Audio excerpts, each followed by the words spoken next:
Sharif. Tell me it's Sharif. It's not Sharif. I started recording. All right. Welcome to PK 170. Is this it? Yeah, 170, baby. Nice. It isn't even. Wait, yeah, it is an even number divisible by 2. Right? Man, this started as math. What was the? I can't even remember the podcast it started as a clone of. It was the one with Host Hutch and Migration. Nanners. Host Migration. Yeah, Host Migration. It was a clone. I think is a little strong, but it was definitely inspired by them. They were like they did it, and somehow I didn't think we were worthy of it. Like no one would want to listen to us. Yeah, well, we were all small back then. I mean, Hutch and Nanners, they were the big dogs. I don't know if I'd call you small. I was the sixth in literal and figurative terms. I was the sixth guy in the Call of Duty at that point in time, but I was by no means pulling, Hutch and Nanners numbers. Yeah, they were above and beyond. Unless it was a Crunk Skunk dual com. Yeah, holy shit! You put Crunk Skunk up in there, you'll get 250, 300,000 views overnight. That thing is still growing. I think it's at 380 right now. Ridiculous. That was back when 250 was like 1 million now. Like it was you'd really had a hit video if you hit 250,000. And Crunk Skunk, like we used to talk about how we could possibly do a good video with that guy because he wasn't a natural orator. Yeah, he stuttered. You'd say, "Hey, what do you think about this?" And he would just not have a thing to Who's think. the guy from Stern Show who's the same way? Stuttering John. Not Stuttering John, but Benji maybe, who just really trips over himself and has a hard time speaking. Because Crunk Skunk didn't stutter. He just had he just got tongue tied. He got tongue tied. He didn't seem to have a thought. You'd be like, "Hey man, how do you feel about this map? It's kind of wide open." I don't know. The thing that bothered me about Crunk Skunk is he spoke very lazily. Yeah, he had a very lazy tone. Yeah. He was a challenging. It was nice like guy. Nice guy. We all like him. Nice guy, but sucked on the podcast. No, not the He was podcast, awful. He couldn't talk. He didn't think anything. The next thought he has is going to be his first. Let me tell you. Before any of us knew what podcast. That's essentially what they're saying. I'm not saying that. I don't know who this guy is or care. I don't know. He's probably awesome and saves babies from burning buildings or something. He might. Speaking of thoughts. You guys have a thought about our sponsor this week? Appwin is back. Best sponsor ever. This Kyle? really is the best sponsor ever. Mm-hmm. It's actually really cool. Appwin, they're win-win. Everybody gets to win. You go rate some apps. You sign up on their website, and you get entered into raffles for some really cool ass prizes. I was just on their website. They gave away a iPod Touch just recently. They're giving out an Amazon gift card next, and after that, an iPad Mini. Yeah, they currently have a contest to win an iPad, like going on right now. I think as this goes up, it should be. It's APPWIN. It's on the fucking screen, dummy. Appwin.com. So we want to crash the website. So here's how you crash a website. Some of you don't understand. You're going to want to open multiple windows on your browser. You should be watching on your PCs anyway, guys, so this shouldn't be a fucking challenge. So don't be asking me how to do this on your Galaxy, okay? Open multiple windows, 3 to 4. I'd go with 10 or 20. Maybe you need a couple different browsers, Firefox, Google Chrome, whatever. Maybe a couple Maybe machines. a few different. Just saying. Couple machines in your house. Get a few friends involved. As many windows as possible, and you just want to F5 those bitches. Just keep refreshing. Pumping appwin.com. Hit F5. And, do the thing. Get yourself a free iPad. Yeah, tap it about 50, 60 times, and then get on there, sign up, rate a few apps, and win some prizes. Yeah, right. We want to crash the website. If it doesn't say... What does it say when you try to load a page? On Google Chrome, I think it just... Google Chrome, it just says unable to load, I think. Yeah. Yeah, we want to see unable to load. We want to see little monkeys begging for help with wrenches. We want to see something like that, depending on your browser of choice. Yes. Make it happen. We love our sponsor. Let's fuck their shit up. They paid for the hosting of this website. Now let's just absolutely do it. Yeah, right. Everybody go They there. didn't get full value from this ad until their host kicks them out of the data center. I like that. What is that called? What is it? Null routing? Is that it? Where they just any traffic destined for them is just send it to the ether. We want to do that to appwin.com. Yeah, I could get techie about it, but it's a fairly resource intensive process to look at the data and figure out whether I should send it to you. But it's an easy thing to just send it to you. So, or for that matter, send it to null, send it to nothing. And when it gets to be too much data for me to process and just send the clean stuff to you, I send it all to the trash can. That's what null routing's about. Let's put appwin.com in the trash can of their server, of their hosting company's server, wherever it's located. That would Not, be not in the trash can because it's a bad site. Everybody loves it. You go sign up, win some cool prizes, rate some apps, but we want to see a lot of traffic there. Yeah, this isn't one of those websites that's just going to be full of bullshit, okay? It's not going to be full of lies and bullshit. It's not going to give you any malware. There's not going to be child porn magically uploaded to your computer from somewhere in Eastern Russia. That's not going to happen. This is appwin.com, very above board, very legit. They're clean. They paid a lot of attention to the web design. Unlike opposite of Comcast. What, you don't like Comcast website? No, Comcast, because fuck you. Oh. I make a move that we talk less about bandwidth, even though it's a subject we're all passionate about, unless there's some real news. You know, unless Google Fiber comes to my town, for example, could happen. We talk less about bandwidth. Oh man, because I've been having internet Agreed. issues. But oh well. I don't know. I just love that video that came out recently. Which one? Yeah. The Funny or Die video where he's Yeah. like, at Comcast, we suggest you watch Netflix or Hulu because we own Hulu. And Netflix made it funny. It was a great video, the Funny or Die one. But anyway, appwin.com, check them So- out, hit reload. You should be there right now. Continue hitting F5 while you watch the show. You have one tab. You got a bunch of tabs open. It's not have too one late. on us and watch app and go. One on the dick, watch one on the F5. Exactly. But, set up an account, register, do their thing. What? And let them know that Painkiller already, their ad money goes to get good value. So, should we talk about the other sponsorship issue right now? Oh, mother of God. I think we... Or do you want to wait a little bit? Okay, so let me explain what happened, guys. All right? This is going to be the So show of I want wrong. to break We got this a lot down of so wrongs that- to write this show. Let's Yeah, just set up- we fucked up a little bit. A little bit. All right, so here's what happened, because I want everyone who doesn't maybe watch every single episode of the show to understand, and I'm going to go through this kind of quickly. So we played a joke a few episodes ago when Wings kind of called in sick to the show, couldn't make it or whatever, and we pretended we had this big sponsor with NVIDIA. He called in and love. because of that, he called in love. I can't do the He show. called in horny. I put the And- pussy on a pedestal. Carry on. I didn't get pussy that night. What are you talking about? Okay, all right. So we came up with this fake sponsor that would make him jealous and make him feel like he should have been on the show as sort of a prank against him. And in doing so, we sort of overshadowed our actual sponsor for the night, which was Tiki Sneak. And then on the next show, we said, well, he was only a quarter show sponsor. I think he got everything he should have gotten and more. But here's the catch. He was not just a quarter show sponsor. He was a full show sponsor.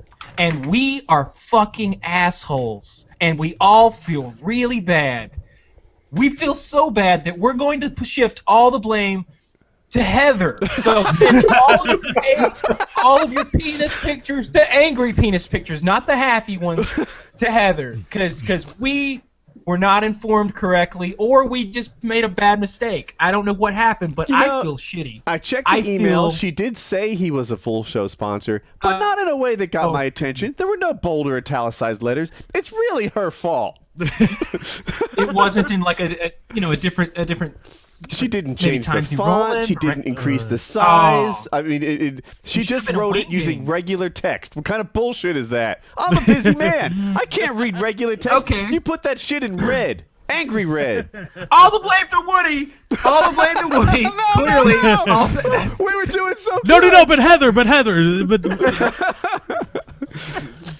it's her fault for the Tiki lack of Sneak, vitality. we will make this up to you. I'm sorry, Tiki Sneak. We didn't know. So we apologize to Tiki Sneak. You know what I know truly about are Tiki sorry. Snee? Get this, and this is true. This is a true thing. Tiki Snee is a friend of Rock On 1M1. Buds. Yeah, Tiki Snee was going to buy a quarter show, and Rock On 1M1 said, no. You want to really get kick-ass delivery from the PKA crew, you buy a whole show. So Tiki Snee waited, and he saved up his money, and he bought a whole show. And fucking Heather didn't put it in red.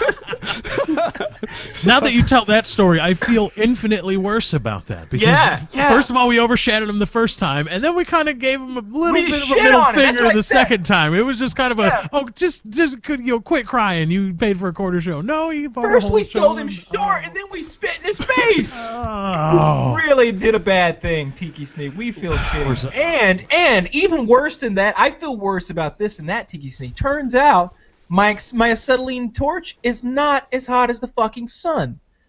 We were wrong about that too. However, I do have a plasma cutter that burns at like 25,000 Celsius in my garage. So that is hotter than the surface of the sun. Wait, 2,500 Celsius is not higher than the surface of the sun. 25,000 Celsius. That is hotter than the surface of the sun. That's pretty damn hot. Let me ask you this, Kyle. How good was that salesman that sold you that acetylene torch? Did he say to you promises of the sun? Woody kind of sold me on that, and I remember looking up the numbers, but I think what I did, and maybe what Woody did as well, was get Fahrenheit for one of the numbers and Celsius for the other, and somehow that got confused. I don't know what to say because they're close. Someone told me it was hotter than the surface of the sun, and it felt like nonsense to me. So I looked it up and confirmed that the surface of the sun wasn't as hot as you might guess. The core was incredibly hot, but the surface was like 10,000 degrees, and the torch was 11. And now that I look it up, I can't seem to find the surface of the sun being as cool as I thought it was. It's actually fairly warm there. Oh, really? It's true. Wow. Yeah, didn't know that. Well, I mean, but what is the acetylene torch? I saw numbers being thrown around. The acetylene torch is about half of what the surface of the sun actually is. But wait, I object to that because numbers don't work like that. Like, okay, if I have a gallon and a half gallon, it's half as much volume. But if it's 80 degrees out and it's 40 degrees somewhere else, it's not half as warm. Okay. Because temperatures don't work that way. I can't say that 80 degrees is 80% as warm as 100. Numbers don't work like that. Correct. Okay, so they do I've on blown Lefty's Celsius, mind. don't they? No, but Celsius is a 10 base, isn't it? So Celsius is linear. Celsius is bullshit. No, they're all bullshit. It's not 10 base. You associate it with metrics, so you think that it's good. Here's the thing. I'm all on board with the metric system. It's 10-based. It makes a lot of sense. And there's some weird things we don't hear about very much, like decameters or something, or decimeters. But by and large, metric is a better system. But Fahrenheit versus Celsius are equally fucked. None of them make any sense. You know, when you hear the temperature outside in Celsius and it's 37 there and it's like 95 here, they're both stupid numbers that don't really mean anything if you're not used to hearing those numbers. You can't say that, like, you know, it's 0 out here and it's 10 out there, therefore it's infinitely warmer. They're all kind of this like weird scale that I don't quite understand how it measures. But it's certainly not 10. If it's 10 here and it's 100 there, it's not 100 times warmer. Oh, okay. Yeah, it's just. Can we move to Kelvin? Kelvin seems like it would solve I think Kelvin does work like that. Although for me, the numbers don't mean anything. Yeah. I have no idea what temperature it is out Kelvin right now. So it appears the sun is, and these are rough numbers and they're varying figures, but 5,500 degrees Celsius. Wait, did you say 5,500 degrees? Oh, yes, fuck, I mixed up Celsius and Fahrenheit again. Yeah, that's that's like 10,000 degrees Fahrenheit. Meanwhile, an acetylene torch burns at about 3,500 degrees Celsius, so 1,500 degrees cooler than the surface of the sun. Either way, don't put your hand on it. You can put your finger right through it. Yeah. So like a candle almost. Maybe if you just move fast enough through the flame on the acetylene. Yeah, now we could try it with the sun too. Now in doing all this research, Kyle says you sun watched is made to look like a bitch. Wait, what? But you've watched a bunch of sun documentaries. I was just gonna say. I got obsessed with the fact that I was so wrong about this. Mm-hmm. No, you can't hear me. I hear you. We hear you now. Hello? Yeah, we all hear you. Oh, okay. Yeah, I got obsessed with the fact that I was wrong about this whole sun thing, and I went on and watched 2 different documentaries on Netflix about the sun. So now I think I understand the sun completely, and we won't have any more mix-ups like before. So they say the middle of the sun is iron? It's solid iron. 27 million degrees. Now you tell me about the sun, and I will Google it and find out if you're full of shit. Sun fact, go. It takes over 150,000 years for the light generated at the core to reach the surface of the sun, but less than 8 minutes for it to travel the 96 million miles between the Earth and the sun after it reaches the surface. The sun produces sound because of the tumultuous zone that is like 120,000 miles thick or something of just superheated plasma that's so dense it's just convulsing and making noises. And they can use the noises to determine the interior of the sun, just like seismology. So how long did you say it took to escape? Over 150,000 years. I'm going to grant this one plausible. According to my Google search, it takes between 10,000 and 170,000 years. And you said 150. The reason is because the photons have to pass from one particle of plasma to another in what's called the long walk, and it's not in a linear line. So it's like if you can imagine a person in a crowded room, and every time they greet someone, they have to spin randomly and take off in a different direction. That's how the photons are moving. And the plasma is so dense that it has to do that trillions and trillions of times, even at the speed of light, which is 186,000 miles per second. So it takes a really, really long time. Yeah, this one says the average light to escape the sun is 40,000 years, and it calls it the long climb. So yeah, Kyle's. Do you know anything else about the sun? I'll see if you're full of shit. I got a question for you, Kyle. Okay. All right, the middle I'm not of the a sun sun expert. Well, you just proclaimed yourself to be. Based on Netflix. I was going to ask you, like, the middle of the sun's iron, which I assume the middle of the sun's fucking gigantic, much bigger than most of the planets in the solar system. But did that documentary say anything about the center of the sun degrading anyway? Because the iron is a heavy element and it's also a metal. It couldn't withstand those 27 million degree temperatures without some kind of was the word degradation process? It's because of the pressure. It's solid at that temperature because of the great amount of pressure it's under from the gravity. It's a giant fusion reactor in the middle. The only reason the sun doesn't explode like a nuclear weapon is because it's so massive its gravity is squeezing it. It's a controlled explosion, basically. There's just enough gravity that it kind of oozes its energy, if you can imagine it that way, rather than exploding. You know who would know more about this? Tiki Snee, for some reason. Yes, God, Yeah, he's such Tiki Snee is fucking astrophysicist from Australia. He taught Neil deGrasse Tyson everything Neil deGrasse Tyson Everything the motherfucker knows. Yes. And don't forget I hear he appwin.com. looks like Crocodile Dundee, and that he can control animals. Rumor has it, Tiki Snee won the last prize on appwin.com. He did. And if you think AppWin is all bullshit, and they've got a section just for you on their website, go on over and click on winners, and they show people. They have pictures of people with the products that they won from AppWin. Christopher. So if you want to see a picture of got his Tiki Snee, iPhone. just go on there. Yeah, just see what He's he looks on like. there. He's the one that looks like Crocodile Dundee. Hey, do we need a topic? Sure do. I have a few picked out. Man, I've got a couple good ones out, really. I'm going to go with Machinima lays off 42 people.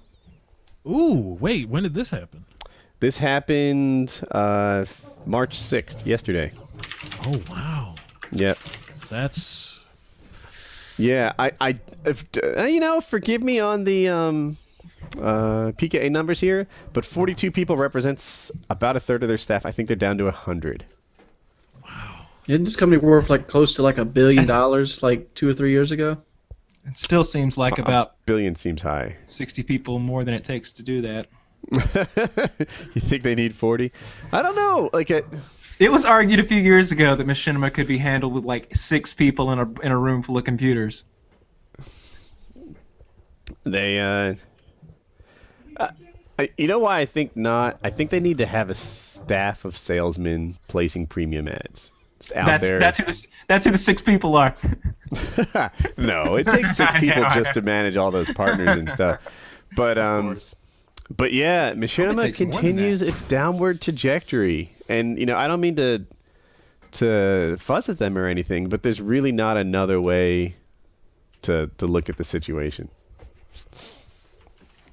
Yeah, it's not looking good. I got a question. They got rid of you, so they got all their money back, Woody. So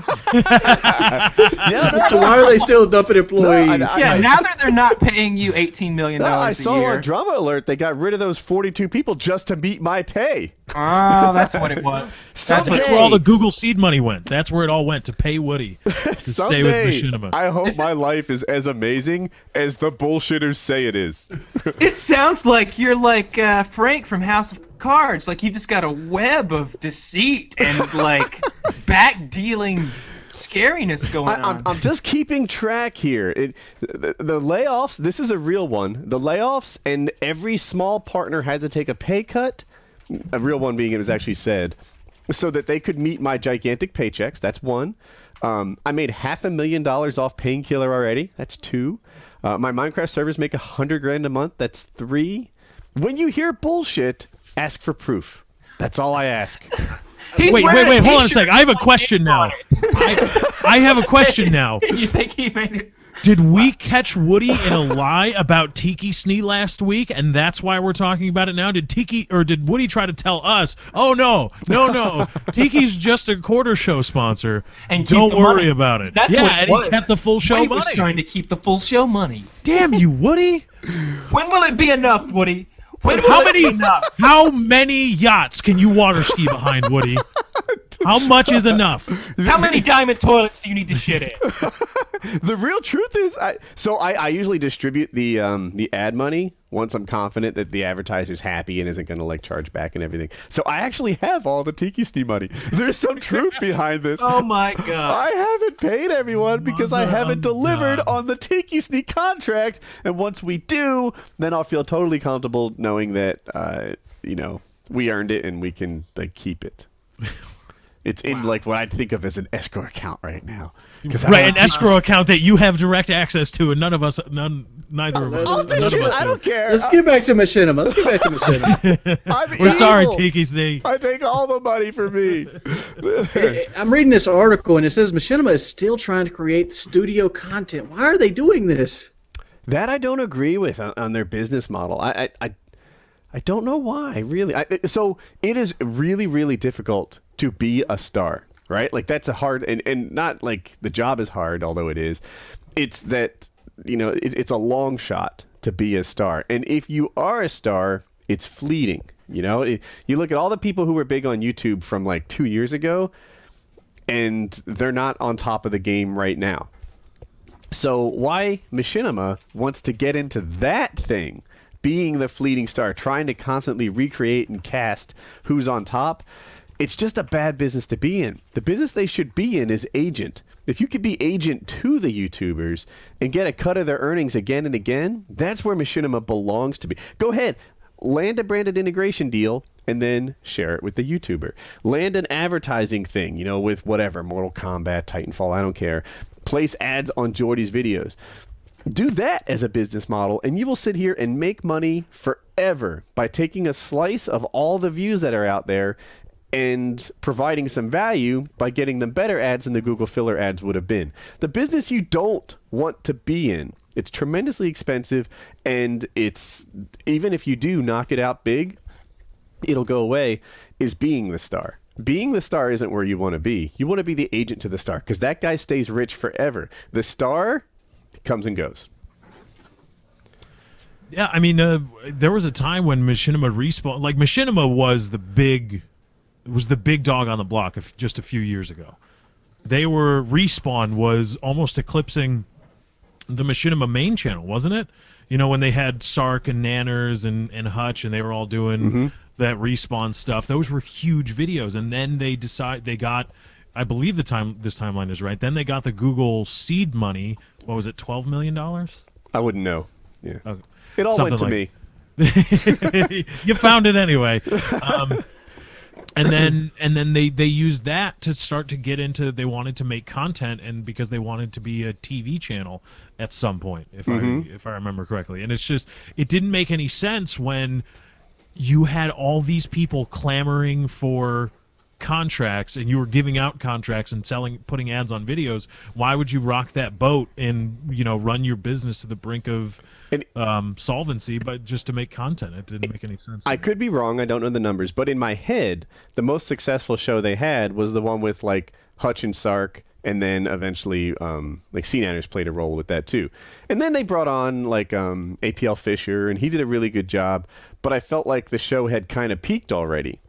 And I mean, you tell me, like towards the end of Hutch's tenure, were you still watching every show? Were you kind of like anxiously waiting for the next one? Like I remember when it was like, super red hot, and Hutch and Sark like tried on the different beards. Do you remember that, guys? Yeah. Mm-hmm. Yeah. That was awesome. Remember when they were like breakdancing in shorts under that bridge? I remember when they wore a T-shirt that was too small. Way too small. Way too small. It's like a child's T-shirt. And if you don't know, Hutch and Sark are gigantic people. They're like 6'13" or something. I don't know. Yeah. But and they would wear like little children's T-shirts that were like halter tops on them, and it was funny. But somehow that it doesn't last, and eventually you migrate from that to KYR Speedy, and someday they'll migrate from him to whoever's the person that will succeed him. I think they fucked up royally. They had PewDiePie. All they do is sell against PewDiePie. They still be in the money right now. Well, I mean, it's hard to fill that many views, and also, see, what happens with a lot of the big stars is someone's willing to lose money on them, right? Someone is out there paying PewDiePie, Captain Sparkles, Sky Does Minecraft. I'm just making this up. I don't know about these people specifically. Someone's probably taking a loss on them to boost their network's numbers and then get people in there that they can make a profit off of. So, I'm just saying this. Like, why couldn't they took somebody like PewDiePie and like put him on the Leno show, put him on, TV shows, and have him wear Machinima T-shirts and things of that nature, and get paid from that instead of just filling the views? I don't know. I don't know if that's hard to do or if there's any money. Even if it's hard to do, that's your fucking job. That's what you're there for. You're earning your 10-15% by doing that. Yeah, I mean, I'm sure Machinima doesn't want me sitting in my office telling them how to run their business, but I swear to God, it's not as if I know nothing about this business, and trying to be the star is expensive, and it's a long shot. Trying to be the agent to the star can be a sure thing. Yeah. Did flat rate contracts handcuff them, you think, too? That sealed, not necessarily sealed their fate, but put them on a course to bad places. If we're going to guarantee, for those of you that don't know, a lot of early Machinima contracts, they guaranteed CPM, cost per mille, cost per thousand, and they guaranteed whatever it was, $2, whatever, and they guaranteed that. They say for every 1,000 views you will get this, and they were banking on the fact, I think, that they could sell ads for more, and when they couldn't and had to use Google filler ads which monetize at a much lower rate, they started losing money in crazy amounts. That's the trouble with having like a PewDiePie on your network. It's like, if you make money, you make a ton of money. But if I lose whatever, like 50 cents for every million views on PewDiePie, oh boy. That's a lot of millions. It's actually per 1,000. But anyway, if I lose 50 cents for every 1,000 PewDiePie views, I'm going to be broke. That guy gets a lot of views. Broke in a hurry, like falling off a building. So, but that's what they should do. They should be the agent, and they should do that. It is tough to get the biggest names because someone else is willing to lose money on them. Yeah, but they had all the biggest names. That's the point. Like, if they would have just played it smart, they could have had $1 billion corporation. Why do you think they lost them?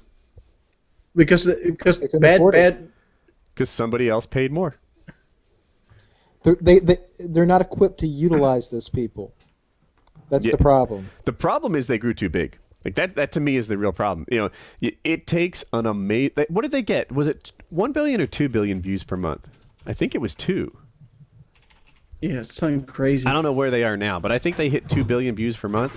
IGN is known as having the best sales team in the business, and the IGN people, they couldn't sell 2 billion views a month either. And Machinima, not even close. So, sounds like they should have took some of that Google filler money and bought the IGN staff. There's no money in Google filler ads, but yeah, I guess it's hard to just. I was talking about the seed money, because Google invested a lot of money into them. Yes, yeah. I guess it's hard to just suddenly create the best sales team in the world. Like, all right, we're gonna go get it. You buy them. Like Chevrolet doesn't create engineers. You know, the guy at Nissan over there is doing magical things. Hey, we got some money for you over here.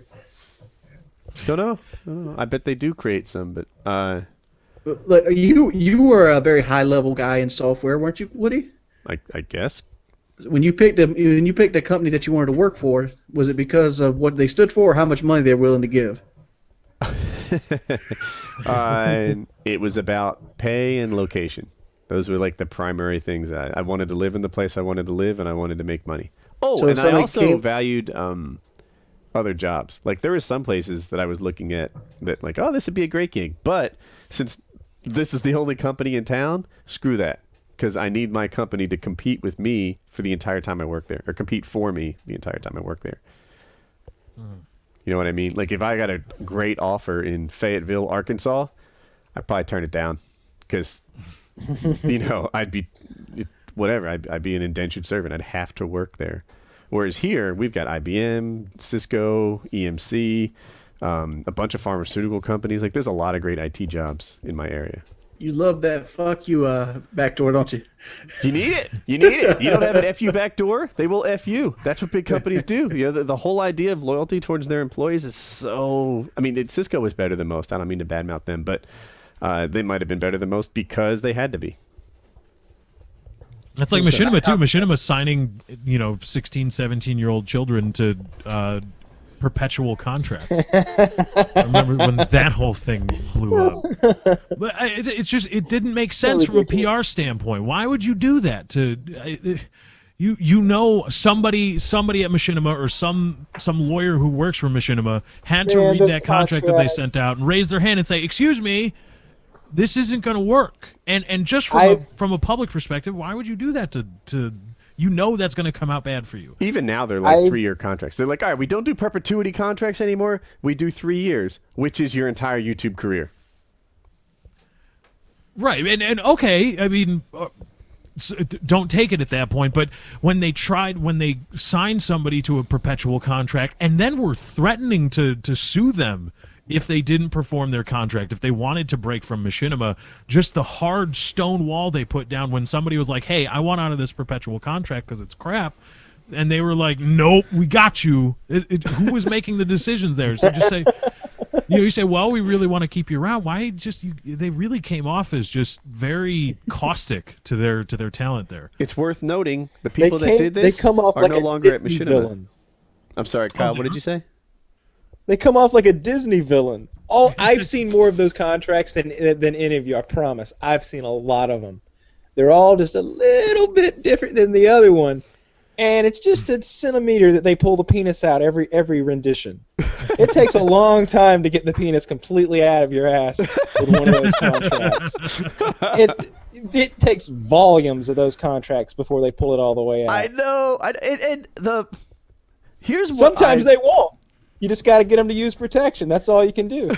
And lube, hopefully. One thing that's important when you're doing a contract, in this business, like if any of you are little YouTubers out there and you're signing your first contract, get some transparency. Ask for that. Demand that. Transparency is the big thing. When I worked with any company, really, I never knew, like, they're like, all right, Woody, we'll give you, and I'll make up a number, between $2 and $5 per 1,000 views. I don't know if they're making $60 a view or $1. They tell you they're like losing money. We're not making anything on you. We're losing on you, etc., etc. You're our loss leader.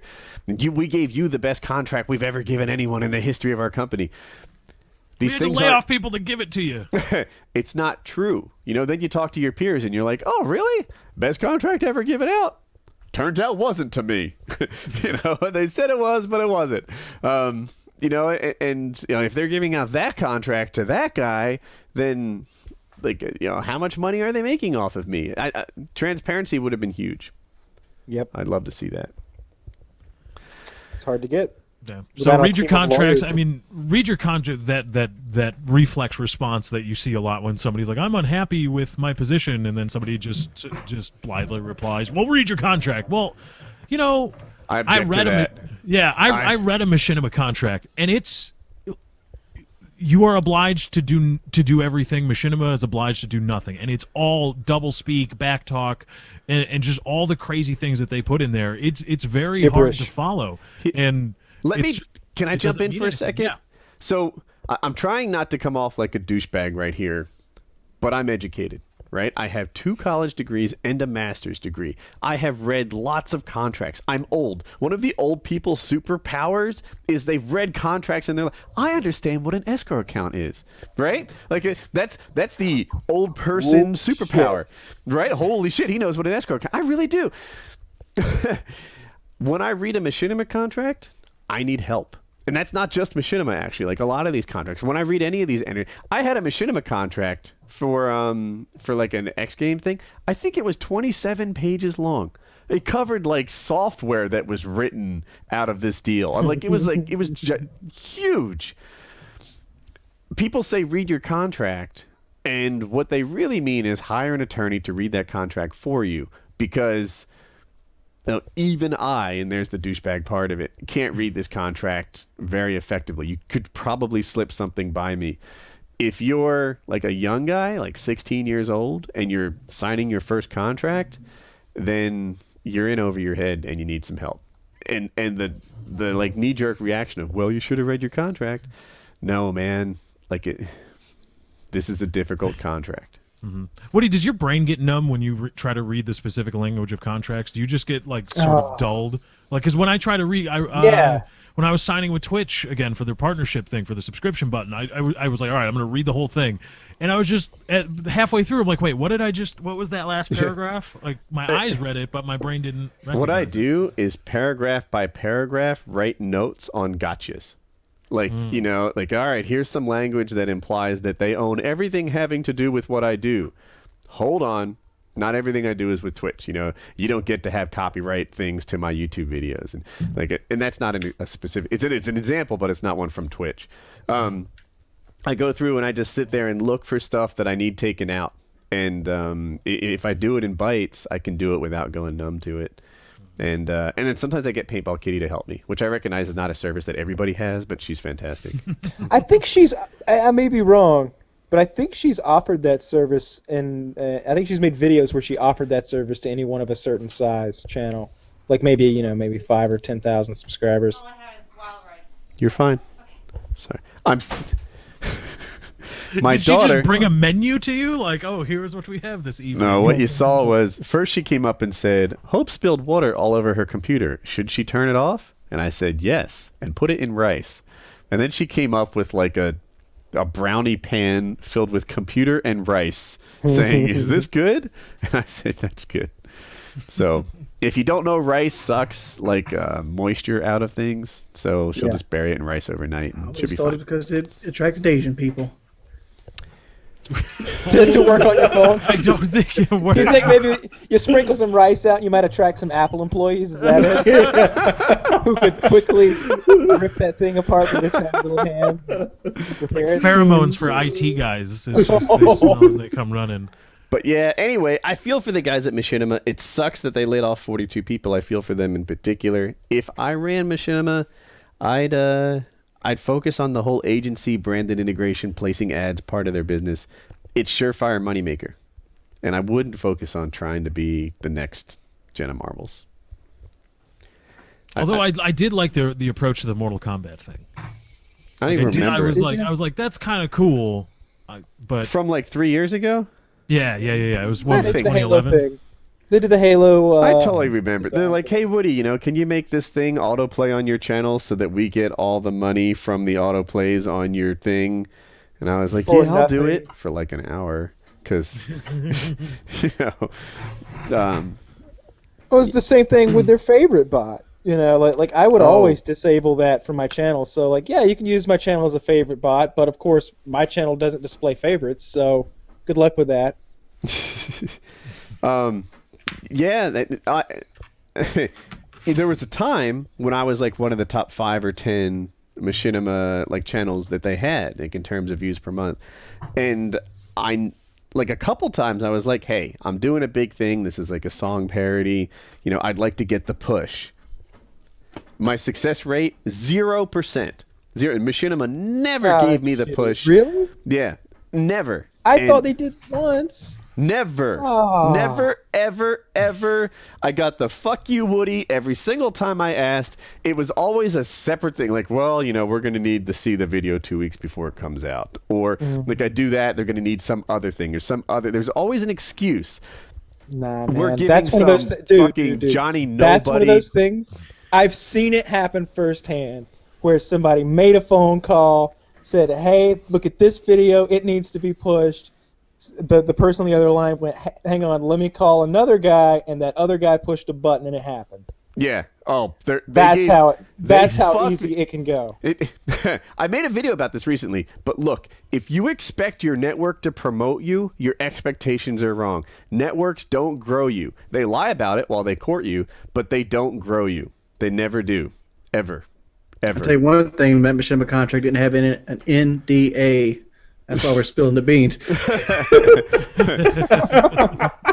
But yeah, I never got any like real promotion from Machinima, and but they did use me to promote other people. Like they would say, "We need Respawn in your related channels. We need our video auto playing on your channel. We need this. We need that from you, but we don't give you anything back." Remember that Halo Reach bullshit? Well, there was an exchange at one time where basically if you would put them in your subscription box, then they would rotate you through theirs.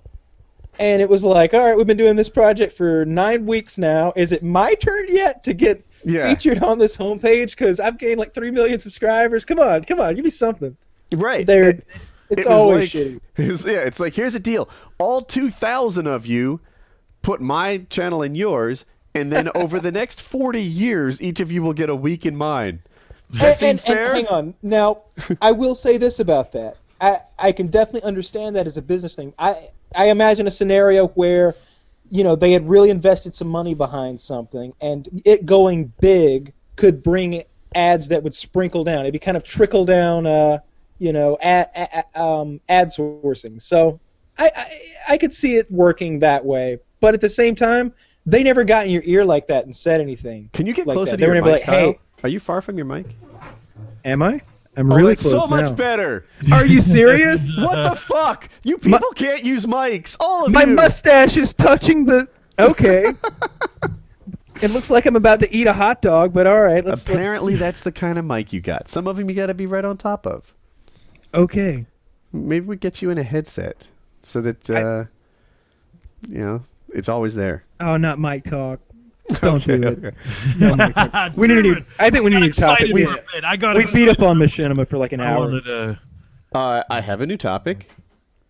Massachusetts court says upskirt photos are now legal. Why were they ever illegal? Explain to me why. Explain it. And the upskirt's like taking a picture of a girl's panties?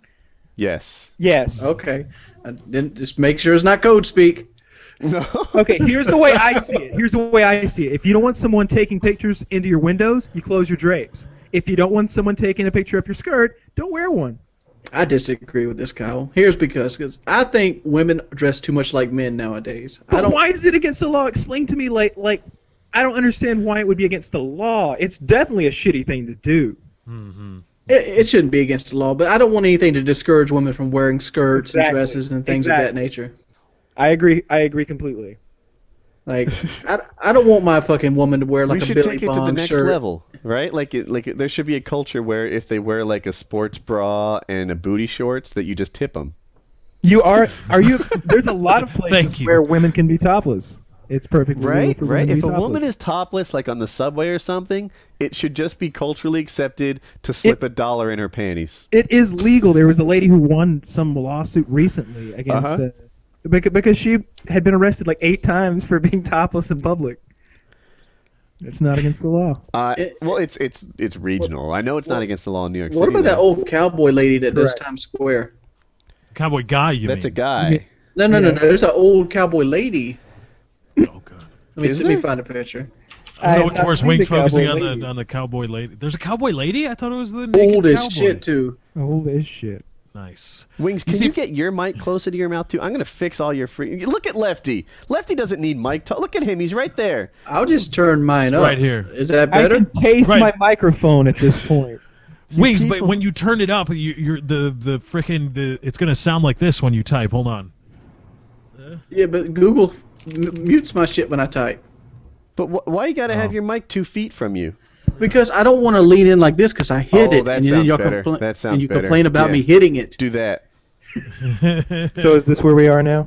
Let me go and take the pop filter away. Let me do it like I'm singing a song for you. You guys, microphones aren't magic. They don't sound good from 2 feet away. You got to get them up close to you. Let me get it up right here, mouth level for you. It's gonna be better. I know it. That's what she said. I know the first thing I popped in is that naked cowboy guy, but there's a girl too that has like booby tassels. There she is. Booby tassels. There she is. How old is this lady with her booby tassels?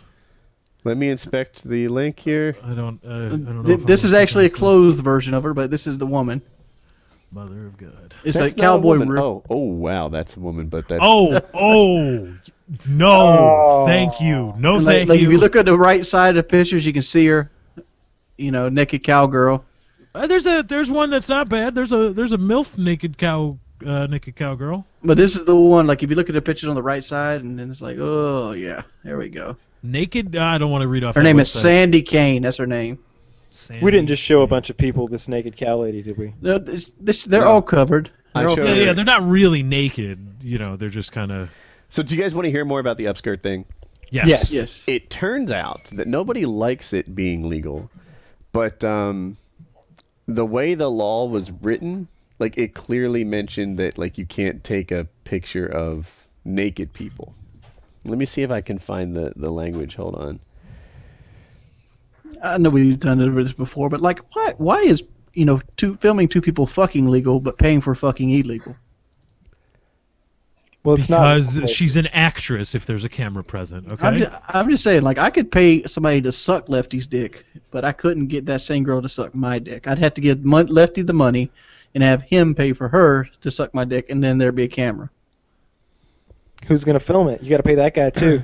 No, there's tripods. There's got to be a sound guy. You got to have lighting. You need a gaffer. Dude, nobody wants a you need all that. tripod porno. You're gonna need a quality So the camera. difference between prostitution and porn is one is two people making a product, and the other is a service.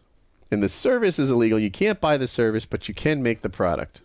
I don't understand prostitution whatsoever. Like, why is it bad that you can pay people to have sex with you?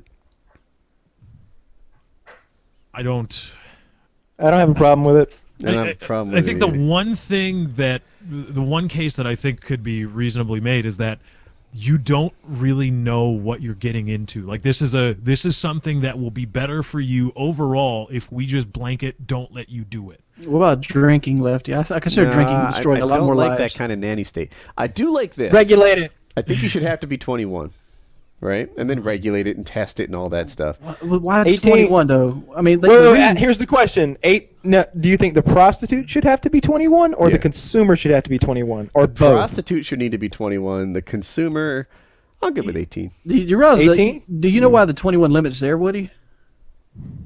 Like for like alcohol and drugs and stuff that are legal. It's so they're scientifically proven your brain doesn't stop developing until age 21, and they don't want to hinder it.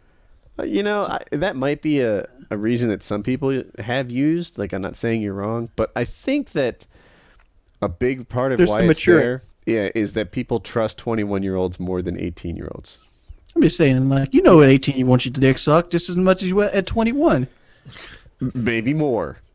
Yeah, probably more before 18 as well. Yeah, hang on. I'm gonna stick with Wings here.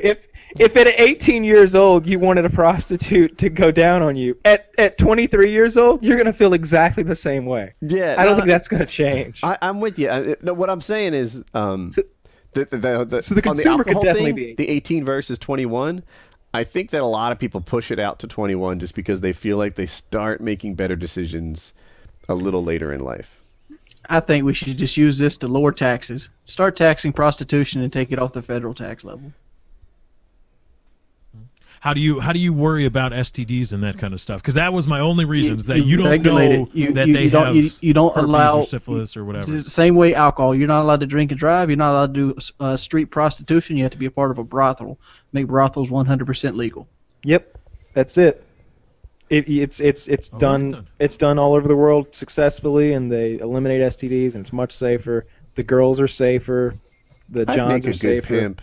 I really think so. I would care for the girls. I would provide like a clean environment. It'd be all like above board. They'd be well compensated. There wouldn't be shade. I'd be the best. Woody would pimp give his hoes 401ks. He would. I would sit there. I would. My hose would have 401. Bitch, you got investments lined up. I got you. Okay, I have a question. What would Pimp Daddy Woody do if a John slapped one of his ladies? You know, You're Pimp muted, Daddy Boogie. Woody, legit. I think that he would he'd prosecute them to the full extent of the law. No, you get Sharif involved. Go meat Right after he tenderizer. gets back from burning Kyle's truck, he's gotta lay down the law for some of Woody's hoes. You gotta give him the speech. You're like, the grizzly bear, it can bite a bowling ball in two. It's a very powerful animal, faster than human, stronger than human. Has Tylons bigger than your dick. Tylons. Tylons. Claws. Tylon, Talons. Tylon, and Tylon because I spit on You know how we can beat the grizzly bear? Our brains. I know you might be bigger than me, but my boys are here behind you with these damn flashlights. They're better than you, and then just beat the shit out of them. So wait, why was the Welcome grizzly bear aboard, Boogie. involved? Because I think we have to use a gun to kill a grizzly bear. Oh, So okay. this guy's bigger and better at fighting than me. I'm gonna use two guys with baseball bats to beat him up. You know, What the hey, Boogie. Hang on. I think did I Boogie's just having some. walk into? Like, what the hell? Well, we were discussing Bear how dicks and stuff. I don't know what the fuck. we were discussing if Woody would be a good pimp if he could run a good brothel. I would make a great pimp. I would care for the girls. I would set them up for their future. I'd have a clean environment. I'd have, people who watch my channel a lot have heard me say this. My father had a friend. His name was Dick, and he was worth 9 digits. Right, that's 100 million. And he told me, Woody, business is easy. All you have to do is provide a better product or a better service at reasonable prices, and in no time you'll have all their customers.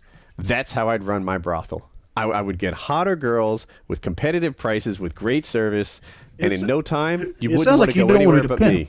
You want to be the general manager. See, like in my world, the pimp would be guarding the door like a bouncer and cleaning up after all the girls. Because I wouldn't make the girls clean up. They're already having to fuck these dudes. Pimp is the man in charge, and that's me, bitch. I will be the best goddamn pimp. All the girls will want to work for me because I will pay them more, and I will provide a better place for them to What work. would you wear? What would you wear? Well, I mean, naturally, I'd wear like a purple velour suit and a hat Yeah. with a big feather. I mean, Yeah. duh. Like a peacock feather? Peacock feather. Yeah, sure, peacock. I pictured one that was all white, but I'm flexible on this. Would you have a cane? I would have cane, and I would have platform shoes with goldfish swimming in the heels. I like it.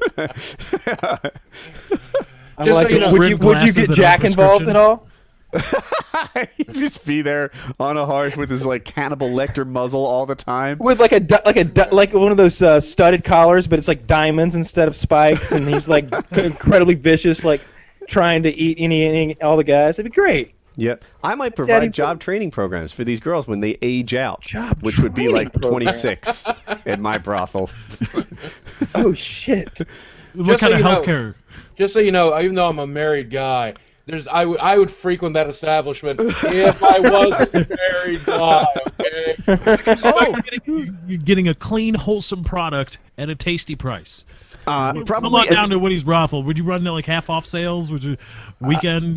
I just, dude, brothel.com/Woody.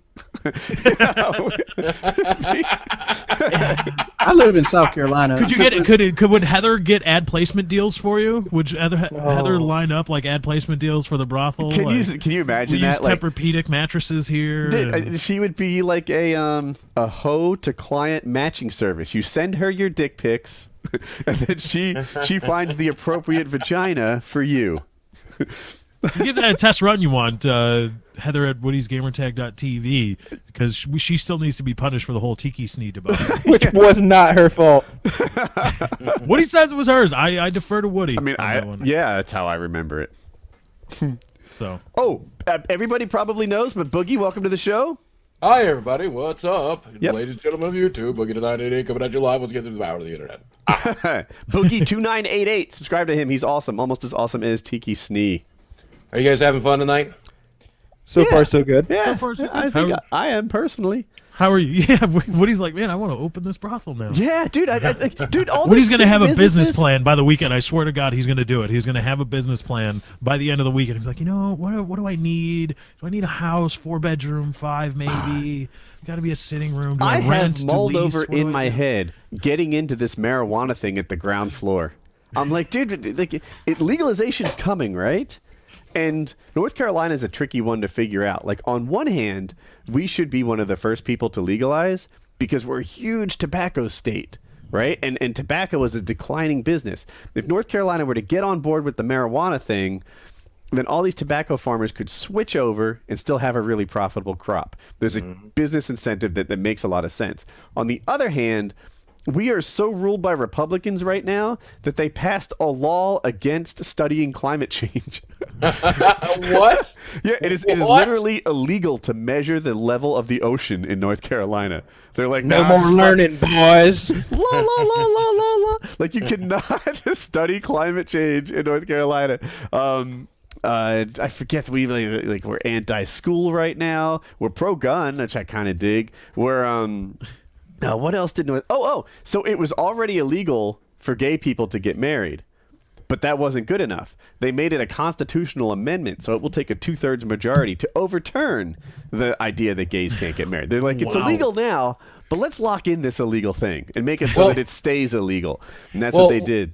Well, Woody, in their defense, Jesus hates homosexuals. We know this. Yeah, Jesus hates climate change. That just pisses him right off. Okay? Jesus come is on. filled with a lot of hate. He hates Democrats. He hates Obama. Like if you read the Bible and where in the part where it says love thy neighbor the way you would love to be loved yourself, these people hate themselves, Woody, so they're just doing what Christ told them. Right. I mean, I'm not an expert on the Bible, but I'm pretty sure it says that you can't measure the sea level in North Carolina. Yeah, that's pretty. Leviticus 6:14. Y'all should be happy. At least you don't got Graham Lindsay. Yeah, we have Republican House, Republican Senate, and Republican Governor right now. So they're like doing all the shit they've always dreamed about doing. Dude, South Carolina's going to be state number 50 legalizing marijuana. 50? Arkansas right now is in the middle of one of my favorite things, just having them realize that we're broke. Because like when that Medicare money came in through Obamacare, we voted to turn it down. Like the entire state went, "Oh, we don't want your fucking money," and then our officials are like, "Yeah, we don't want your fucking money." Wait, how broke are we? Oh shit, no, we want that money. That's fucking awesome. How billion?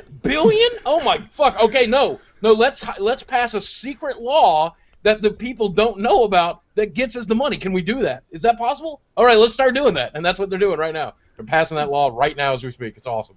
That's awesome. That's awesome. I love going to North Carolina. It's so much better in South Carolina. You think? You could tell the minute you cross the border because the roads stopped being bumpy.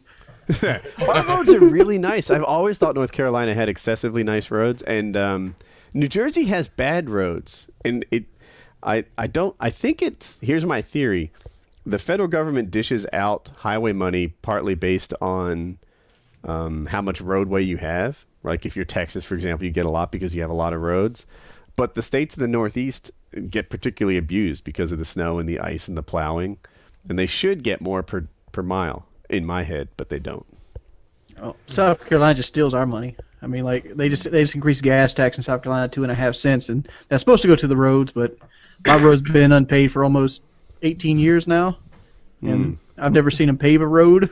We're getting toll roads in my area now, and they're gorgeous. They're amazing, perfect toll roads, but you have to pay for it. But you just keep believing that they will remove those tolls once the road is paid Oh yeah, for. don't believe that lie. Don't believe that lie. Oh no. The interstate system is great. By 1980 whatever, they'll be completely paid off, and then the tolls will go away, and then we can get all the maintenance done with this kind of tax money. No, they won't. No. I need a new white BMW. Illinois is going to start taxing Social Security checks. Why? What the fuck? Are you Yeah. kidding me? The state of Illinois wants to. Yeah, I don't think it's seems- passed yet. They want to start when you receive a Social Security check, they want to view that as income and start taxing it. Yeah, because someone who's on SSI is drawing that $620 a month. One thing they need to do is pay 1/3 of that in taxes. Literally live off $400 a month. Enjoy. Well, SSI is a little bit more than like I think you might be thinking of a disability. Yeah, I guess because that's but like most of the people, my mom taught Head Start, and in Head Start we had a lot of low-income families. A lot of the low-income families are low income because somebody was injured and they couldn't work. And they didn't know about SSI. I don't know what SSI is. Like it was $600 then. My so I don't know grandma's what the hell on it it. is She now. gets 1,300. Yeah, okay, that's all right. But Well, see, maybe she can afford $100 towards the old road tolls. I guess I don't know. Oh, I have a Wings. I was looking at trucks. Now, mind you, I'm not getting a truck till Hope is 16, and she's not even 15. But I was still daydreaming about new trucks. You think the new Ford is going to be a better pick than the current Chevy? I don't. They haven't really come out with anything, but I know this for a fact. My buddy Jason, he works with one of the Ford guys down there in Louisiana, which Ford's main head production for the trucks is actually in Alabama. But he had a dinner deal which he catered for them, and they said they're having tremendous problems with the 2015 F-150 right now, and it's going to be delayed from September till December of this year before it comes out.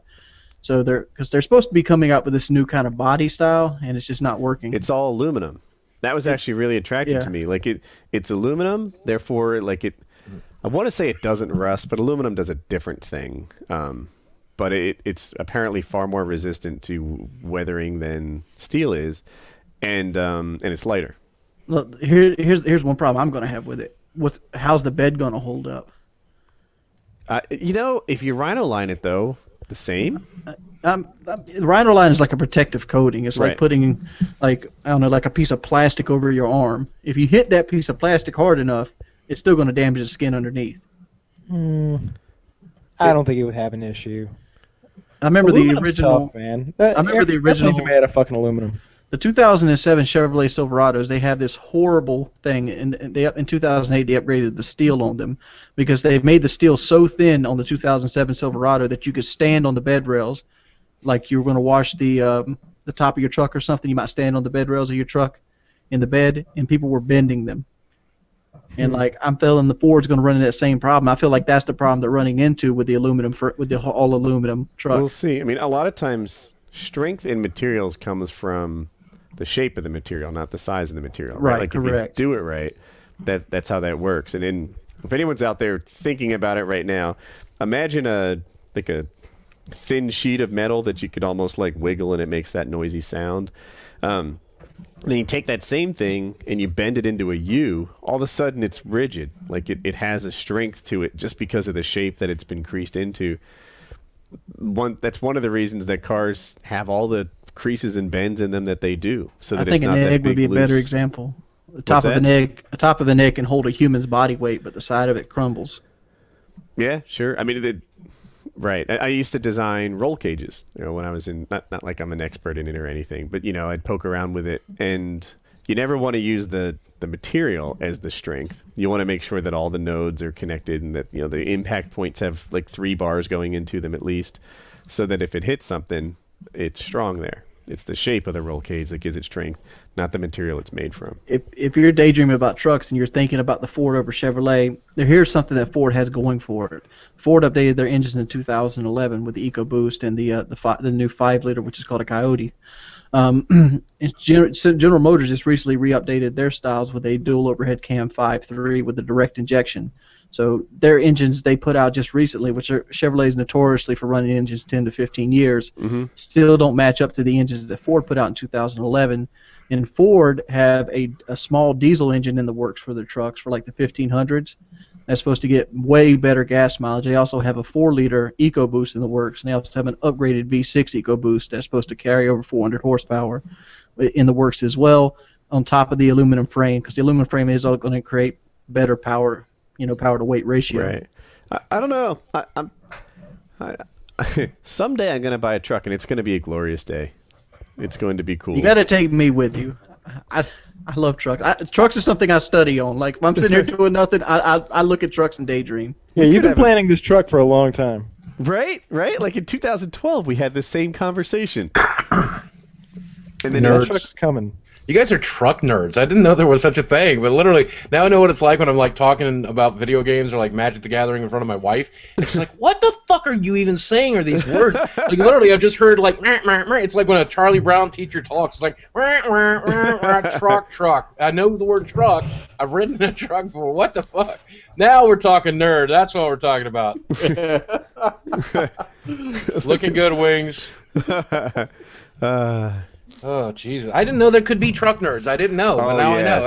Every time I come on here, it's just truckity truck. Just wait till they start talking about Game of Thrones. Just wait. Oh, Wings! Did you get your silver plaque there? I got my silver one. Nice. Oh, that looks nice. Oh, it's beautiful, Wings. And let me tell you, Woody, what happened to me. You know, last time I was here, we talked about the gold play button, right? Right. So I wrote him and I'm like, hey man, look, you know, I talked to several people. They're like, we do it in quarterly updates now, that kind of thing. So just wait to the beginning of the next quarter. We'll get an email to you. So I wait patiently. I get an email, and guess what the email says? Congratulations, 100,000 thanks. Here's your silver play button. And I'm like, I'm at 1.7 million subs. So thank you very much for congratulating me back in 2009. I appreciate that. It's really nice. But can I have the gold one? And they're like, wait till the next quarter. Good luck. Oh, no. Oh, wow. I have my gold. I need to hang it on the wall. It's so heavy, it's like a big deal. But Yeah, that thing's like 45 pounds. Are they legitimate gold and silver? I wouldn't think so, no. It's really big. That much gold would be worth like $70,000. It had to be plated. But you understand. Yeah, it's possibly plated, or it might be that titanium plating stuff that looks the same. They give away a few, so I'd say they got probably. Well, they're cheap. Come on, look, they're cheap. Let's admit it. YouTube is cheap. You know. Yeah. Silver's not that expensive though. I'm just saying, all the money they stole from me from advertising on the phone, they could give me a silver play button. I still can't believe that. Like, you know, of course, you guys know I made a video that's maybe gone a little infamous this week, and I talked about Adblock a little bit. Mm-hmm. Yeah, I like that video. That was a good one. When I talked about it, again, a lot of people are like, Boogie, you greedy piece of shit. You just want more money. I'm like, if I wanted more money, I would just call a company tomorrow and say, hey, I'm open to paid spots. Let's just make some money. I wouldn't ask everyone to turn off Adblock so I could make 10%, 5% more. But the person I'm talking about is like my friend Wow Hobbs, who I love, my friend Today with Patrick J. These guys are streaming for a living who are not making ends meet and want to. And so, like, they've talked to me about Adblock. You should make a video about Adblock. You should make a video about Adblock.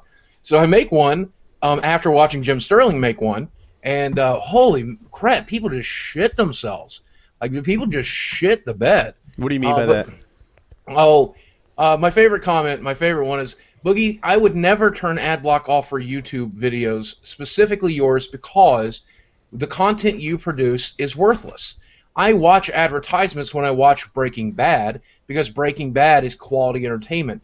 What you guys create for YouTube is worthless, and I want to send the message direct to you that you are not worth 15 seconds of my time. You are worthless. By the way, I intend on killing your dog. If you find your girlfriend bound in various states of undress, that was me. Yeah, right. And so these guys, like, you know, I get, you like Adblock. I use Adblock. We all use Adblock. I go to porn sites occasionally. You know, I need Adblock installed if I were to go to PornTube because that place is fucking reffed with malware and viruses. Those are the best ads. I know they are really good. They are really good. They had to shut down. They had to shut down female admission to their website because too many women applied. Boogie, okay? You can't make that stuff up. I seen something the other day that I probably almost wanted from one of those porn sites. What was it? It was like a piece of plastic you filled up with like water, and it turned out to be like a woman's vagina and butt put together. Oh my god! No, that It's called sounds the Solo terrible. Flash. How much was it? I mean, they showed it in action with a dildo, and it has that whole sucking and rocking motion like you're actually getting a piece of I pussy. hear you. That is disgusting. Where would you get such a thing? I think it's called the Solo Flash. The Solo Flash? I don't like Man, Do I want this in my? It is. It's called the solo flesh. Is this what I'm missing when I turn off ads? I need to turn ads back on. Jesus. Yeah. But yeah. if I wanted to make a video complaining about me making less money, the video I would make is, why the fuck doesn't YouTube monetize mobile for me? Like, that's the video I would make about me. That's my...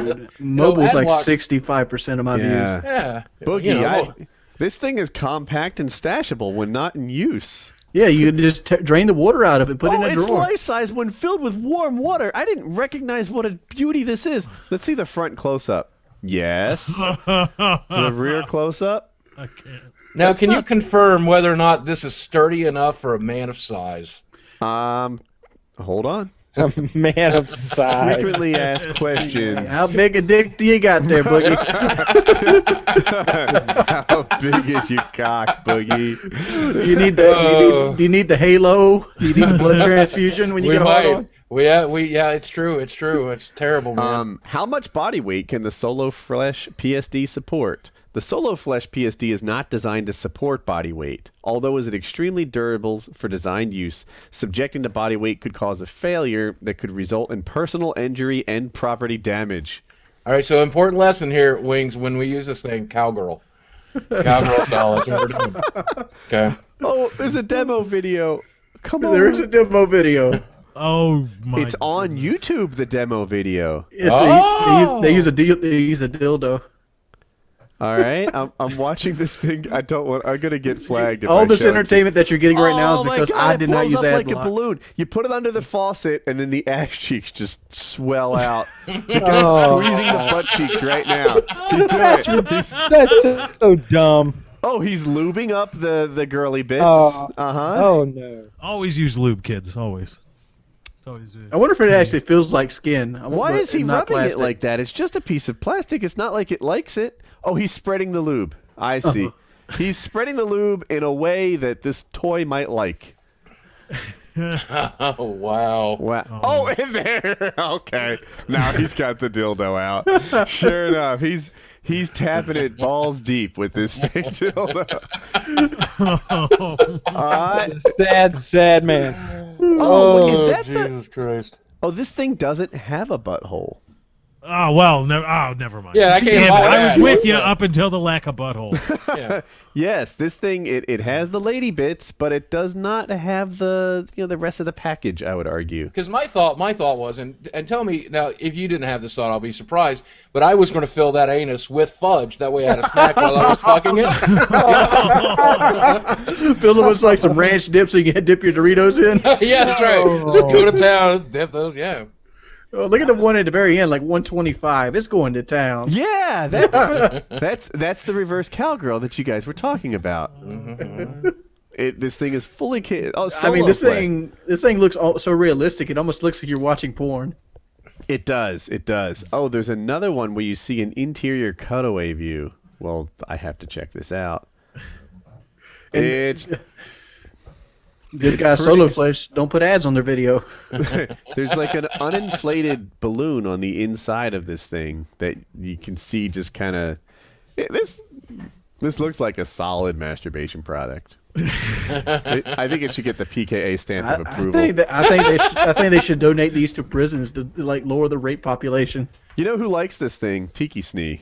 He is the official spokesman.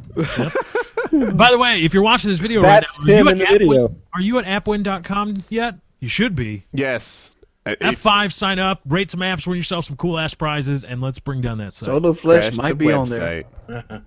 Yeah, maybe one day they'll give away a Solo Flesh. They That'd be might. great. I I'd think like we that. just made magic happen. Hey, guys, I've got an idea. Why don't we do a giveaway? Why don't we give away one of those things? A solo flesh? Let's see Or what a it flashlight or costs. something. I would like to enter, please. Wait, sorry.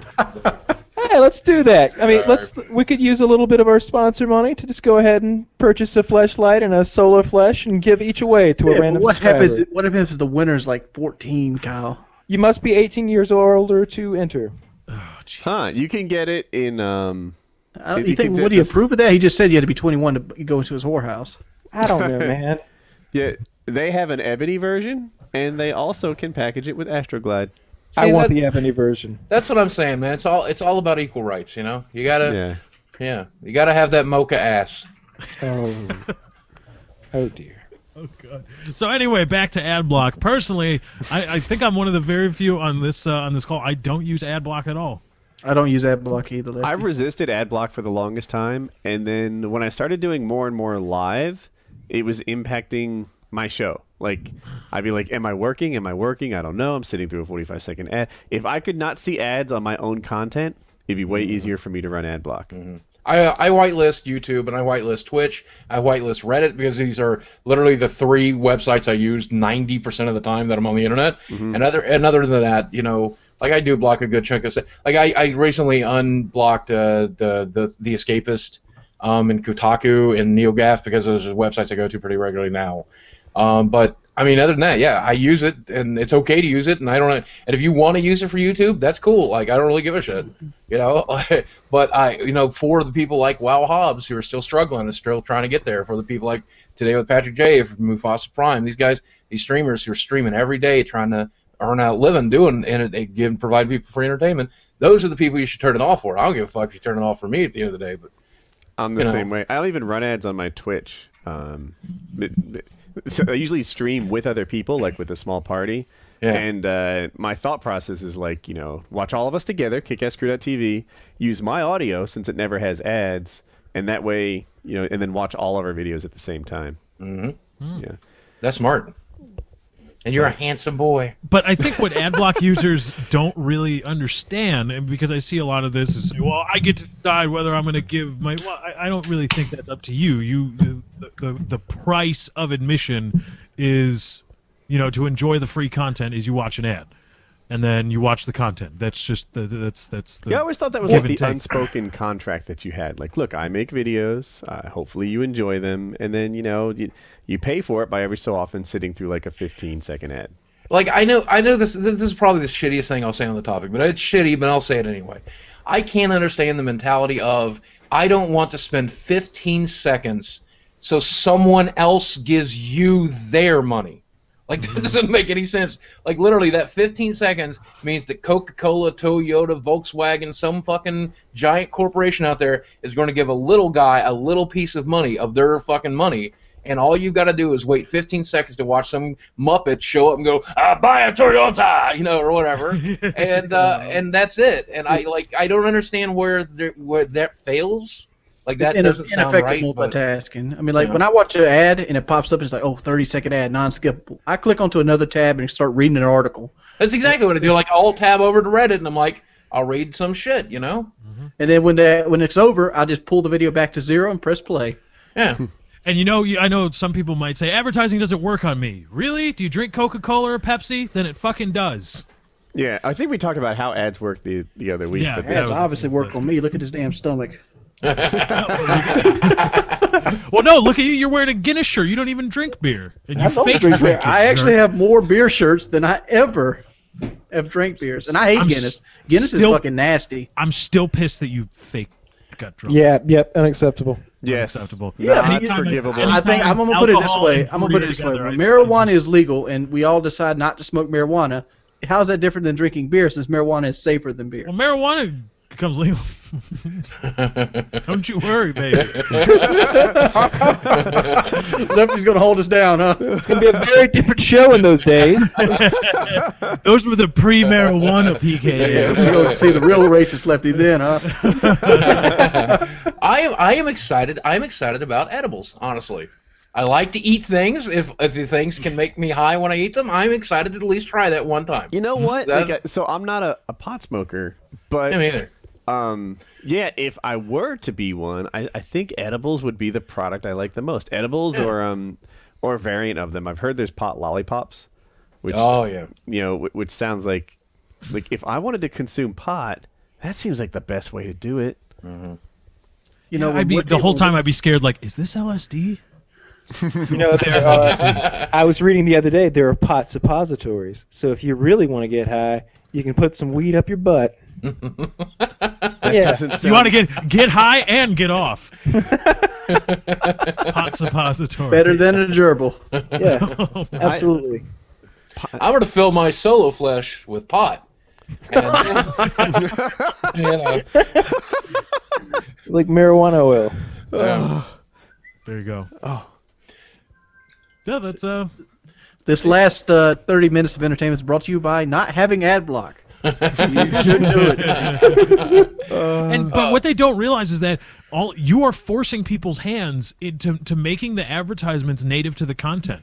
Yep. You don't want to hear me talk about how great EA's new game is, or how or something else, or some other product, or I think I did a while back CES, I think, did a direct advertising sponsorship through full screen. You don't want to hear me talk about CES for 30 seconds? Well, then turn off Adblock, because the ads aren't going to go away. You are going to be advertised to, and don't give me the shit about, oh, well, maybe I'd pay, I'd subscribe if it was available, because I have the subscription program on Twitch, and I'm thankful for all my subscribers. You guys are awesome. I love all of you. But the amount of people that subscribe versus the relative numbers of people that run Adblock, guess what? They don't match up.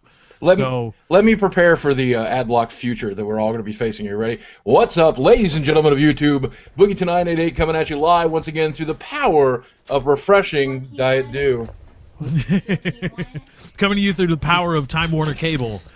The internet. Instead of the internet, it's Time Warner Cable, brought to you by Comcast. My outro is now, it'll turn into a NASCAR broadcast, or to a Fox football broadcast. That reminds me, check out appwin.com. They're giving away a free iPad and Amazon gift certificate right now. Holy shit! Now. I can win a free iPad right now. Hold on, let me go there.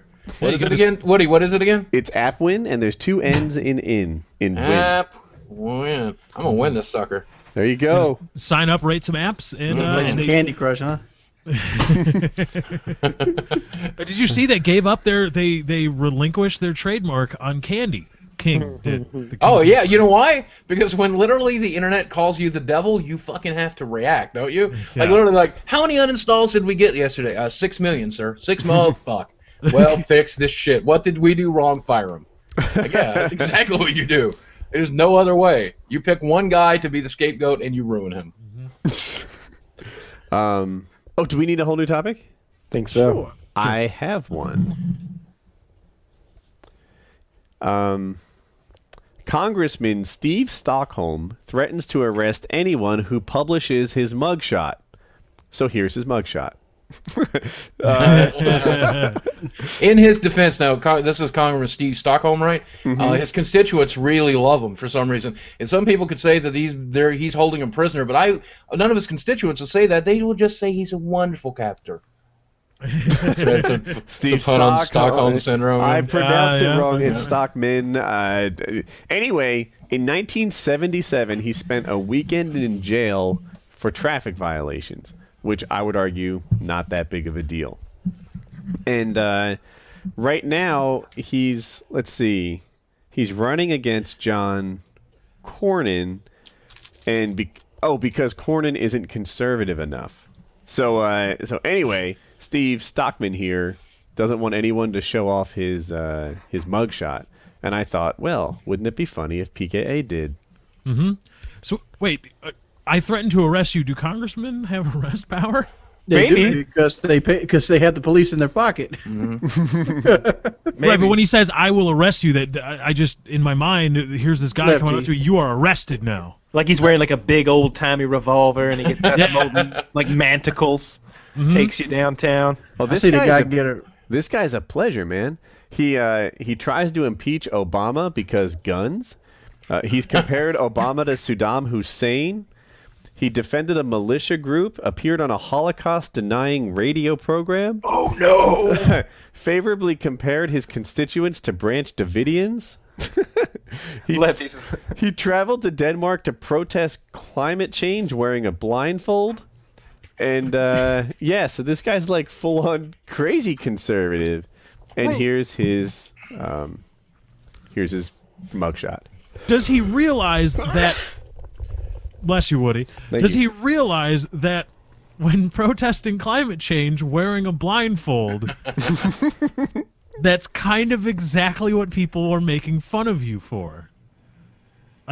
What is this guy just a wacko? What is his deal?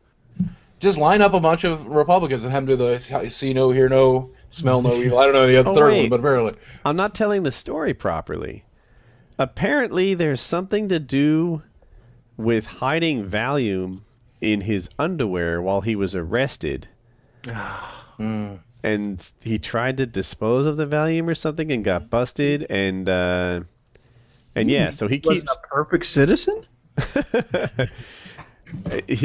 So apparently he kept some tranquilizers in his Fruit of the Looms and went to jail for the weekend. And I thought it was a fun topic.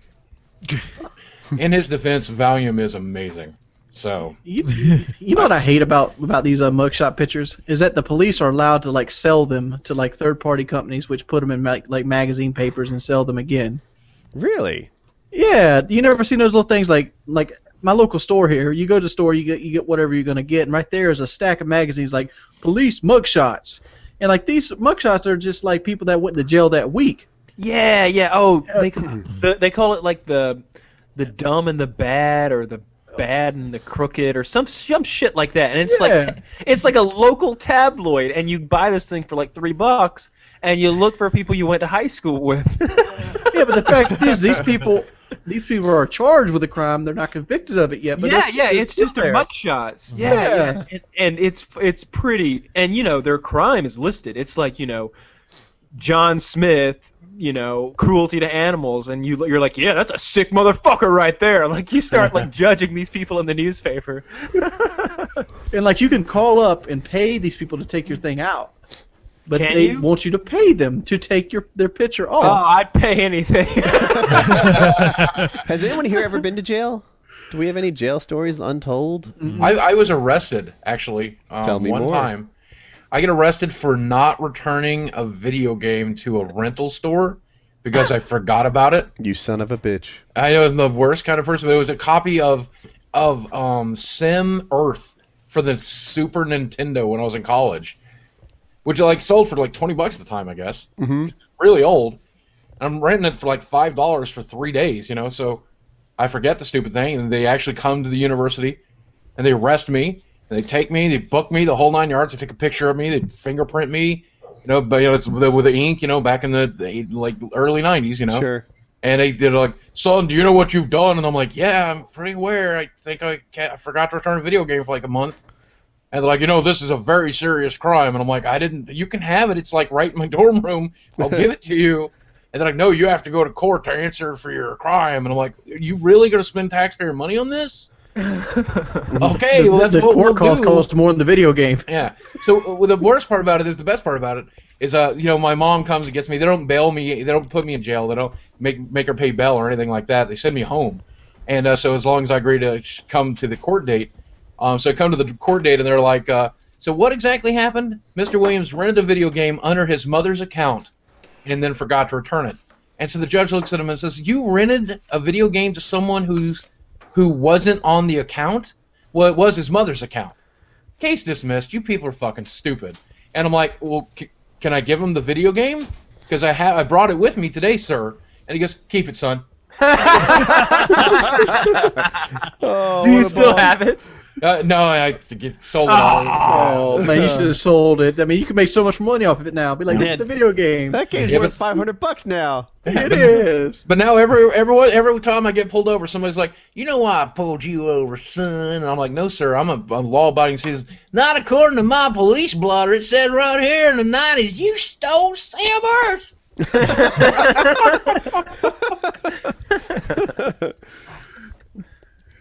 I've never been arrested. I don't.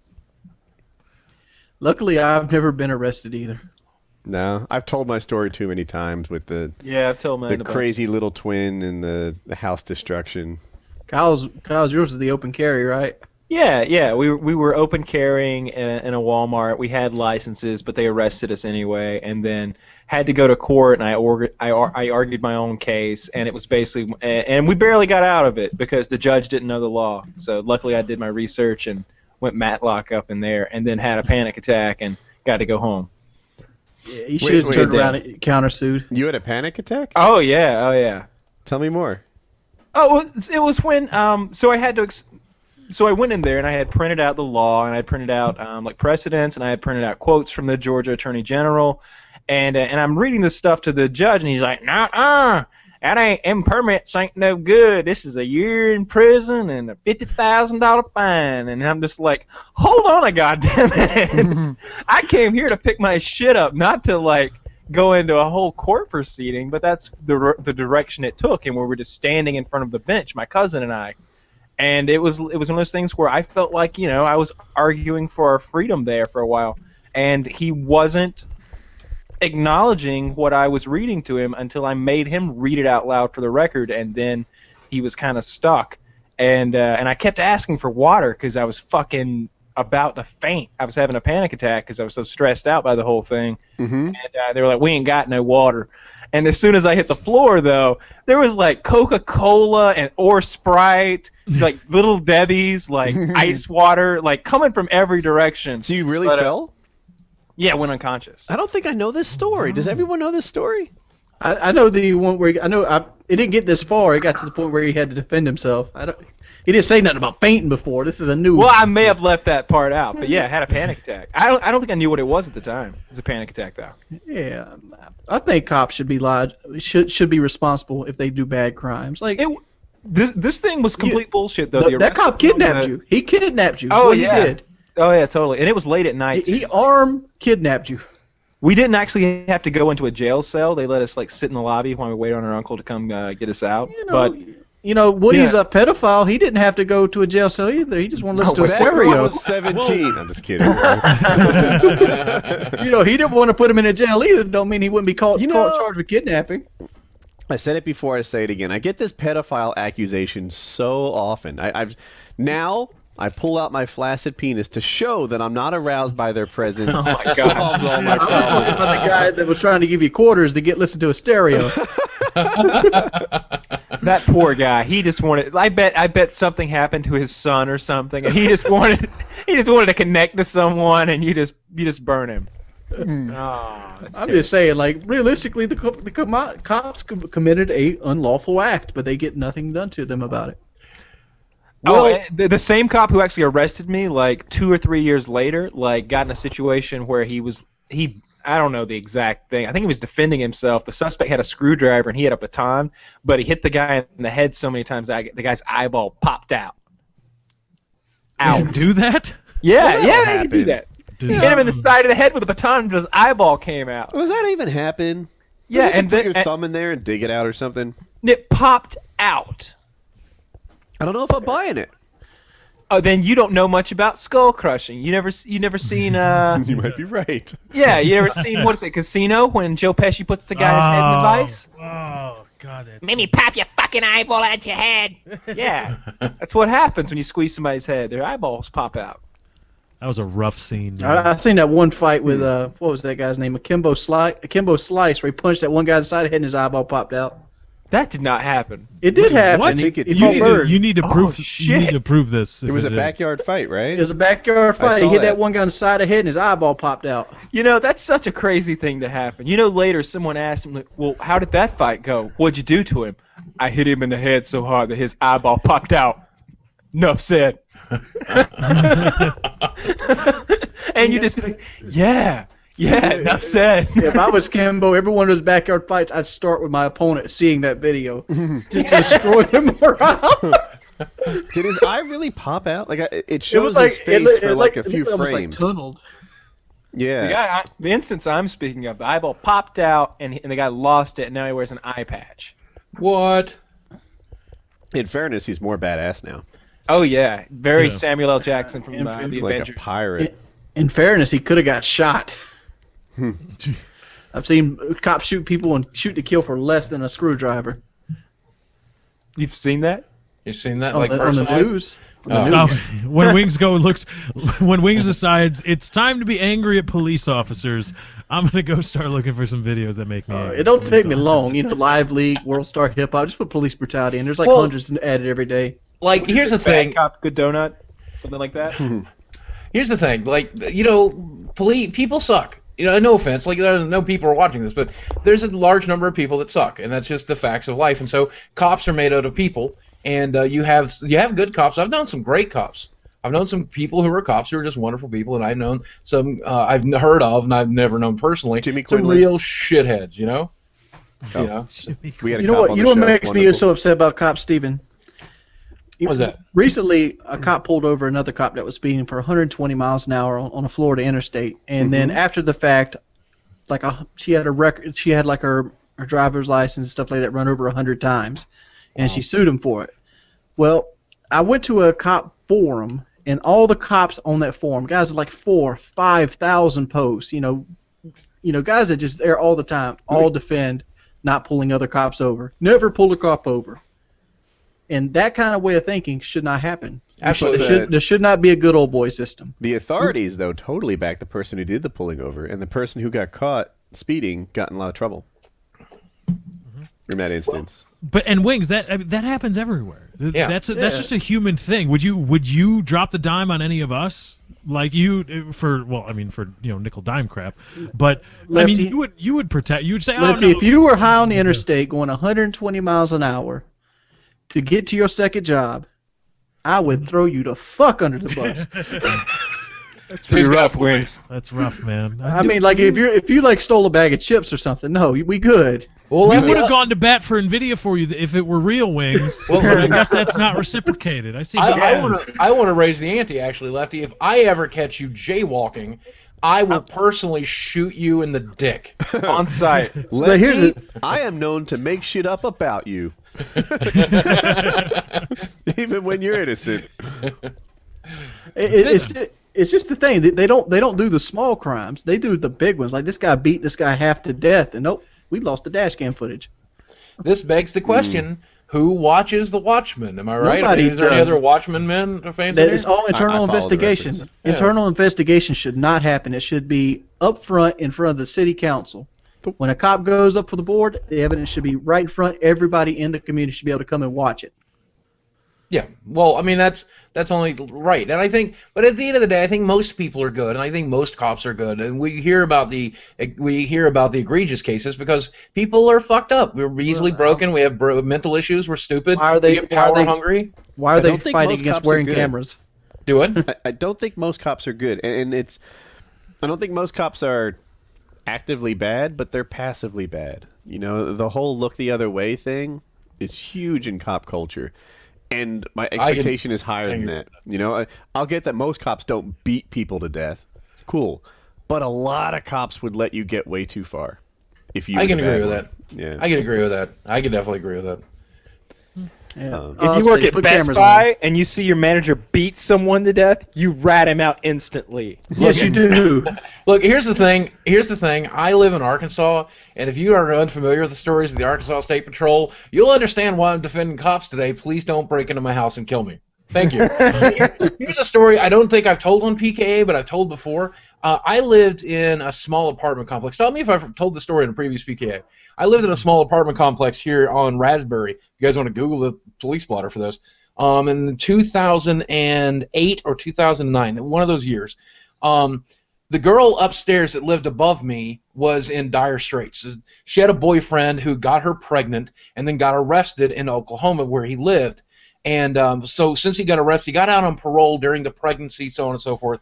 And he calls her up on the phone, and he's like, "You still carrying my baby?" And she's like, "Yeah, I guess." And he's like, "Well, I'm going to come kill you, bitch. You should have had an abortion. Fuck you." And so he hangs up the phone. He starts driving from Tulsa to Fayetteville. So she does what any sane person would naturally do. She calls the cops and says, my ex-boyfriend, the father of my unborn fetus, is coming to stab me in the stomach 100 times. And so the cops are like, "Yeah, we'll get there in a couple hours." So in the time it takes for him to drive from Tulsa to Fayetteville, which is like 2 hours, they finally show up. And when they finally show up, the guy is beating down the door to the apartment. And so he turns around, sees the cops. They flash a light up there to look at her apartment, see him. He makes it through the door, pulls the door closed, pushes the couch in front of the thing, and then, as promised, starts stabbing Oh my God. this girl that lived directly above me in the stomach. I think it was 27, 37, 47 times. I don't remember how many times. So the cops, in their infinite wisdom, try to break down the door, and they can't because there's a couch in front of the door, I guess. They don't have a ram or whatever. They're not as big as this guy. But there's a window right next to that door. So they break open the window, and then, like, the blinds are drawn, so they start blind firing into the apartment. and they hit the now I don't know, blind firing is one thing. I don't know what's blind firing. I can't say that for sure. Please don't arrest me. So they hit her and not him ever. So they actually hit the refrigerator behind her, and it ricochets, and bullets of the chunks of that hit her in the back of the head and kill her instantly. And which is fortunate because she had been stabbed so many times at that point. She was going to bleed out anyway. There was no saving her. They actually did her a favor in shooting her. And then, of course, they arrest the guy, and they take him off to jail, and that guy goes to jail for murder, and so on and so forth. And so justice was done that day, but not as competently as it could have been. And I waited for like the investigation on that to come up, the investigation to go, because that's fucked, man. Right. That's completely fucked. Right. And the investigation, of course, goes exactly the way you would expect it to go. The police responded in a timely fashion with the low number of cops we have in Fayetteville compared to the number of things that were going on in time. They could have maybe responded to this quicker, but they didn't. They did show up within a timely manner, and they were able to arrest the guy who did it at least. He didn't get away, and the cop that fired was pumped up on adrenaline and wasn't able to fire as cleanly as he would have liked, and because of that he missed, and so on and so forth, and so everybody walks away from it, no harm, no foul. But That's there's why this dead pregnant girl, Yeah, that's why it's good to have a gun, folks. That's why I like my guns. Yeah. Yeah, shoot him with the old shotgun when he comes through the door. I have guns for the psychos with knives scenario. Yeah, it's funny though. Like we're kind of joking and stuff, but if that guy came to my house and took a minute or two to break down the door, the odds of him getting killed are 100%. 110%. Yeah, there's no. Every time, with no exception, does he survive. I'm not going after him. I'm going to sit there and wait for him to get through the door. But once he's through the door, you just gave me 2 minutes in. You just gave me 2 minutes in my house to find what I wanted to use. Do I want the 1911 or the revolver? Hold on. If somebody's hitting your door, or in the process of breaking your window or pounding on the door, you shoot that fucker then. He doesn't even have to be in the house. He can, if he's sitting there hitting his shoulder against your door, put the shotgun about where his head is and pull the trigger. You'll get him. I'll be entirely honest with you guys. I used to be really anti-gun. I didn't want to have I grew up around guns, not a big deal. I fired a bunch of guns in Boy Scouts, stuff like that. I went hunting a couple times. Never killed anything, but I went hunting. I fired at some squirrels and missed. But as an adult, I was always so imbalanced. I always thought, hey, if I had a gun, there's a real chance I'm just going to go ahead and use it on myself at some point. So probably shouldn't have a gun in the house. My roommate loved to go to the shooting range. He's like, man, I'd love to have a gun. How do you feel about it? Because I won't bring one in the house if you're not comfortable with it. And I'm like, as long as I never know where it is, it's fine. You can have one. I just don't know. I just don't want to know where it is because I don't want to ever make a stupid mistake due to depression or whatever. And he's like, okay, that's great. So he never does invest in one. And then the very first time somebody actually harassed me in real life, like it went from internet harassment to real life harassment. Right. I'm like, hey, did you ever buy that gun? And he's like, nope. And I was like, let's go shopping. Let's go shopping today. Let's get some guns because we're gonna need them at some point. I'm fairly fucking certain. So it's now at that point where YouTube's my job. Got to be ready to murder somebody. I don't understand that, but that's no. You've got to be ready to stand your ground. We need George Zimmerman to go on a lecture tour about this, teaching everybody about. I haven't had any good death threats lately. Like you get them all the time, but like the last death threats I thought that had any kind of credibility was the whole women built for rape thing. I don't know if you ever heard of that drama around me. But I was getting credible ones there. And it's nice to have a gun on you, just to know, just in case. Yeah. Jordy went after the Muslims. I Isn't don't it? know what death threats are. Kyle, you might be able to answer this question. I don't know if it's true, but a cop friend of mine told me that as long as you shout, "They're coming right for you," just before you fire. I think that's the South Park That's logo South there. Park. That's South Park. Oh, that's right. Okay, yeah, that's what it was. Yeah. Not coming right for us. Yeah, that's right. That's right. We shoot anything then. Have you played the Stick of Truth? Oh, it's phenomenal. Oh my God, I got an early press copy. And got to play it about 2 weeks beforehand, and played it through entirely. Did every quest, got all the collectibles, and then I did a second playthrough entirely live on Twitch. It was phenomenal. Did you play it? No. I've been debating on whether to try it because I've never really gotten into turn-based RPGs. Basically, have you ever played a Paper Mario game at all? Yeah. This is Paper Mario. It's Paper Mario with like dicks and like fetuses and shit. It's crazy. Okay. And then on top of that, it's a little easier than I would have liked. Like even the second playthrough on Insane, it was still a little easier than I would have liked. And it's a little short at about 13 to 15 hours. But I'm at a point in my life where a game being short at 10 plus hours is perfect for me. So I don't hold that against them, in fact. And it's such a quality. Like if you like South Park, you're gonna fucking love that game because it's just an episode of South Park that you're hitting AB during. It's fucking hilarious. Hey, I'd like to point out that Obsidian Entertainment did the Stick of Truth. They are the guys who Fallout New Vegas. Oh yeah. Interesting. Yep. And I'll be honest, they nailed this. They absolutely nailed this. I couldn't believe it. They're the original Fallout guys. They did Fallout 1, 2, New Vegas, Brotherhood of Steel. Yep. Now just take Fallout New Vegas, make it 2D, and put fucking aborted Nazi zombie fetuses everywhere, and that's the game. That's the game in general.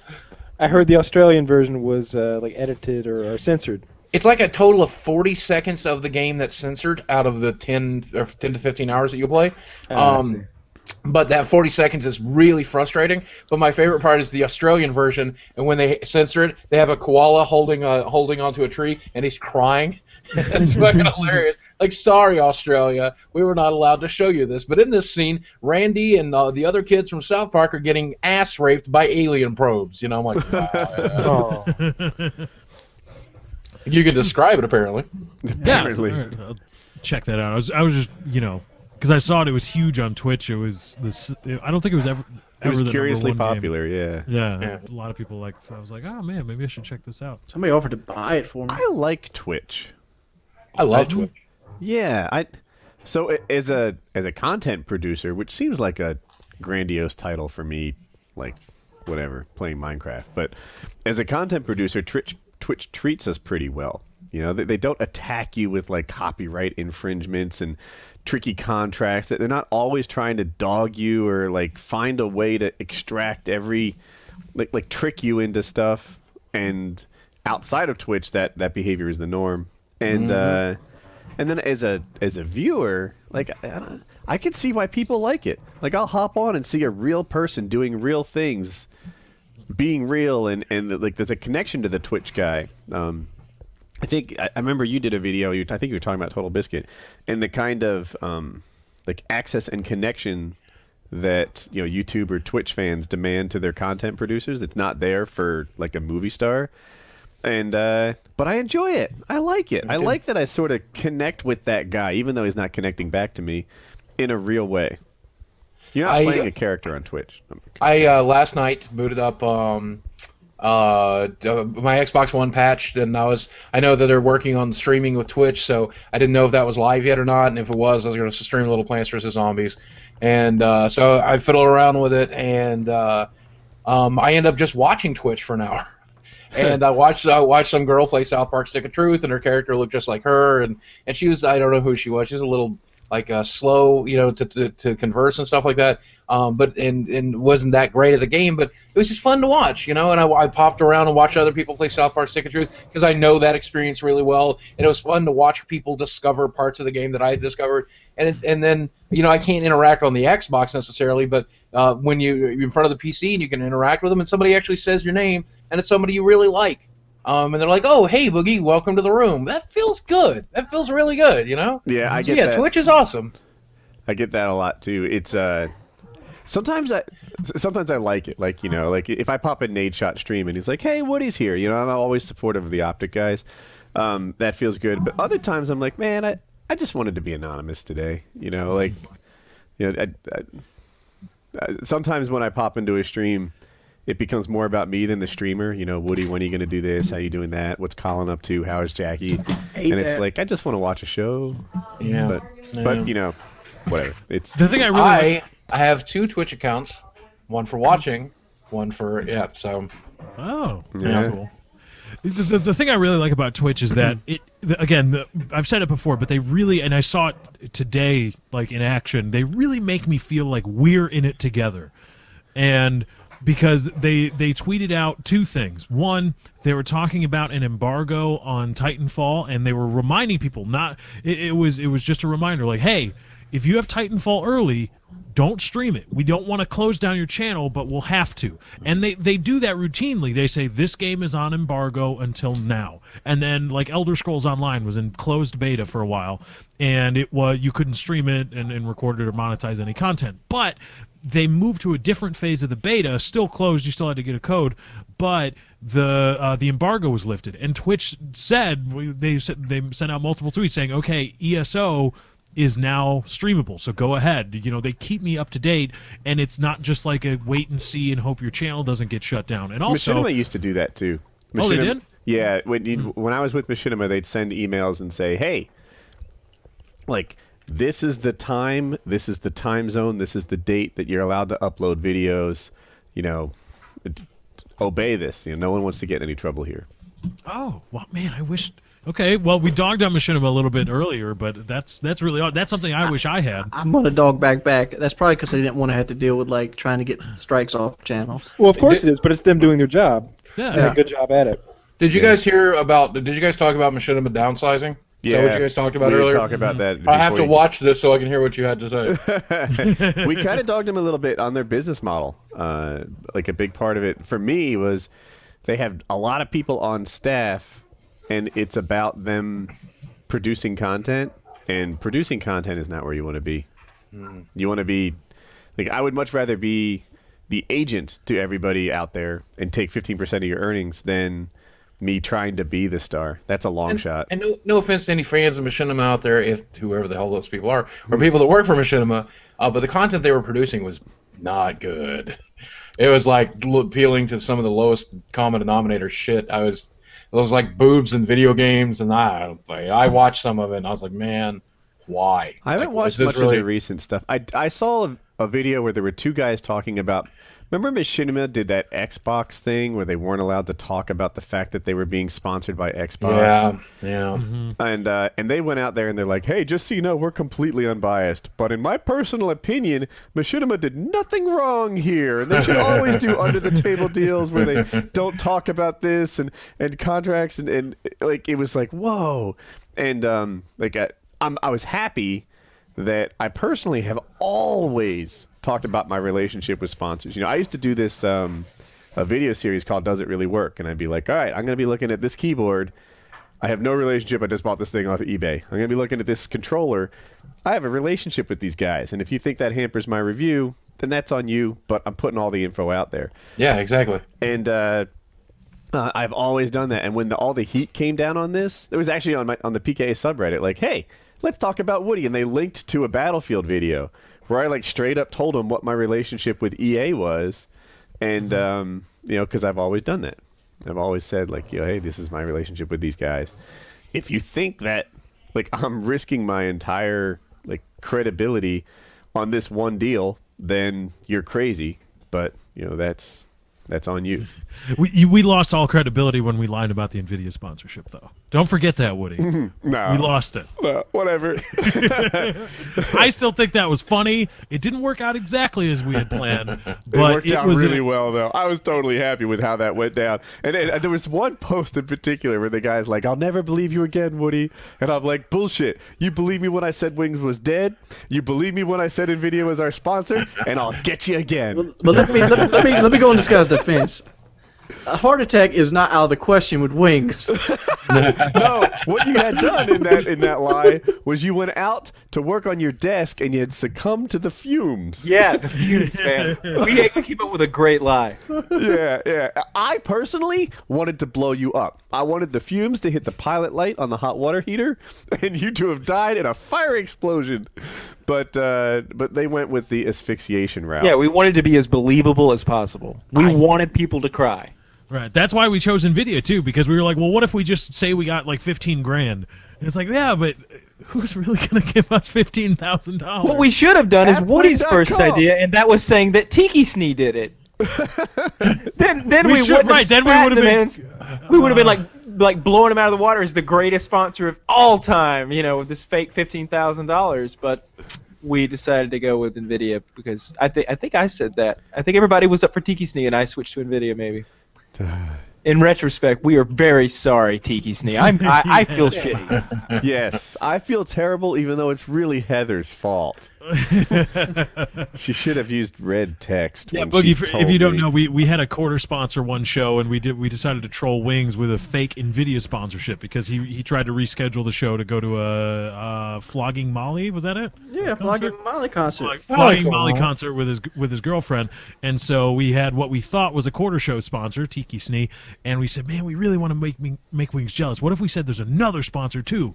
And we eventually landed on NVIDIA, and they gave us $1,500 credit, the new Titan Black that had just released, and NVIDIA shields, and oh yeah, we got all this swag, but Wings isn't here, and it was a thing job, and he doesn't get any of the stuff. And we just, see, they want to hassle me for missing a show. Like if one of them good. miss a That's show, good. it's no, whatever. don't. Bullshit, No, that was not bullshit. it. That was not Wings it. is not telling you guys the truth. Every Yeah, you fucking always week. twist it. Yeah, What was twisted? It wasn't Every twisted week about it's it. I have to go to bed at 7. My health is paramount, or it's am I going to the Flogging Mollies, or can we do it another day? It's a whole lot of There was one rescheduling. where you were asleep. You made it you didn't miss the show, but you were asleep when the show time came around. But you're taking this show's been running 3-4 years now. You don't bank goodwill of that. I think somebody went back and actually seen who's missed the most episodes. You've missed more episodes than me, Lefty. Wings, I'm going to be entirely honest. This show running for 3 years is not a good excuse for not knowing what fucking time it starts. Okay. It's not even. It's not even that. It's like I'm one of the more consistent guys that show up, and it's been a time in my life where I don't get to see the girlfriend as often as I'd like to. She wanted to go to the concert. I tried to reschedule PKA. I tried to see if we could do it a day earlier. No. You wanted us to reschedule it for you. I don't want to do it because it just seems like we're begging. But it wasn't just you came up with the idea. You wanted to do it early. We were the ones, Kyle, Woody, and I were the ones that were coming up with all these different scenarios. You came to your only contribution was, I don't want to do it on Friday night. Yeah. You weren't proposing, a solution. You were just saying, I got a problem. And we'd be like, original hey, can we do solution it was Thursday? we And came you're up with like, the original I go to the solution. gym. And we'd be like, can we do Original it Thursday at this solution other was time? this. No, I get tired. Can we do it Friday earlier? You guys are missing something entirely. The original solution was I had to go to the gym at 3, and the concert started at 8. And there was not enough time in between. So the original solution was I was going to come in at 11 or 12 that day and do 2.5 hours. But I didn't know anything about that because Kyle didn't know anything about that. So we had to. Everything we created fell apart. Because you used the wrong text group. That was your fault too. You just left it off, making it sound like I fucked up. No. Wings inserted the wrong number for quote unquote Kyle. It's not you fucked up, Kyle. It's just you couldn't do it. They were having this whole group conversation that didn't include me. It's just you couldn't do it. It's not that you fucked up at all. Like even if you were in the conversation, you said, "I can't do it at this time." Because Wings didn't. Wings text like Lefty and I, and then some person we don't know who's not Kyle. But it wasn't just like that one show. It seems like the last, not last week and this week, but for a while now, the PKA was the lowest thing on your list of priorities. That's why you got trolled. And there were some other things, Wings, that were said privately that I think were. I'm gonna put it out this. There's 170 of these things. I've missed 6. I haven't missed 6. Oh, you said I missed more shows than you? Woody's missed 5. I've missed 6. 5. I'm calling bullshit on 5. I missed 1. You know why? I guess technically I missed 100 here, or it so. doesn't happen. I've done 3 without you by myself, Woody. But this that is doesn't early sound on. right. I think you've done 1 without me. In their defense, I did I one missed with about Boss, 173. I've done. There was one with the stupid guy. What's his name? Boss something. He's supposed to be a Halo coach. And there's 2 I did with Onslaught and Bash. Really? Yeah, I'm pretty sure it was two different occasions I had Onslaught and Bash fill in for you and Kyle. What? You don't get credit for those. We're talking about like modern day times, motherfucker. Like Well, shit they're that old happened back within in the- memory. I don't remember those days. Those are dark days. That's 3 fucking years ago. That doesn't Kyle, count. you missed 36 of them. Then. Even I if could've Wings missed- is yeah, oh, somehow yeah. right, and he's somehow done 3 shows without me, I've done way more than that without him. I've done more than that without him in the last 12 months. I guess In the I've last 6 months, technically I bet. missed the most because I wasn't even. I a think part of the roster until I 100 missed episodes 3 in. last year in 2013. Now, considering I consider Jordy a friend, I want to defend him here. If Go it's on. okay. Chances are, if you take a girl to the Flogging Molly concert, you're going to get some pussy. I didn't get no pussy. I mean, What? But the idea was Didn't even. I didn't get the pussy. But that mainly because the show happened so late, and she wanted to go meet him backstage and Sometimes all you this have to other take nice the stuff. pussy. And then So we Flogging Molly got some pussy. No, Flogging Molly didn't get no pussy. What basically meeting them backstage at House of Blues means you get to shake their hand while they go to the tour bus. Oh, yeah. And then by the time we got home, we both just passed out. We were just tired. You didn't even get pussy. Do we need a new topic? This is almost as bad as fake drinking. Almost as bad. Yeah, and it hurt. To be perfectly honest, it hurt. I'd much rather have done PKA because standing on my feet for 3.5 hours is not fun. All right, yeah. Woody, hit us with a new topic if you go. I'm going to start with Boogie. Oh, yay. You are now immortal. And just to be clear, it's the good kind of immortal, not the kind where your body slowly decays but you're not dying. It's the part Okay, where you're like sure. perfect You're the and awesome. Highlander. You're Highlander. What's the first thing you do and why? Okay, number one, on any immortality clause, I want the ability to choose to die. So, like, if this is the cursed kind, like you're stuck here and, like, you have to ride the earth as it falls into the sun, that's not the kind I want. I want the kind where I can just be like, all right, that was great, thanks, guys, and then check out, okay? But the first thing I do, I want to jump off of the tallest building I can find to see if I leave a crater because of my size, because that would be hilarious. You know? Wouldn't that just be the shit? Just to, like, jump off of the Empire State Building and just leave a giant fucking sized hole in Manhattan or whatever? Like the movie Hancock? I like it. I like where you're headed with that. No. But they've had people jump off of the building. They don't leave craters. Yeah, but were they 500 pounds, Jordy? That's the question. That's the question. That would just it wouldn't. You probably crack the sidewalk, but you just splatter.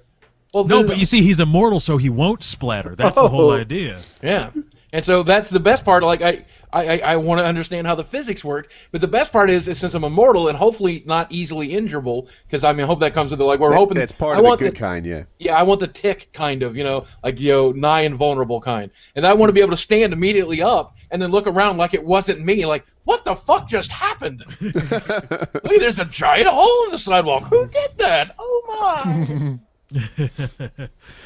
Lefty, what would you do? First thing, I'd go to Fukushima. Is that how you say it? And see if I can do anything there to help stop that whole bad stuff that's going on. Oh, now Really? it's such an Oh asshole. my god, fuck you. No, but I don't know if they need like a door closed or something, or I can like do something to slowly stop the leak of radiation into water and all that stuff. I'd see what I could do.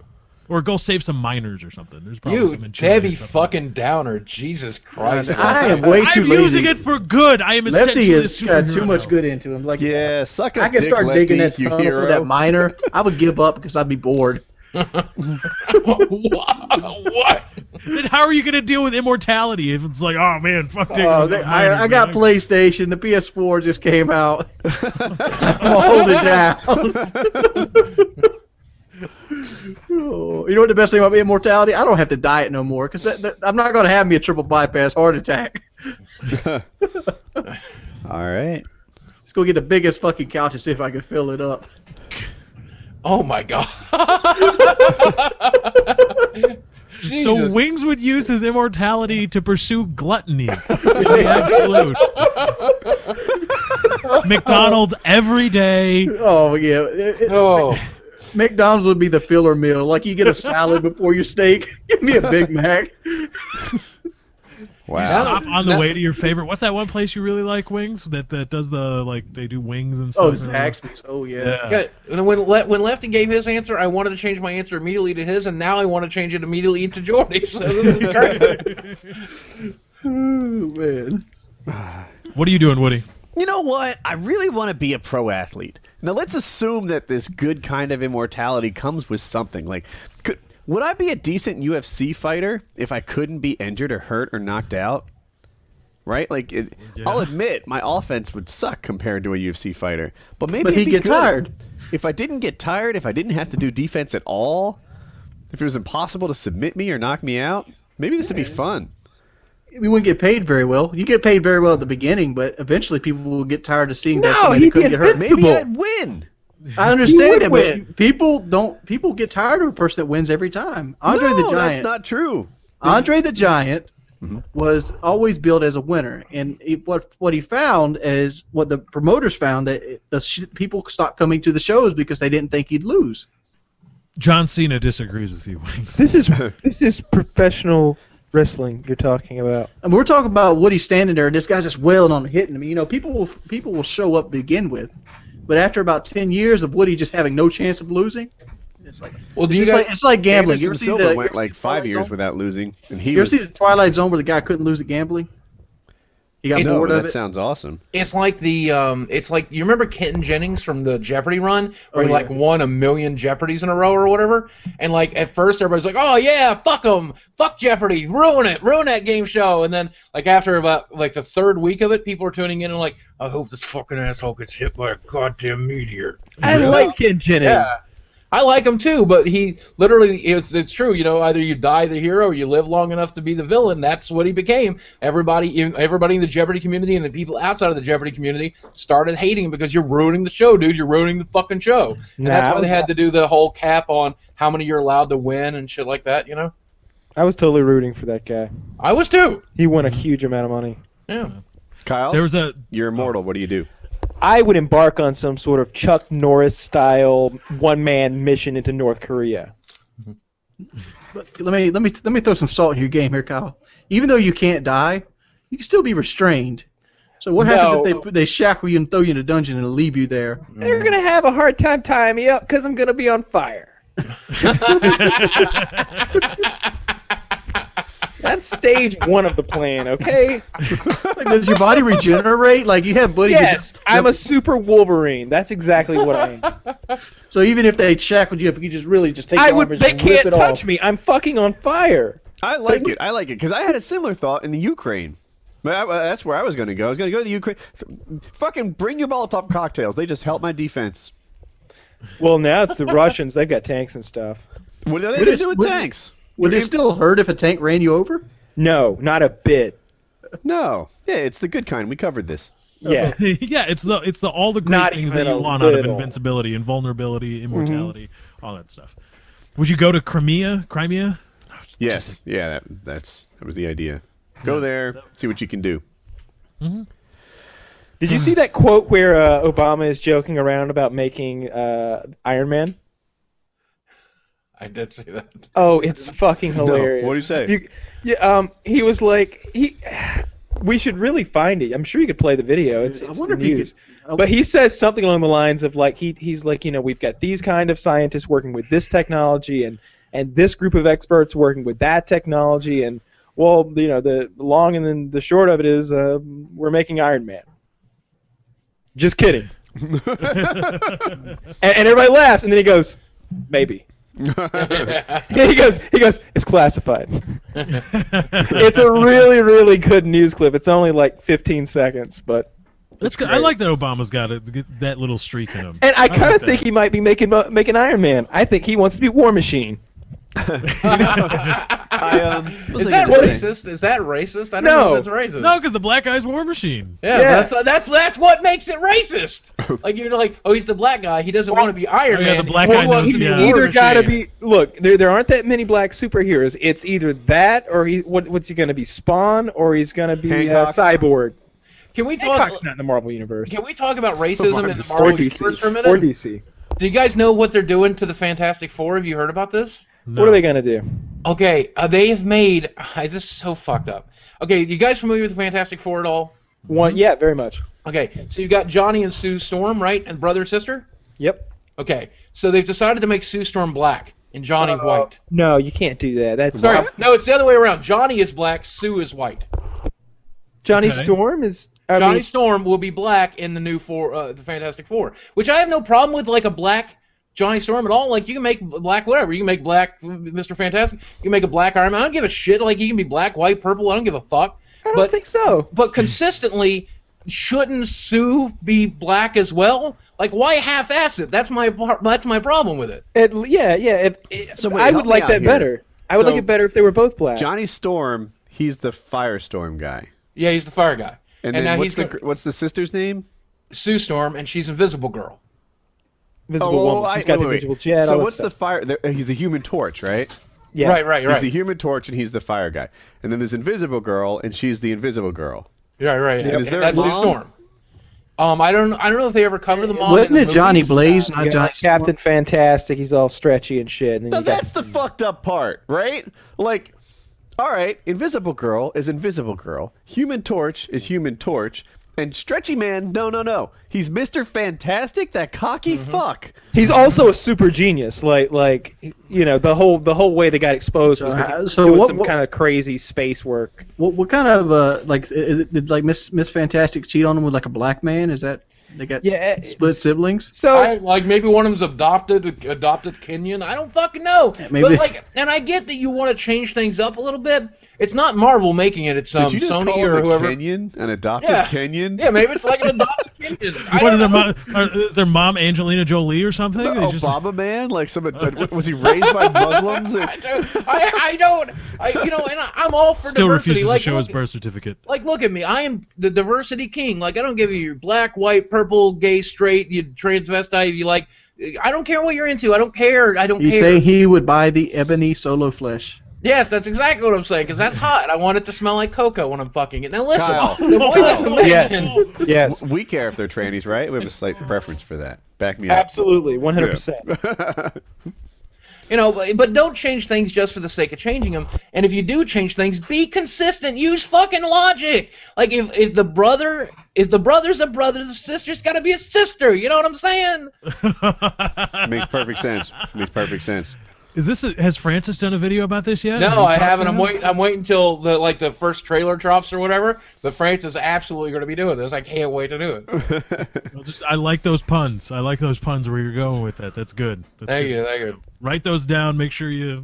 Brother's got to be a brother. Sister's got. You tweet that to me when the first Fantastic Four trailer drops out. So don't forget where you left it. All right. That just doesn't make any sense. I don't like when they mess with the canon of. They cast who was it? Michael Duncan Clark as Kingpin in the Daredevil movie, and that was the only good thing they did with the Daredevil movie. But I was okay with that. I like a was black okay with Kingpin. Yeah, you know? I was okay with that. So Especially Michael Clark Duncan. Yeah, he's awesome. He's just an awesome dude. Yeah, Michael Clark Duncan. That's right. Yeah. And I couldn't think of any white actors who could have pulled the role off and No, looked absolutely glorious not. like that. Absolutely not. And in that case, you have to be like, a black or white, it doesn't matter. The dude is Kingpin. Look at him. He looks like fucking Kingpin. That's perfect. Because the You couldn't Kingpin have- that I remember was from the Spider-Man cartoons, and he's enormous. Like Spider-Man has a hard time like beating up this normal dude. Yep. Mm-hmm. Kingpin, I remember bold. Yeah, yeah. Oh, that one. And then he got the. God, what was He had his hand put into the little ball. Right. shiner. But what he got a sponsorship. He got like a lifetime supply of something. Right at the end, like he wasn't completely down and out. After the. By the way, spoiler alert for the movie Kingpin. He's Rubber Man, so he gets a sponsorship with Trojan that pays $100,000 or something like that. Oh, okay. Yep. There it is. Yeah. Speaking of, just a quick question. I was thinking about this racism when you brought it up. How do we get to a place where race actually doesn't matter? Because I know that, saying, well, if race doesn't matter, why are you bringing up race? Or why are you, we're talking about the Marvel comics. Why are you... when aliens attack. Well, this is race, it changes the whole family dynamic because it's just not possible for the standard family dynamic that was defined before to still be current. Right. 'Cause they're of different race. Wait, so Lefty's question was, how do we get to a place where race doesn't matter? And the answer is obvious. A 7 billion person orgy, right? Oh, Yeah, that's exactly it. Keep fucking different colored people all day. Like, if you're white, go find somebody who's non-white and just fucking breed. Fucking and then breed. And then literally 10 generations from now won't matter anymore because we're all a wonderful mocha If you color. want to speed up the process, have more sex with more people all the time. Yeah. That's how. And then once you can say like, hey, I'm not racist, I have a black friend, and people won't buy it. But if you say, hey, I'm not racist, I have a black daughter, then that gets you credibility. That counts. All right. Well, how does that count? I mean, the slave owners had sex with the black slaves. no. Oh, They had God. black daughters. Oh, what have I started? Those were the less racist of the slave owners. Or the more racist, depending on how they arranged it. You know. Maybe the well. wife was on the menstrual cycle and the slaves weren't. Oh man. Oh wow. Had to go right there. Yeah. I think God. all women are on the cycle. I mean, Oh God. it's there. God. No. You know, now that he mentions it, you know, like when women live together, you guys may not be aware of this phenomenon of watching, but I think most of us are. don't think it's when true. women live together, I've lived with several women, and I can tell you that their cycles, even though they were opposite when they moved in, matched. That actually happened. Really? I'm And going to so- Google this because I'm pretty sure I've looked into this before and it's bullshit, but I'm also the guy who thought my torch was hotter than the surface of the sun. Yeah, So- find out, because I know, for example, and maybe they were fucking with me. I don't know. Maybe they were lying to me. But the two girls I was living with, they mentioned that where cycles match. Well, weren't they when we first moved in? Oh, you didn't investigate that? You didn't You investigate? No, it's gotta, not like you gotta train him better, Boogie. It's not like I'm girls come here and you know, I mean, you Yeah. know. You gotta train him like, oh, I'm on my period. Oh, I guess you're sucking dick tonight.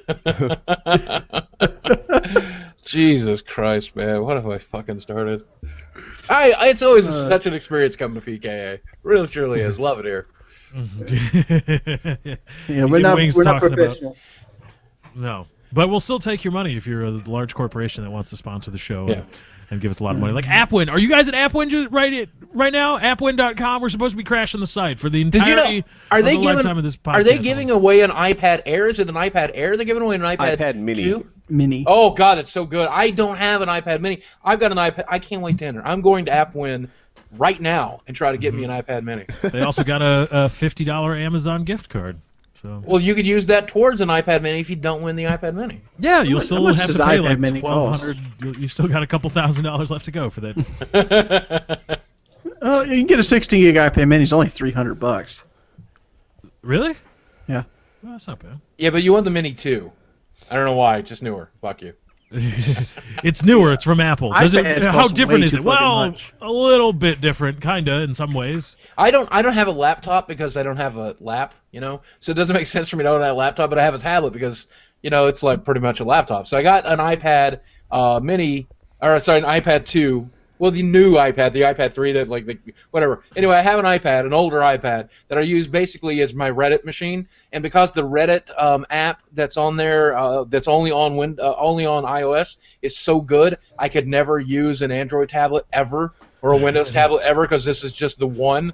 I forget even what it's called right now. But anyway, so I see the advertisement for the iPad Air, and I'm like, honey, I'm thinking I'm going to get the business an iPad Air. And she's like, why? Is it better? And I'm like, maybe. I don't really know. But they advertised it on the TV, and I think I might need to purchase it. And she's like, are you just the worst person? I'm like, yeah, I really am. And so then for the next few weeks, I'm like stomping around the house mad because I realize I can't just go buy an iPad Air if my iPad actually works, right? And I'm like, well, maybe I should give it away to a charity or something. Or, you know, Give it away to Jordy. Right. And but then I'm like, I'll just drop it. No. Just give it to me. Give it to me. What, you I gonna might drop your uh, iPad so that you Well- need a new iPad? No, like when Wow. that thought hit my brain, my brain went, okay, here's what you do. Download Angry Birds, break it as Francis, make money, then buy an iPad Air. Ooh. And then I realized I am just a dick.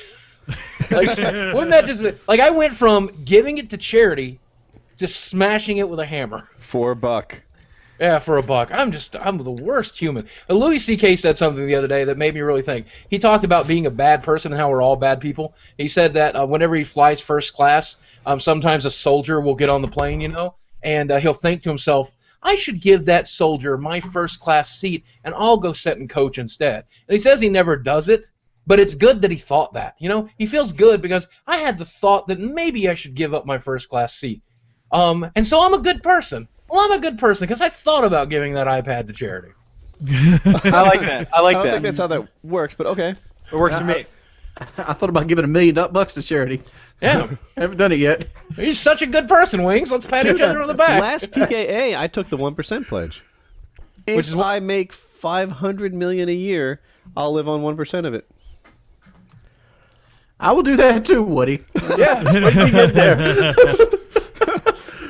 Yep. In the off chance that I make 500 million one year, I'll live on 1%. So, You know, the last time I was on PK, I talked about saving money. Mhm. You know, of course, tax season's here, and so I Right. found out how much of my income I actually lived off last year, and I actually lived off of 1/5 of my income. All the rest went into savings to pay for taxes and other things. Literally, including all business expenses and everything else, I lived off of 1/5 of what I made. Everything else went into the bank. So when I told you last time that I save it all, I ain't fucking around. Meant it. I'm right there with you. But the real key topic here is menstrual synchrony and the status of the theory. I was like, wait, what? It's not true. In light of the lack of empirical evidence for menstrual synchrony, it seems there should be more widespread doubt than acceptance. The experience of synchrony may be the result of the mathematical fact that menstrual cycles of different frequencies repeatedly converge and diverge over time, not due to the process of synchronization. Right? Because some women are 27 days, others are 29, and they're just going to match. And it's also due to the high probability of menstruation overlap that occurs by chance. And that's especially, I remember my wife. Really good news for the slave owners. So that's nice. So my wife was saying, we weren't married at the time, but we were dating way back in the day. And she's like, yeah, they're totally synced up. I know I trigger Danielle, then Danielle triggers Christine. And it's like, what? That's not synced. The thing lasts a week out of every 4. The 3 of you have no overlap, and you're claiming that you trigger her? You're just looking for reasons to think that your periods are somehow related. Mm. So it's like when you're behind somebody stopped at a traffic light, and you're both turning in the same direction, left or right, and you both have your blinker on, and you're waiting for the clickety clack of your blinker to match up with the light going on and off of theirs, and it does it for just a little bit, and then it gets completely out of sync, and then hopefully before it comes back, and it's Yep. That's a really good analogy. Does anybody else do that? Woody nodded his head. So that does anybody else do that when are you hoping that? Because I one day, it hasn't happened yet. I want to be behind somebody where our blinker signals are in complete. What would that be? Harmonic? Or resonance, I guess. People have put too much thought into this shit. I looked up the Wikipedia for this. It's like a fucking mile long. Why aren't this energy being put into cancer? That's how Wikipedia is really cool. Just the idea of everybody pooling their knowledge together. I mean, you control them, but it doesn't really last very long. This shit goes into male dominancy, and if the females are out of synchronization, one male could dominate as an alpha male. So Wikipedia allows for community editing, right? You can go there and you can edit the site. And I saw this, and I thought about the greatness of Wikipedia, and I came away with this theory that humans were essentially good.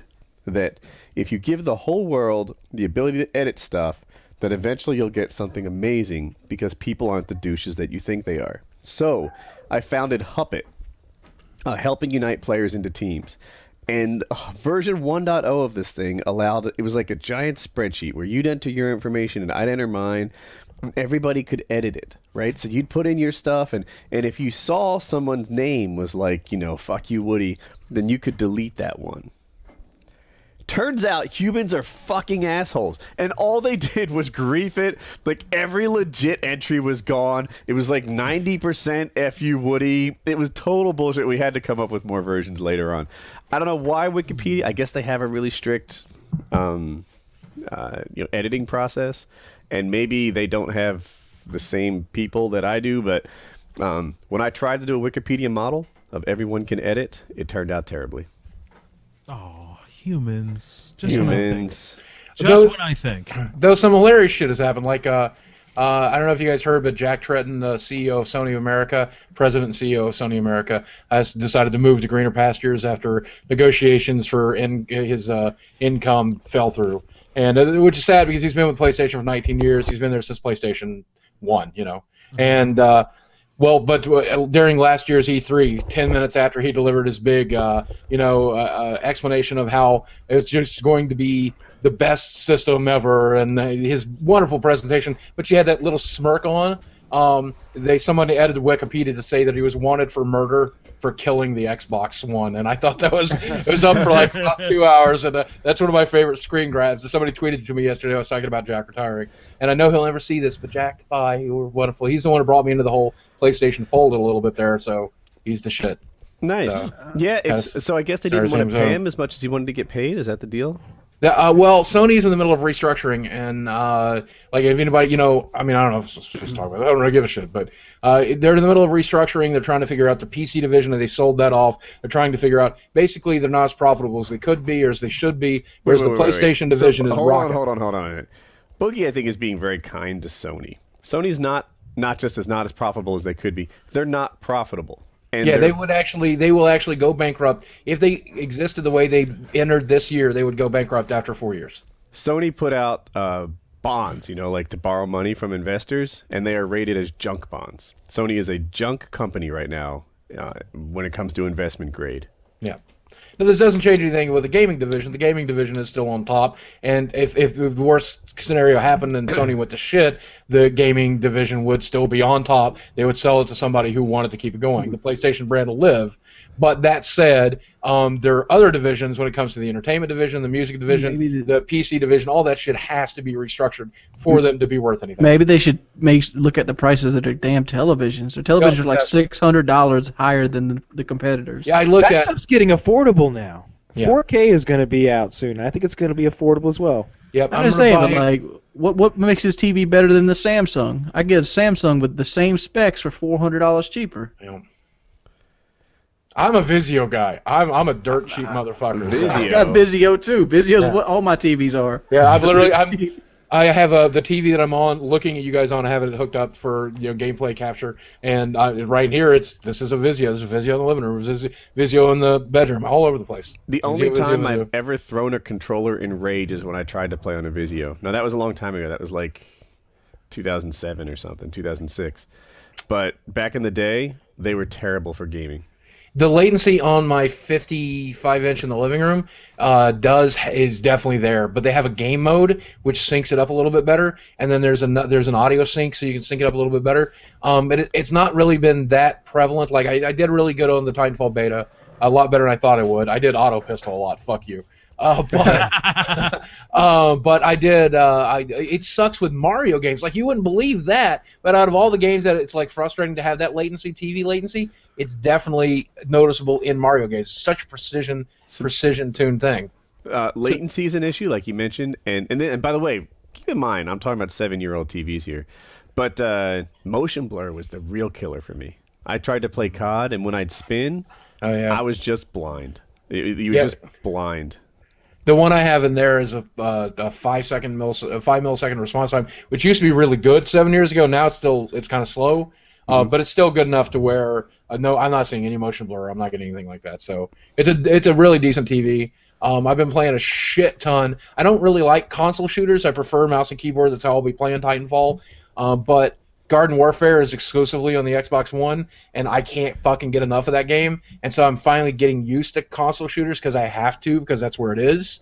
And my wife fucking loves it, man. We made a little deal 21 on Swiss with Garden Warfare. No, not at all. I just fucking love that shit. I just fucking love that shit. Like if I could go to the offices of PopCap, the guys who make Garden Warfare, and just suck every dick in that room, I would probably consider like they've created. It's funny you mentioned that. Yeah, I'm involved with PopCap. Are you? You're sucking dick, right? Yeah.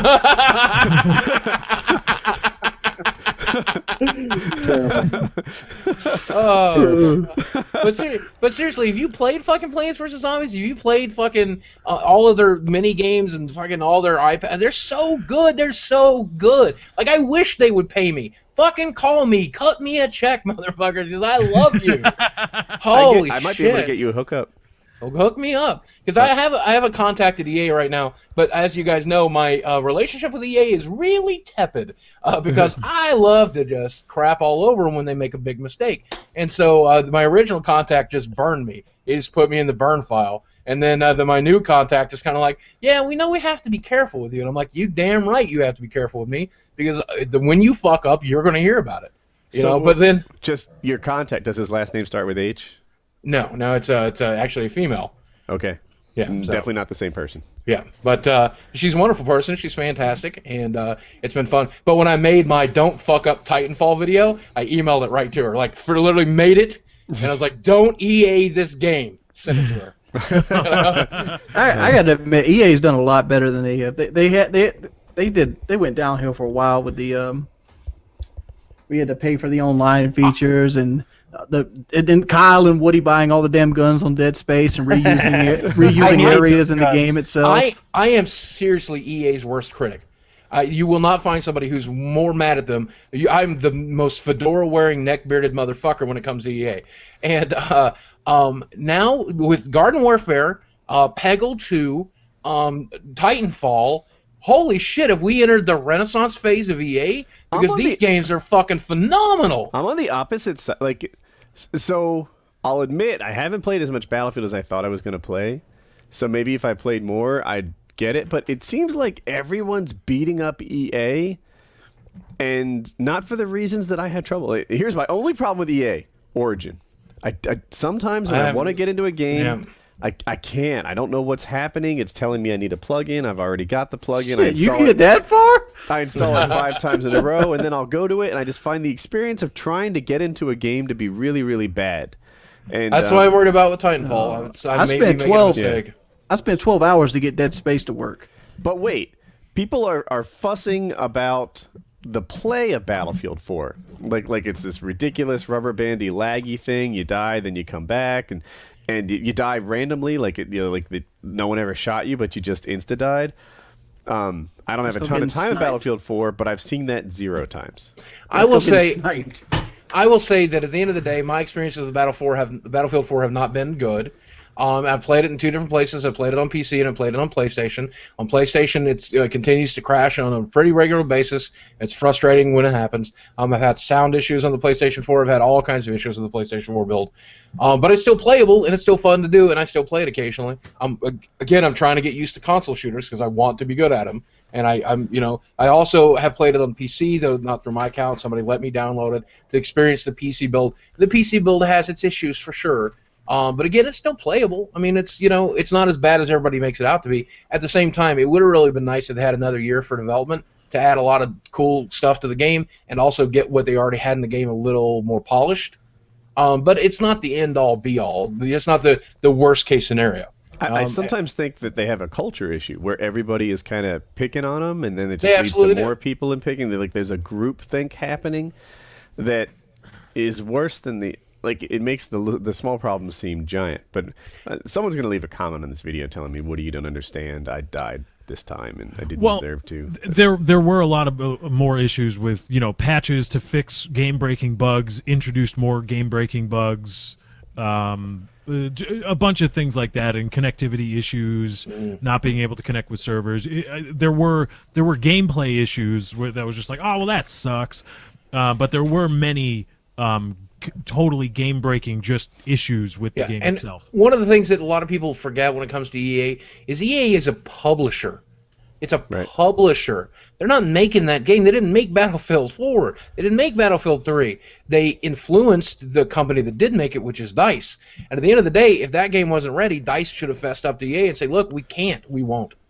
It's their final fucking decision. EA is at the end of the day fully unaware. They're not wearing a fucking top hat, smoking a smoky, going, "You will release the game." They're not fucking villains, man. They're publishers, and yes, they've published some shit, and yes, they've influenced they've influenced their game directors and developers to put some shit into their games that shouldn't have been there.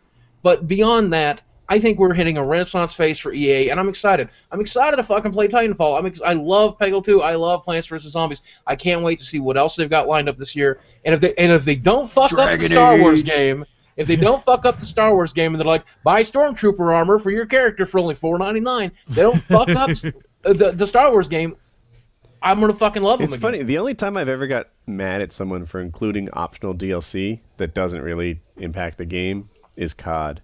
Because I bought a season pass, and they didn't include the DLC in the season pass. I was like, I don't know what to... How about this? I bought the collector's edition of Titanfall, okay? Do you know how much that is? Did you buy it? Did anybody here buy it? Am I the only one that's excited about Titanfall? Well, no, I'm really excited for Titanfall. I have it preloaded Yeah, I am now. too. I bought the collector's edition for 2 reasons. Number one, if it turns out that the game is as iconic as I'm hoping it's going to be, then having that giant fucking light up mech in my living room is going to make me have a hard on every time I walk through there. Okay, but number two, if it turns out that they fuck it up, then I'll be able to smash it as Francis, and then I'll be hilarious. So it's a win-win for me. But season pass. 3 DLC map packs, and I'm an old schooler, so I'm not a big fan of map packs for my game because it breaks up your community, and it's difficult. It's a little more harder to find matches every time you release a map pack, but whatever, that's fine. Not included in my $250 purchase. $250. Wow. Yeah, $250 for the DLC. You get a hand job?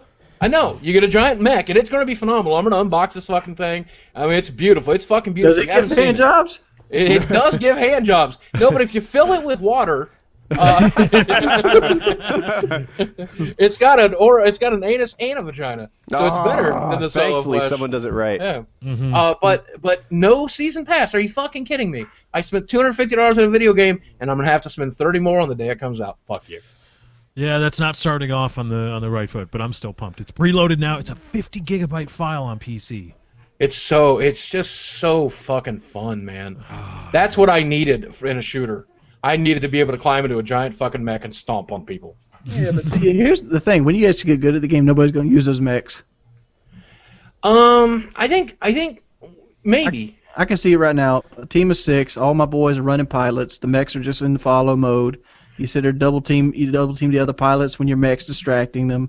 That's how you run that game. They have said they will drop a pilot versus pilot mode as free DLC sometime after launch. So that's good. That's exciting. Yeah, I imagine there's going to be a mixture of every way you could possibly do that, where it's all mechs versus all pilots, and any combination you can think of. Yep. I'm stoked. We'll see. It's the first time I've been stoked about a game in a really long time. You're a PlayStation guy. I hope that's not casting you incorrectly. Well, see, now I would probably be way less excited about it. Number one, that is casting me incorrectly, but we'll talk about that in a sec. I would be way less enthused if it wasn't available for PC, though I would still buy it and still play it, just because it's such a cool concept. I might not have ever tried the beta, which is what got me so enthused, if I had not had access to the beta on PC. The PC beta is what got me excited. I'm not very good at console shooters, and that's one of the reasons I'm that way. And yeah, I'm a PlayStation guy. I'm a Sony pony. That's okay. I will admit that. But I'm also an Xbox fan, and I'll tell you, I know this is shitty of me. It's really shitty of me. But when Microsoft changed their plan of the DRM and all that other shit, all that anti-consumer stuff, I was like, man, I really need to give these guys a chance because they have actually listened to their customers. They went from anti-consumer to pro-consumer in a week. These guys actually give a shit. I need to start listening to what they're doing and give them a fair chance. And I have given them a fair chance, and I've really enjoyed my Xbox. Now, again, if I had to choose, and unfortunately I don't, if I had to choose between PlayStation and Xbox One, and I was a budget gamer, I'd save the $100. I would go with the PlayStation to get the better graphics on most of the current gen games. But beyond that, since I don't have to choose, I'm playing them both and loving them fucking both. I'm playing both exclusives. I'm just as excited as about Infamous Second Son, which is due out on the 21st, I think. And but Titanfall, man, PC, it's gonna be beautiful. It's gonna be beautiful. Yeah. If I had to pick between them, I guess I like the Xbox a bit more, but I can't tell you why anymore. There've been enough games that came out where it's like, oh, this one's better on the PS4, better on the PS4. It's hard to find any examples where it's running better on the Xbox. But what I like about my Xbox is such a great fucking media machine, and this is what I do with it. Like, I got Garden Warfare loaded, and me and my wife will play it for a little while, and she'll be like, I need a break. And so I'll be like, okay, Xbox, watch Comedy Central. And she'll get up, and she'll walk around, and I'm watching Comedy Central. I haven't watched live TV for a decade until my Xbox One was in the house, and now I'll actually watch live TV because all I have to do is tell it to tune it in. And then she's like, hey, let's play Plants vs. Zombies again. I press the Xbox button, boom, I'm right back into X. I don't have to reload the game. I don't have to do anything. I don't have to change channels. That's kind of cool, That's cool. And what was the other thing I was going to say that it's doing well? Oh, HDCP. I'm still upset that Sony still hasn't figured out their HACP bullshit. I mean, Don't get me fucking started. Yeah, that's bullshit. You know, with this last patch, Microsoft fixed, to me, their last big issue, which was not sending Dolby Digital through the optical port. Yeah. Fixed. Sony still has a big issue where you can't record off of it unless you're like stripping it with DVI transmitters and back and all that nonsense. And Sony, fuck you. I mean, because, and I say that not as the first throwstone. You said fuck you to me first when you said I couldn't record on your console. At the end of the day, what's bizarre to me is that Sony patted me on the back and said, I assure you, we understand the importance of YouTubers. And at the same time, won't let us capture a fucking gameplay. Yep. Are you serious? That doesn't make any sense to me. Well, you can stream it. Yes, I can stream it to Twitch, but Twitch is not allowed to capture my PlayStation feed, so I still have no way. I can't even do it that way. It's impossible for me to get PlayStation 4 feed into that. So the other day, somebody's like, hey, let me send you a press copy of our game coming up. I'm not going to say which one yet because we haven't finalized, but it's like, what system do you want? And I'm like, well, I'd prefer to have it on PlayStation 4, but unfortunately, I can't capture PlayStation 4, so send me the Xbox One. Yep. You know? Yeah. Sony, get your act together, man. You know. They said they were going to do it. It's got to be as simple as just a patch that you can push. And Yep. Where is that? It's March 7th. This shit came out last year. Yep. You know, this shit came out before. When did it come out? Was it October? November? November 15th-ish. Okay. So that's when I was in New York. So yeah. December, January, February, March. We're talking almost 4 months. Yeah, it's a pretty long time. But at the end of the day, and I mean, you know, we talk consoles every time I'm here. At the end of the day, I'm straight up middle of the road. I don't give a fuck what system you play it on. You play it on the Xbox, you play it on PlayStation, you play it on Wii U, you play it on the fucking 3DS, you play it on PC. Just play games and have fun. And I want to play every game. Every game that comes out between now and my eventual death in like 2 years, I fucking want to play every game that comes out. Every single one. So. And that's a good place to be. You know, I joke about PC Master Race, but whatever you like, whatever's affordable, whatever you like, do it. Just do it and play. Have fun. Yeah. My games will still look better than yours because they're on PC. Oh, Jesus. Did you see, I saw on Reddit, there's a picture from the Grand Theft Auto 4 mod, the one that makes everything look photorealistic, and someone took a screen cap of that and then compared it to the Xbox 360 version. Or and they're like, hey, look, the difference between PC gaming and Xbox. You know, console gaming. And the people were getting mad because they're like, oh, that's a fucking photo, man. That's a fucking photo. And it looks like a fucking photo because if you haven't used that mod, it is photorealistic. It's actually disorienting driving around in that mod. And it'll burn most computers to the ground, for the record. But it's fucking beautiful. But it's so funny to hear people go, oh, that's a fucking photo. You people are liars. No. Yeah, that's mission accomplished. That's just PC gaming, kids. That's what it's. Yes, there are downsides to PC gaming. There are many downsides to it. So. I don't like gaming. One of the reasons I like console games right now is because this is my workspace right here. And so sometimes I like to go to the living room and not be in my workspace. You know? And so if I game here and play here, sometimes it's a little frustrating. Sometimes I want to walk away from here. You know, I don't walk much, but to the living room is a good amount. You know? That's it. I love that. To me, is actually the biggest draw about PC gaming. That like this is my workspace, and then when I want a game, it's right here at my fingertips. I just click Start, Titanfall, and suddenly it's right there for me. You know, to me, that's a real upside.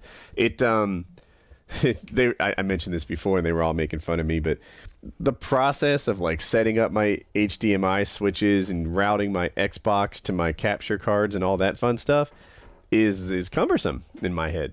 And I love having the PC just right there. And then of course the capture software is also PC based, and everything just works. So. And it's even though I know Xbox has got their streaming system coming out in the week, and I know that the PlayStation has their built-in Twitch streaming, this is definitely the place to stream from, baby. This is, I mean, XSplit is what I use. I hear there's a lot of options to it, but I like XSplit, and this is the way I want to do it. It's beautiful, so feels good. Multiple monitor setup, and you know, PC Master Race. What? So is Kyle back? Boogie. What's up, man? For you.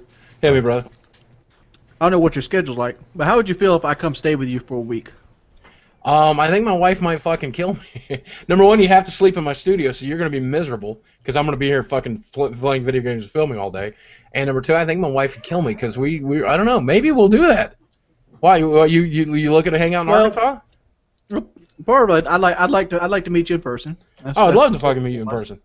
Second off, people are like, you're changing your life, Wings. Maybe you can help Boogie. I know there's all kinds of limitations with you, and I feel like I might be the best person because I understand what fat guy limitations are. I think you look great, by the way. I've been wanting to mention that, by the way, and I'm so proud of your fucking success. Yeah, like I have a huge advantage you didn't have. I was still very mobile, and I'm young. I'm so young. Oh, you're so young. Yeah, you see what I'm eating now. This is what I'm eating now. This is peanut butter apple. Shit, that looks delicious, man.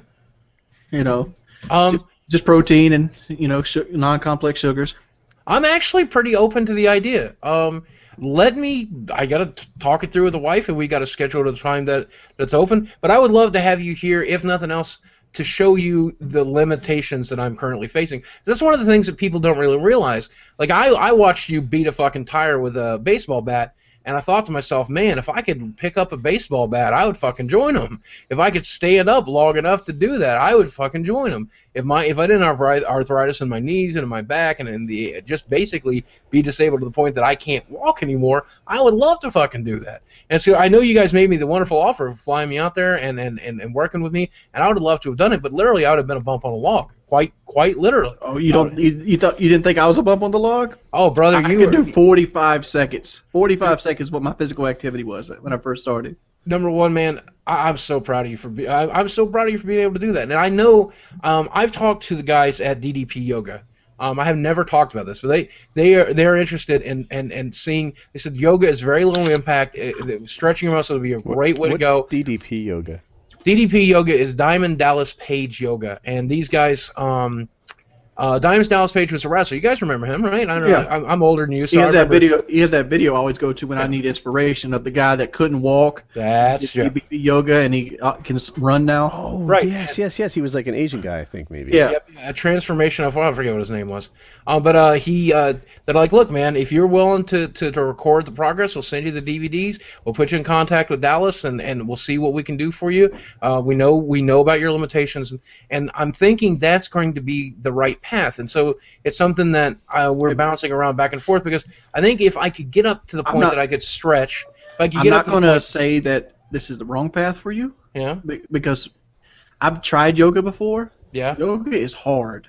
Oh, I know. Don't let them fool you. Yoga is hard. That's what yoga is. But he said it's low impact. Any exercise at this level is going to be hard. What's important is I don't further complicate my arthritis. How long can you physically stand? 2-3 minutes? I'm not sure. 30, 45 seconds at a time. 30 or 45 Long seconds. enough to piss and then sit down on the toilet. And they're going to start you out in Warrior 1 or Warrior 2. You know how hard Warrior 1 and Warrior 2 is? It's literally, you're bending at your knees, you're getting out, you're coming down, and you're holding this position for 30 seconds. Jesus. So your whole time, that's basic yoga right there. That's first grade stuff. There's stuff on the ground you could do. Yeah. But I think you're too big for it, dude. That's what I'm worried about. That's exactly what I told him, and that's why we're still. I'm like, look, is there a way you can tailor something for me? Is there something? Have you tried arm weights? Like arm weights? Like of course I have. That's what I do literally. That's what I do literally every night, Wings. This is how I'm keeping my upper body strong. That's too big. No, it's not that. It's 15 pounds. How many reps do you do with 15s? I do 10, and then I'll do weight a little while, and I'll do 10, and I'll wait a little while, and I'll do 10. You should be at 5. You should be doing 50 reps at 5. Why? Because you want to get yourself in an anaerobic position, not build the muscle. You want your heart to come. It doesn't matter how much you're building with the muscle here. If you only can do 10 and it tires you out, you need to go down to 5. If you can do 30 with 5, you're getting more done. You're using more energy. Well, that's reasonable, but my doctor wants me to strengthen my muscles. I just started on testosterone replacement.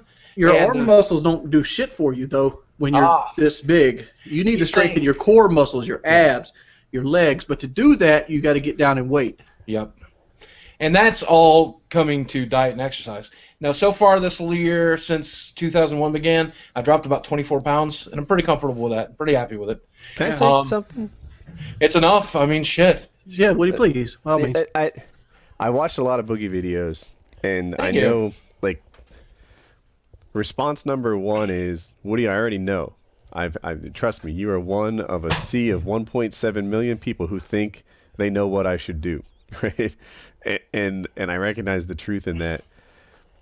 But like when I hear you guys talk, the exercise part is great, but you're not gonna arm weight. You're not gonna do like enough of this to overwhelm the eating disorder. Yeah, thank you, Rudy. Thank you. No, that's exactly what you need to say. It's exactly the right thing to say. That's absolutely true. And that's what it comes down to is overcoming an eating disorder. Like there's no amount of arm curls. I know that's not what you were doing, but arm curls that are going to make up for, a half a gallon of Haagen-Dazs or whatever your particular weakness is. Have you looked into like a therapist to help you get your head on straight? Yep, and I'm in therapy, and of course I've got a nutritionist, I've got a doctor, and I've got gosh, whole 9 yards. It's whether you no. What it comes down to is You need Kitty.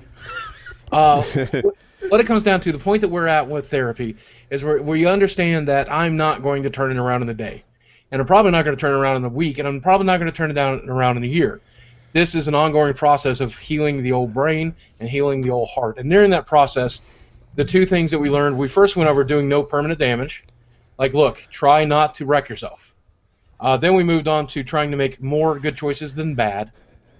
And now we're trying to move on to just not making bad choices at all. Like, let's just do your best to cut out as many bad choices as you can as often as you can. So when you eat this, eat that, eat the things that you know are good. And when you make a bad choice, make a note of it. And let's see if we can reduce the frequency of bad food choices. Did your therapist ask you with the diet Mountain Dew? Well, I mean, my nutritionist says 2 cans of soda a day, and that's where I'm at.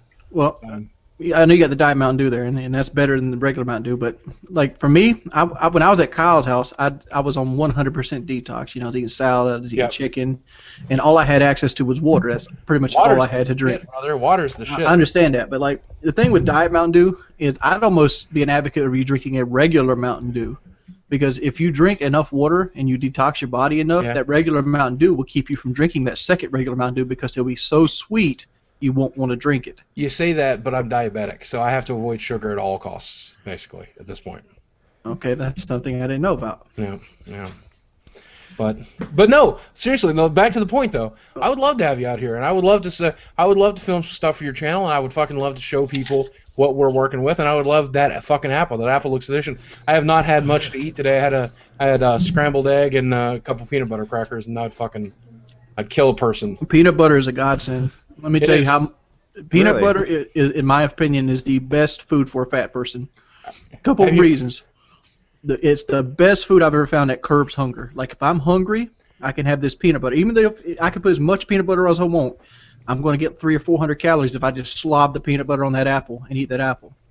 All right, that's 400 calories, but that's going to keep me full until I can eat something reasonable. Have you moved to natural peanut butter at this point? Because that shit looks pretty smooth. No, you really should look into Jif Creamy. Smucker's makes some amazing shit, dude. It's so good. I was stuck at 400 pounds for so long because I couldn't get my eating on track until I introduced peanut butter into my diet. That's when I started losing weight again. It's definitely one of my favorite low-carb treats, too. Because, everything has to be low-carb these days, not necessarily for diet, but because of the fact that I'm diabetic and carbohydrates or sugars, they're bad for me. So I like to focus heavily on proteins, and I am loving the shit out of natural peanut butter. Stuff is good. You know where I got the peanut butter idea from? Where? There's a guy we had on our PK. His name is Andy. He was an alcoholic, and he started to change his life around from alcoholism. Part of being an alcoholic is a little overweight as well. He ate things called rice cakes, and he put peanut butter over top of them. I remembered that. Yeah. And I'm like, the rice cakes are nothing. They're pretty much air and like grain. They're just nothing there. They're no fun. It's just the peanut butter that was filling him up, the proteins, the fats that are in the peanut butter, and I was keeping him over. I learned about peanut butter from this neighbor lady who had a really large German Shepherd, and sorry, never mind. This is supposed to be a joke. Woody, you seem on the edge there. You got something to say? I got a ton to say, and I feel like it's almost not my place, or No, that man, I'm hit me one with of it. a I love you. million that tries to fix Boogie with 3 minutes of talk, right? But like, I've got it in my head that people operate based on measuring like pleasure versus pain. You know, when you make this decision to procrastinate on your homework, when you make a decision to eat what you shouldn't eat, or you make a decision to procrastinate on your, livelihood work, whether you put your all into it, your career or not, it's all based on like how much bullshit they're willing to endure, to get what they want. And I wonder, during the moments of weakness that happens with binge eating, like what kind of pleasure pain calculation is going on there when they say, man, I fucking love chocolate candy so much, or whatever your weakness is. I can tell you, I'll explain it to you actually. I was reading a subreddit the other day. A guy in Self was saying that he really wanted to smoke a cigarette. Have you ever been addicted to anything like that, alcohol, cigarettes, anything like that at all? No. Woody? Okay. Yeah, I was addicted to nicotine for a while. All right, so you're addicted to nicotine. Do you remember what it was like during the 3 to 6 week mark where your brain was just constantly going, you should smoke, you should smoke, you should smoke, you should smoke, you should smoke, you should smoke, you should smoke. Remember that? Mm-hmm. That's what it's like for food all of the time. All of the time. Well, that's how I feel all of the time. You should eat. You should eat. I'm eating right now. I'm eating a fucking chocolate cake. Yes, but you should eat some more. I know, but I'm eating chocolate fucking cheesecake right now. Eat some more, though. So what I have to do is learn to tune that out to the best of my ability. Just the way you were hearing smoke, smoke, smoke, smoke, smoke. Now then I will, something really shitty will happen to me, and I'll think to myself, you know what? Fuck it. At least I can control this constant nagging voice in the back of my head that's saying eat, eat, eat, eat, eat. At least I can shut it up for a little bit. Right. At least I can quiet it down. So you go after the euphoria from carbohydrates. Exactly. Is it almost like you just decided to cut yourself a break for a second? That's exactly what it is. That's exactly what it is. And so that's that's where I'm at with my therapy. They're like, look, you're going to make mistakes sometimes, and you're going to give in to that voice for occasion. But number one, you're going to have to learn to tune it out. You're going to have to learn to gain control of it. You're going to have to learn to be stronger than that, and it will never go away. You will, on your deathbed, whether it be from a heart attack in 2 years or from fucking Alzheimer's 40 from now, you on your deathbed will want to eat a chocolate cake. Just don't. Just learn to don't. I eat pizza now if I want it. Yeah. But the fact is, like your therapist said, make more good days than there are bad days. Yeah. I could have went out there and got a bowl of cereal if I wanted it. I chose to pick an apple. I miss cereal. Like one of the things I've been doing lately is, say you want to fix a sandwich. Normally I'd fix myself 2 sandwiches right off the bat. Just 2 sandwiches, whatever I'm going to make. Now, I fix myself 1 sandwich. I know, even though I want to, I fix 1, and it's usually enough to get that craving to go away and get that little bit of euphoria. Yep. And go about my day. Yep. But no, Woody, I'm sorry to interrupt you, brother, but I did want to answer your question. So what else you got for us? Chucks, I can't fix this. I wish I could. I mean, it like, there are plenty of times I want to take the, I don't know, the easy way out seems too simple and cliche, right? That I want to cut myself some slack and do this thing, whether it be like sleep instead of work or eat or whatever. But what drives me though is the root cause, like the actual solution to the trouble I'm having is usually the hard way. Like there are times when I work myself too hard, and Jackie says, why don't you just like take a kid to the movies or something? And I'm like, man, the stress I'm feeling, that this weight on my shoulders doesn't get solved by slacking. This weight on my shoulders gets solved by completing whatever it is that's freaking weighing me down right now. And that's the pleasure pain calculation that goes into my work ethic, like something that I do fairly well. Like I don't get a break until the problem is solved. And it seems like you're wired a little different, at least with regards to eating. I think you've got the same work ethic, you're self-employed and you just drive at it all the time. But with eating, this pressure that's bugging you, instead of getting your relief by like adhering to the hard road and solving the root problem, you get your relief by looking the other way, even if it's briefly. I was on a TV show called Supersize versus Skinny, Super Skinny in the UK. They flew here and they interviewed me, and I get to meet the illustrious Dr. Christian. And Dr. Christian talked to me for a very brief period of time because it was all business, and he had to get back on a plane a few hours later. But when we did talk, he said, "Are you familiar with the term hangry?" In a beautiful British accent. Hangry. Are you familiar with the term hangry? And I'm like, no. And he goes, "It's hungry plus angry, Boogie. Do you ever get that way? Or have you ever been hungry and being hungry made you hangry?" And I'm like, yes. And he goes, "Well, that's what I want you to concentrate on. That's a good feeling. Being angry about being hungry. Enjoy that." And I'm like, that's crazy. You're a fucking crazy person. Okay. But it makes a lot of sense because hunger is winning now for me. Being hungry as long as I can be hungry for is winning now. And getting angry about that, getting angry about the fact that it's unfair that I have to be hungry all the time, is good. Do you even get to the point hungry? Oh, yeah, absolutely, because I'm starving myself as often as I can, as frequently as I can now. I'm talking like when I was on the way up, I never got to hungry. I would always eat well before hungry. I have, on my way up, absolutely, I was never hungry. Now, in the past year that I've really, really, really pushed on it, I'm hungry more often than not, and I'll go 13, 16, 24 hours at a time without eating to the best of my ability. I certainly won't eat a few hours before bedtime and a few hours after I get up to try and maximize my hunger time. I'm not trying to sound like a bullshit trainer here, but like, aren't you worried about your muscle? Oh, absolutely. That's why I'm on testosterone replacement. That's why I'm taking a shot in the ass every 2 weeks.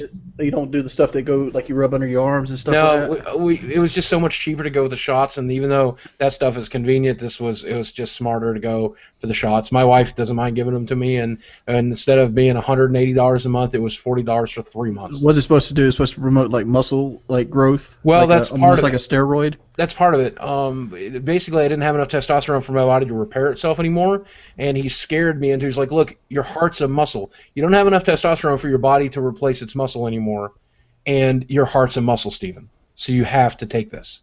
And I'm like, okay, let's get it done. But one of the best side effects of it is I have been able to build muscle, and I can feel it. But one of the best parts is the cramps stopped happening. I used to have awful leg cramps that would keep me awake 2 or 3 hours at a time in a night, and that finally stopped. And my mobility's coming back a little bit slowly but surely, but I've only been on the therapy for a couple of months. We did our first blood test last week. I go in next week to find out. And, I mean, we're trying all kinds of different stuff. That's what's important. And I think we're eventually going to find something that works here, and works physically as well. And you're doing real well for yourself, Boogie. Do you happen to own the house you're living in right now? No, we rent, man. Fucking $800 a month thrown out the window every month, split 3 ways. I'm not. Do you have access to a pool? Because it's getting spring or summertime. No. I think a pool would be the best thing for you, dude. Oh, I fucking love swimming. It doesn't even have to be swimming. You could just sit there and wade. There is a gym in our neighborhood, and I'm a lap swimmer. Even 2 years ago, but back before I really injured my back, and started getting the arthritis in the knees, I was lap swimming. I was doing 10, 12 laps most days, and I got up to 20 laps for a while. But now I just to the point that it's so difficult to even get into the gym to do it. To get to the pool, that's the problem. If I had a pool, it'd be a whole other story.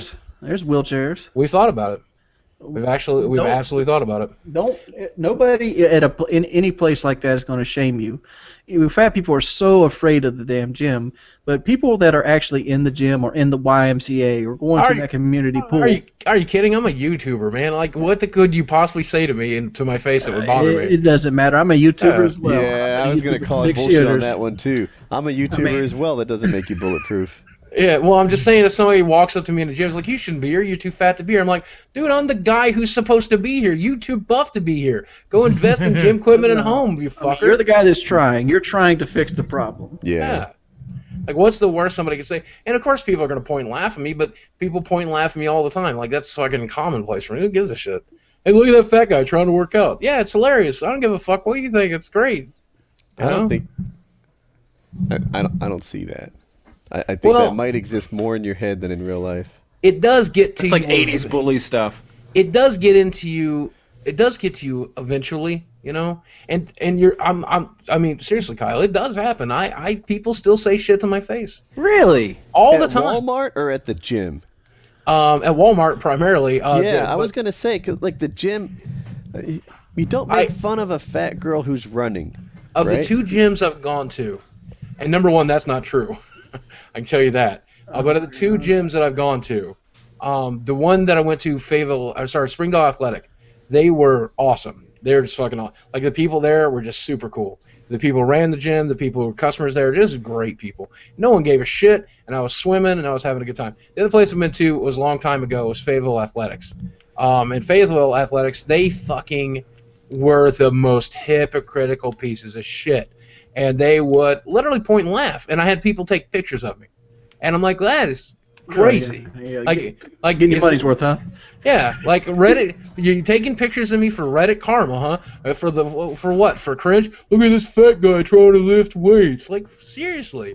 So I turned and smiled. I was like, you want a picture? Take a picture. I'm surprised to hear that. Like Yeah.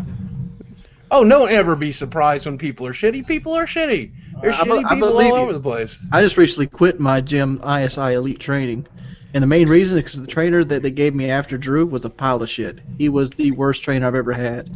And I'm counting Kyle in the trainer group. Kyle's not even a trainer. Kyle was a better trainer than this guy. They got professionally paid to be a trainer. Like, he would make workouts that I couldn't do. He would sit there and degrade me while I did the workouts. He wouldn't want to do any of the camera stuff. He wouldn't want to wear the GoPros. And, like, I got to the point where I walked out on work. I'm like, fuck you, dude. I'm not paying money to sit there and have you do stuff that anybody could do, count to 10. A trainer's supposed to, like with Drew would get into workouts with me. He would, do workouts beside me. He would encourage me. He would make workouts that I could do and could do 3 times a week and still live my life.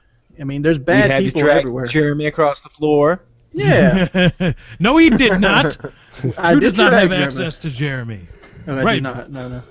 Hey, Drew Kyle. didn't I think you made the right decision there, Wings, by the way. Hey, Kyle, just so you know, brother, when I do get this arthritis shit figured out, when I drop a good 50 pounds, I get my mobility up, I'm coming fucking living with you for a while. No more. No more. Never again. Boogie isn't Wings. No one. Keep that in mind. I'm very easy to live with, Lefty. That's not necessarily what I heard. That's debatable. There are conflicting reports. I have a nice sound system on my PC. Yeah, Nice. there's some other things. Yeah. Well, let's hear. What's these other things? We've talked about this before. I didn't live with you. I don't know. Yeah, but Something Boogie about- Man, I wish you were wired to do the root cause thing, right? Like the objective, the pleasure you get by not eating is going to overwhelm the one that you get by eating. That's the goal of therapy. That is a pile of dog shit. What you just said right there. Is it? Oh yeah, I am down. What am I? I'm about 380 right now. I mean, it says Okay. 384 behind me, and I'm down. That's 62 pounds I've lost in 4 months, and I still am hungry today as I walked in Kyle's front door. I'm not saying you're not hungry. I'm saying the pride, the life change, that like I've heard you beam about how you can beat up other 400-pound people. Oh yeah, I could totally beat Boogie up. Oh yeah. I do own a gun now, Wings. Just to consider. Wings does too. But that part of it is the part I'm talking about. That part, the fact that you feel better about yourself, the fact that you hop on these. I mostly see you once a week, right? And I see you on camera and think, look at that, Wings looks trimmer, right? Boogie mentioned it, Kyle mentioned it, I just mentioned it. That long-term sort of core change that you get, God, you must feel good about that. I use that as a goal. Like my goal is I had obviously this goal, which is it's a pipe dream of becoming a firefighter at the end of all of this. Because obviously YouTube, I'm the worst guy on the ladder here in YouTube of all of us, and I'm on the bottom rung, and it is what it is, and I have to do something. But at the same time, I'm going to be a person that's done something a lot of people have never done before. Me and you both, Boogie, you're going to do it too. We're going to be less than 5% of the people in the world that has conquered a demon that's almost unconquerable. One of the things I'd love to teach Woody today, and I think Wings, you may be familiar with this research, but the guy who invented bariatric surgery. The reason he invented bariatric surgery is because his mother was very, very large, and he watched her struggle with weight all her life and wished that there was a surgical way to help. So he also funded a study, and that study followed obese people for, I think, 40 years. You should look up the research yourself. I'm going to misquote it here. But I believe it was for 40 years. And you know what he found out when it came to people losing weight on their own or people losing weight with surgery? That 100% of the people gained most of the weight or all of the weight or that weight plus more back. Every time someone who has, basically, the physiology of it is that when you become addicted to food, it's pretty much unbeatable because you will continuously need to bring in food. That's one of the reasons he endorsed bariatric surgery right up to his death, because he felt that it's the only way somebody can ever get permanent, or not permanent, but extended weight loss. So sounds like a sales pitch, though. You and I will go up and down. We will lose weight and we'll gain weight at some point. If you and I are the people that get all the way down to lefty size here, who looks skinny on camera, might actually be fat. I don't fucking know, but Lefty's lost a lot of weight too. You know, we get down to Woody size, we get fit. There's a real chance that without extreme discipline, you and I are going to put some of the weight back on, if not all of the weight, if not more than all of it. It doesn't matter. You look at a negative weight. Yeah. If I put 35 pounds back on at 250 and I go back to 295, right. I'm still not 450. Did you guys know my brother was big? No, yes, I didn't know that. Yeah. How big? He's smaller than Wings, but bigger than most. And he had one of the surgeries. I want to say it was gastric bypass, but I probably have it wrong. But he had a surgery because he couldn't control his eating, and I don't know if the stomach re-expanded or if the surgery didn't take or what happened. But the benefits of the surgery seem to have worn off. And he's back to where he was. Prior to the surgery, they wanted him to lose weight, and they put him on a liquid-only diet, and that was tough to stick to. But it was a pretty exciting time for him because, with the liquid-only diet, he was in a period of rapid weight loss, and then after the surgery, he was on the liquid-only diet for a while, and they slowly introduced regular foods back, and then I don't want to out him. He probably wouldn't want me talking about this, but I know that there are days when he heads home from work to the house, right? And dinner's there on the table for him. And then he'll grab a McDonald's combo meal to eat on the drive and then come home and have dinner. And that's not normal behavior, right? I've done that. I've done it. I've done that too, but it's certainly abnormal behavior. Yeah. Usually people don't have a soda, a fry, and a Big Mac. 1,300 calorie meal as a preparation to another 1,000 calorie meal. You've got to be really physically active to justify that. It's not even that. It's the pleasure it gives you. It's just like doing heroin. And my brother, worse than Wings and probably worse than Boogie, has a hard time exercising. He had cancer twice. Oh, jeez. So now he has one leg that I guess you could call it crooked. I don't know what the deal is. I'm sure they didn't he had cancer in his thigh, in his osteosarcoma. So I forget what the thigh bone is called, but thigh bone works. And to femur. Fix it, connected to the knee bone. Is it the femur? All right, so they cut it sort of high in the thigh, and then at the top of the shin, and they gave him a brand new knee, thigh, etc., made out of titanium. But now when he walks, he typically walks with a cane, and I think his foot is pointed out to the side, so he has a hard time walking. And then he got cancer the second time. Sometimes chemo gives you cancer. Isn't that great? Yep. And to fix that, they pulled out one of his lungs. So now he has one lung and one, I'll call it a crooked leg, and that makes exercise really tough. I mean, he's not going to join the tennis league, and you combine that with an eating disorder, and you've got a challenge. Well, that guy, like me, has to learn to be hangry, and tell him I said that. Man. I dated a girl one time. I'm not trying to cut you off, buddy. No. I dated a girl one time. She had that lap band where they take a ring that's full of this stuff and they put it around the top of your stomach and it kind of squeezes it so only 4 ounces of food are allowed in at any given time. Right. What she ended up doing is she had cravings so badly she would blend her food, so all the food would go down the hole and she would still get it, and she gained weight during this after the surgery. I had a friend who had the full-on bariatric surgery, and during his recovery, during the liquid-only portion of the diet, he discovered that he could melt ice cream, and so he would drink melted ice cream. That's how. Like he paid all that money to get that surgery done out of pocket by his family's money, and 2 weeks after the surgery, he's drinking ice cream, which made him deathly ill, apparently, because dairy and that surgery don't work together too well, and the sugar does not work too well. It didn't matter. He'd throw it up. He'd drink some more. It was crazy to see somebody that. I'm lucky. That addicted, you know. I'm lucky. Sugar really fucks with my teeth. Oh yeah. Well, me too. I'm a handsome I'm just boy. saying, it just hurts. It just hurts. So I don't like to eat candy bars and stuff like that. But I'm getting there, you know, and definitely Wings is getting there. I watch your progress every day, brother, and I love you. I hate to bore your viewers, man, because I know a lot of them are going to be bored about this, but I don't know. I'm captivated. I'm so proud of your success, and I hope that you guys are proud of my success, as slow as it is.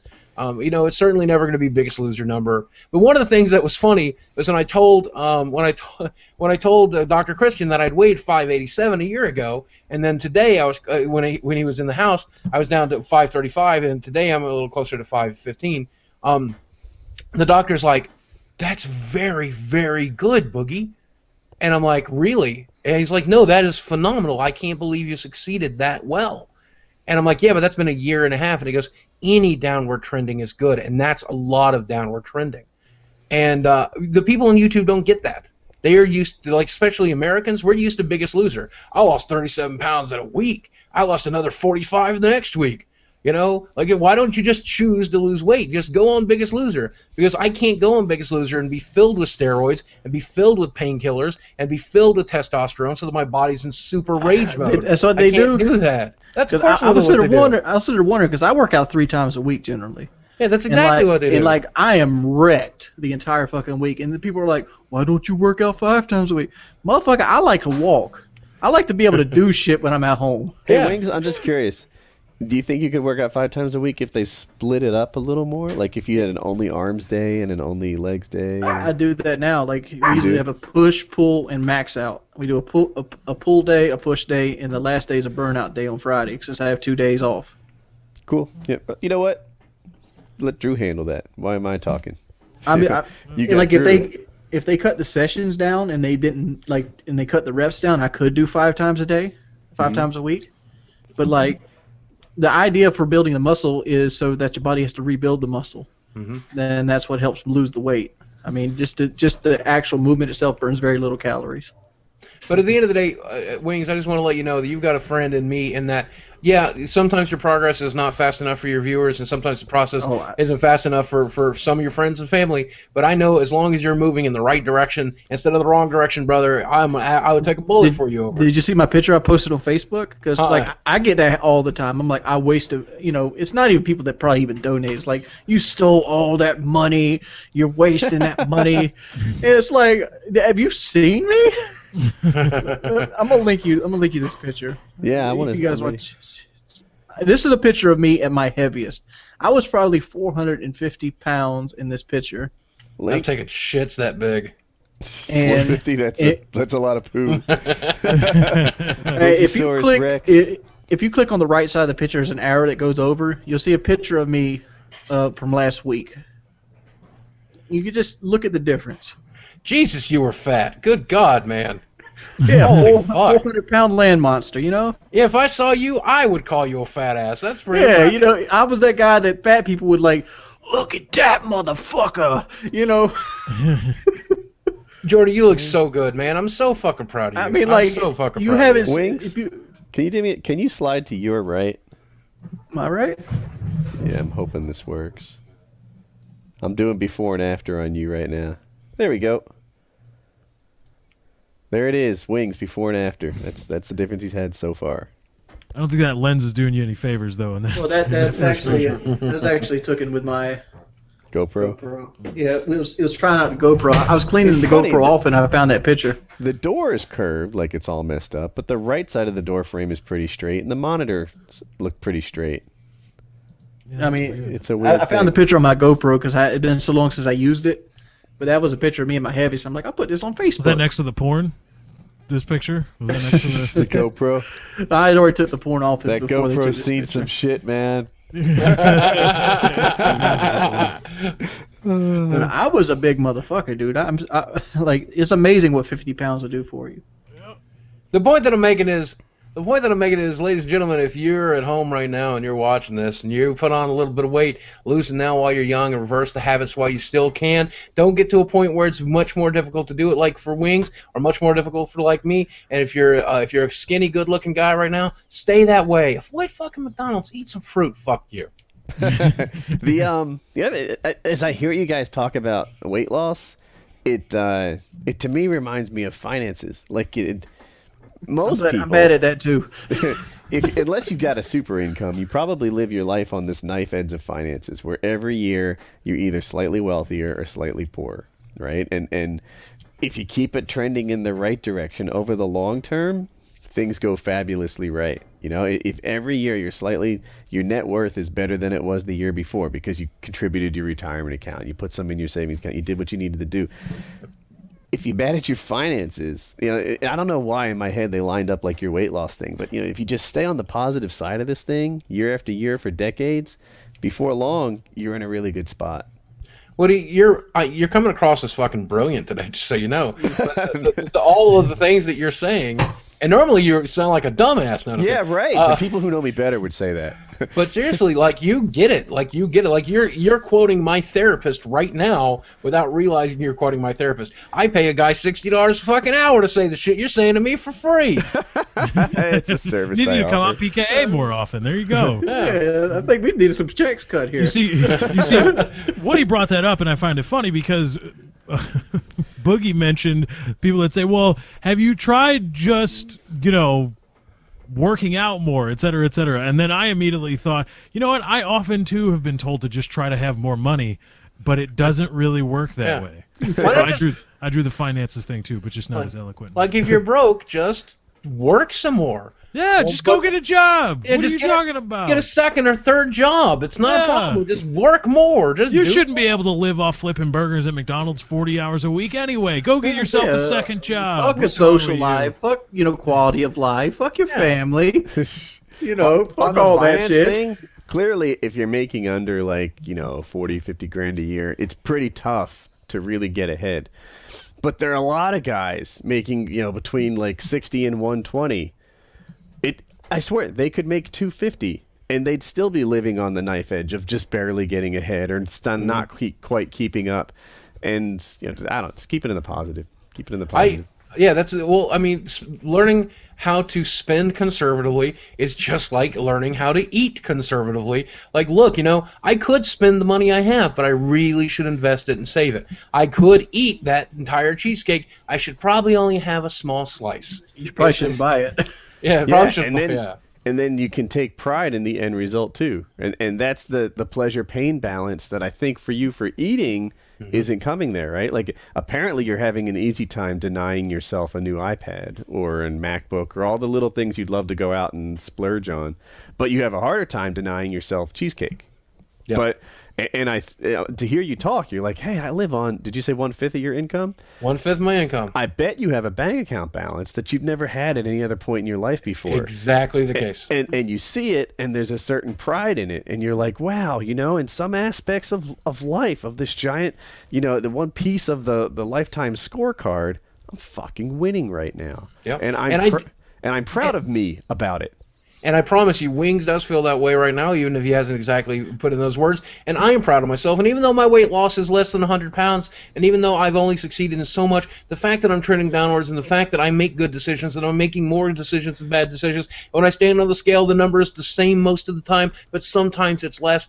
I get fucking excited, and it does feel good, and I'm finally getting to a point. Can I ask you a question? I know we've been beating this thing to death, but yeah. Do you use your bank account as a reason to eat sometimes? Do you ever look at it and be like, man, I'm doing so well here? It used to be one of my excuses. It used to be one of my excuses. I can see myself doing that. I'd be like, I'm going to take the girl out. My wife loves to eat out. I'm going to take her out to one of her favorite places. And also, I'll get to eat some of my favorite food, but I'm doing it for her. You know what I always hated when I go out to eat? I always hated asking for the armless chair. I love Olive Garden. I do. Yeah. I love the fucking shit out of Olive Garden. They had like 2 armless goddamn chairs there. And it always bothered me to ask for it. I'm in Arkansas now. At this point, they're all armless. They figured it out. They know we're fat. You know? How's a place with Italians who don't have armless chairs? Yeah, no shit. But I I know the restaurants by hand, like, you know, I've been to them all, and I'll even like look them up. This is one of the fat guy things. This is just fat guy things. You go to the Yelp and the fucking travel companion apps and stuff, and you look for the reviews. You look for the pictures of the restaurant's food, and in the pictures you try to look for the chairs to see whether or not they have chairs I can sit in. I actually do that every time we try a new place. Do we need a total topic reset? Yes, Yeah. you do. I don't think Wing should get away with that shot he took at the entirety of Italians. I want that to be at front and center. Wings just took Lefty, you're not Italian. He just swung at I didn't Italians even in hear it. What did he general. say? I said, how do you have a place based off an Italian restaurant and not have armless chairs? No, how do you have a place that's... You said, how do you have a place with Italians that doesn't have armless chairs? It wasn't like Italian food. With Italians as in people. Italians are normally known as people that are generally large. They eat a lot of pasta, a lot of starch, a lot of carbohydrates, and, you know, they don't really work out, you know? Are we ready now for an entire topic reset? Yes! All right. Someone volunteer. Oh, Me. Was that Kyle, Kyle? please. Kyle. What's the riskiest thing you've done and gotten away with? Let's see. I've done stupid things in my car. I don't know. These guys were messing with me in traffic one time, and I ended up going like 150, like side by side, and I swerved in front of them, like past a semi truck, and cut them off. And it was very fast and the furious, and I probably should have died. That was pretty dumb. I got in a tractor tire one time and had my cousin roll me off a really steep hill. That was stupid. A series of rope swings that I constructed myself. That sounds like a good one. Stuff like that. Tarzan. Mostly. All right. Anyone else? Doing stupid What was things. the question again? Should've killed What me. is the riskiest thing you've done and gotten away with? I can go. I once successfully ran from the police on a motorcycle. I think I've told the story before. It's not even a great one. And successful stories of running from the police, they're not great. But here's what happened. I was on a road, whatever, all over America, they have like routes where it's just like one lane each way, trees on either side, and well paved. You can picture this. And I was going fast on a motorcycle. I'll call it 85 and a 50, right? Like too fast. And the cop and I, zoom right past each other, and I see him hit the brakes and turn his lights on. And I had a decision to make in a hurry. I could either pull over and deal with the ticket that was sure to come, or I could gas it. And I went with option 2. So I just laid on the gas. I was going to my friend's house, and he was only like 5 miles away. And in no time at all, I'm going like 120, 130 in this 50. I make my turn, which was like, I didn't really do any turns that I wouldn't have normally, but I turn in, I zip past a school, right? Fuck that bullshit school zone stuff. Or don't give me that school zone bullshit. And I go past the school, across a railroad that you're supposed to stop at, but I took my chances. A couple more turns, and I was at my friend's house in like 4 minutes. I never saw the cop after my first turn. I imagine that he knew it was there too, but maybe didn't fuck that school zone bullshit. Maybe took that stop sign a little bit slower than me. The stop sign, by the way, was only to a railroad. Like there wasn't human traffic or anything. And yeah, so I know he was after me. I know he hit the brakes. I saw him do a U-turn with his lights on, but that's where the story ends. I made it to my friend's house. I just parked the bike and was like, I guess it's over. Yeah, I've done that a couple times where you like meet them in the road and they turn on the blue lights and you just gotta go. Yeah. You just got to snake through whenever you can. Just start, turn in. Yeah, turn all the lights off and take the first right you can, and the next right. My friend ran from the cops once. Again, this is like similar time period. We were like 17 years old, and we were like white collar hoodlums, right? Like we didn't beat people up or do lots of drugs, but we misbehaved a lot of broken rules, and they were driving around stupidly at night in a Ford Taurus, and the cop came. The same sort of thing. So they hit the gas and they turned off all the lights and started driving around in the dark. They were in a residential neighborhood, and Phil, who was driving, didn't turn the wheel sharp enough. Like, it was apparent that he was going to go into the yard. And the other guy reaches across, like, from the passenger seat and starts turning the wheel harder. The car slides sideways into the curb, at which point they, like, recognize they're, like, still alive or something, and pull into a driveway with the lights off. And the policeman went by and didn't recognize that, like, they had just got there. Oh, okay. But the damage to the car was worse than the ticket would have been, so that they made a bad call. Oh. Yeah. But the car was ruined. I think they needed to replace 2 wheels and I don't know what else, but slamming a car sideways into a curb is bad for it. Yeah, it's a the dumbest thing I've ever done and gotten away with was pulling a shotgun on somebody. What? Tell us Yeah. more. Well, my stepfather, the one my mother just divorced just 2 days ago, he was an alcoholic. He liked to come home drunk and stuff like that. And I was on one of my binges where I was trying to lose weight, and apparently I had ate too much of the salad we had fixed for dinner. So I'm sitting in my office, and he's talking. Well, it was my bedroom at the time. What's this guy's name? He's not famous on your channel, is he? No, his name's Anthony Watts. But I'm sitting, double wide trailer, walls are thin. I'm hearing him sitting there bad mouthing me, calling me fat and things of that nature. And he's drunk off his ass. And How old my are you? mother's at this time? Yeah.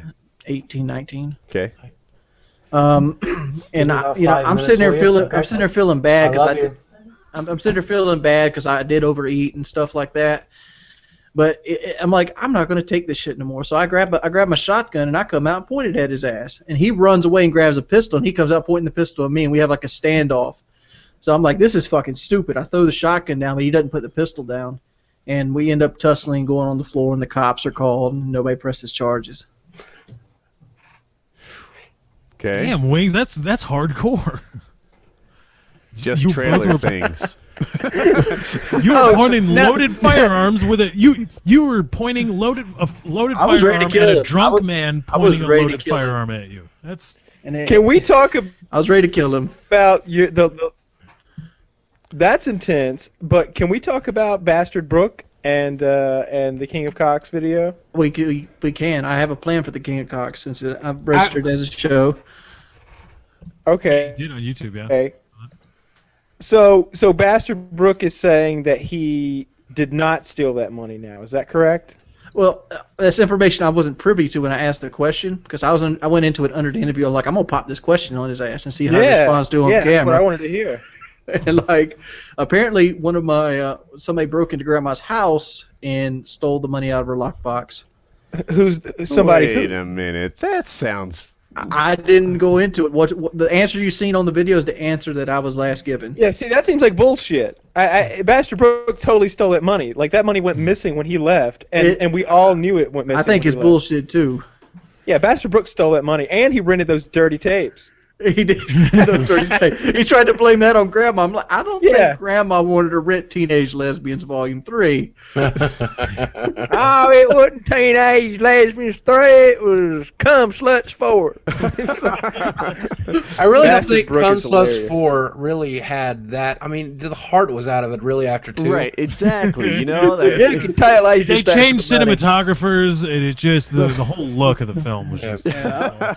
I'm really excited for King of Cocks. I'm gonna make it a weekly show. It's gonna be every Wednesday at about 3:00 p.m. on the Eastern Standard, and throughout the week I'm just gonna record and compile footage throughout the week and try to edit it better. I'm probably gonna put subtitles on it next week because a lot of people cried about not being able to understand what they said. And I think the show's gonna center more around Brooke and Grandma because that's really that's really where the comedy happens. I would like to get everyone involved. I would like I want the Mexican neighbors.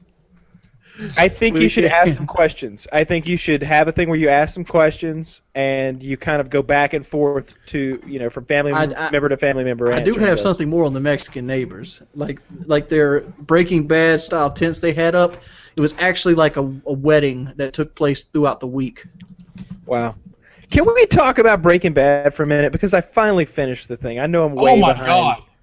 I know I'm way behind the times, but I the finally bathroom. finished that thing about 3 days ago. That was great. That was phenomenal. That was great. I was really happy with the way it ended. That's why I put it off so long. I put off like the last 4 episodes for months because I was worried about how this thing was going to end. If it was going to end poorly and it was going to sour me to the whole series. But I'm really happy with the way the whole thing went down. Perfect ending, isn't it? Yeah, it was great. Yeah, it was great. It was the opposite. It was the opposite of the ending of the show Dexter. What are we watching? What are we talking Breaking about? Bad. Breaking Bad. Oh, that ended strong. Yeah, that was great. I didn't want it to end. That was the worst part about that. Like, they went out on top. I'm really looking forward to the Netflix thing, Better Call Saul. I can't wait to watch that. But, like, just that team, those actors, everything. Just everything. Yeah, Vince Gilligan's a man. I loved how they had that whole thing going with the Marty Robbins song. And it was like it arced over a couple episodes, this whole idea of, El Paso City. That's that Marty Robbins song where he's returning and he knows he's going to die. Have you started to rewatch the series yet? Because it's amazing the second time through. That's probably not going to happen. By the way, every episode of Breaking Bad is on Netflix right now. Get your every free month. Single one. Netflix.com/Woody. It's but all only on after there. you've spent some time at appwin.com and you've rated some apps and entered yourself into some awesome giveaways. Do all those things. Hey guys, That's what Tiki Snee would do. I gotta head out for the record. But before I do, I do want to tell you the riskiest thing I've ever done. That's not going to get me in trouble with the law because I've broken so many fucking laws. I one of these days off camera, I have to fucking tell you the stupid shit I got up to as a kid. But that said, when I was in college, I had a friend named Josh who did not know how to drive. Always wanted to learn to drive. So he's like, I don't get the gas pedal thing, but I'd probably be really good at the wheel. So we would drive the curvy roads of Southwest Virginia with me working the pedals and him leaning over and using the wheel. And we would do like 50 miles an hour around 35-mile-per-hour curves. And we did this consistently for the better part of 3 months until eventually we managed to put it in a ditch during an ice storm. And at that moment, we realized that the car could have flipped, that could have been it. That could have been, it cost $1,000 to fix the car. But that was the one. That's the dumbest fucking thing I've ever done. We did it consistently for 3 months. Let me ask you a question. Why was he using the wheel instead of the gas pedals? Because he was afraid. He wanted to learn to drive.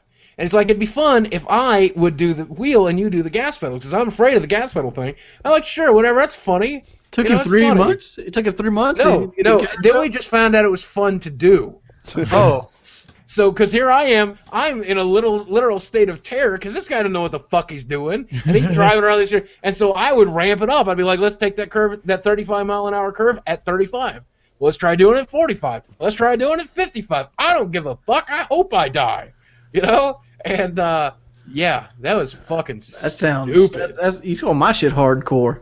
Every time you passed a car, you were passing death. Oh, we would pass cars that were coming around that curve at 35 miles an hour. We would be 55. We'd be halfway over to the lane. We would almost ditch people. That's how fucking stupid we were. We were taking other people's lives into risk. Whatever the fuck, whoever's listening to this, don't be a dumb motherfucker like me, because that was fucking stupid. Like, it would have been bad if we ended up Kyle dead. still drives like that. It would have been bad if we ended up dead, but if I'd killed somebody else, that's what really sucks. Living with that. Kyle, learn to drive, Kyle. I'm a fucking good driver. What are you talking about? 75 in a Silverado in back roads. Wings is a pussy. That straight up. That's all it is. Wings is just scared. He's going like 45 miles an hour in a 55. He's going 60 I never go under. I never go under the speed limit. I never go under the speed limit. You're behind the guy and you're like, God, must be old people heading home from church. Nope, it's Wings. I do 1 to 4 miles an hour. Mr. Fuck the Police himself drives like a little old granny. In Kyle's defense, Wings is a pussy. Oh God, that's just awful. Hey guys, I'm out of here. YouTube.com/Boogie2988, Twitch.com/Twitch.tv/Boogie2988, Twitter.com/Boogie2988. This is fucking easy to remember. It's Boogie2988. See, that's good branding, anywhere. people. That's good. Boogie2988. I love you guys. Thanks for having me on. Later, Thanks man. for coming, Always Boogie. welcome. Bye, guys. Bye. No, I would go this He's a far. good Say guest. the only competition between who's the best driver in PK is me and Woody. The only competition, because Lefty doesn't trailer. There you go. Do you even trailer, motherfucker? Do you trailer? I guess I don't. God, gobble, I don't. bitch. You Yeah, ain't even trailer. I don't trailer. Never The have. trailer's hard. It's something you can't pick up overnight. It's especially tough in my Yeah, truck. just ask Jeremy. Like, yeah, right. I have friends who pull other cars, and they have like big diesel, dualies or even just 2500s, and they forget it's there. When you pull a car with a Tacoma, you never forget it's there. You're planning every little rolling hill from a mile away, like speeding into it, and yeah. It's hard with a 1500. What the hell are you talking about, Tacoma? You You have the hardest there in that ballpark because I pulled my brother's truck on a trailer, and that's like right at the max for my truck, and like it goes 55 if it's lucky, and Really? Yeah. Which truck was this? The Christine. Oh, okay, the one you have now. Yeah, I mean it's rated for 8,900 pounds, like at its max setting, and like a truck's 5,000 pounds, and the trailer we had it on was probably about 2,500 pounds, big hardy trailer. And it was slow. I couldn't get it up to 55 is about what I maxed out at.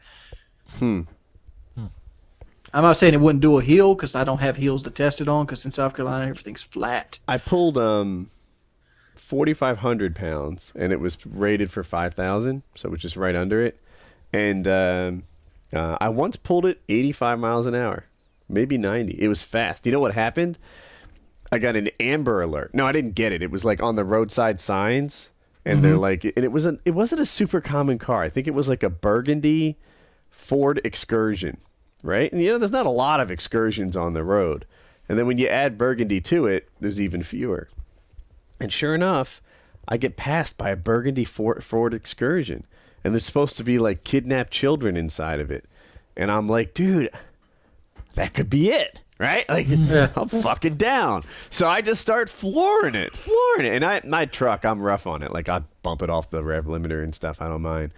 And, I'm just going to see how fast it will go, see how fast it can go. And in my head, I'm like, Woody, are you doing this to save the children or because it's really fucking cool? And I'm really not sure what the answer was. But I did catch that burgundy Ford Excursion, and I looked in, and there were no kids in it, and I slowed down. But, yeah. One time, I went fast while towing. Woody wants to be a crime fighter. Who doesn't?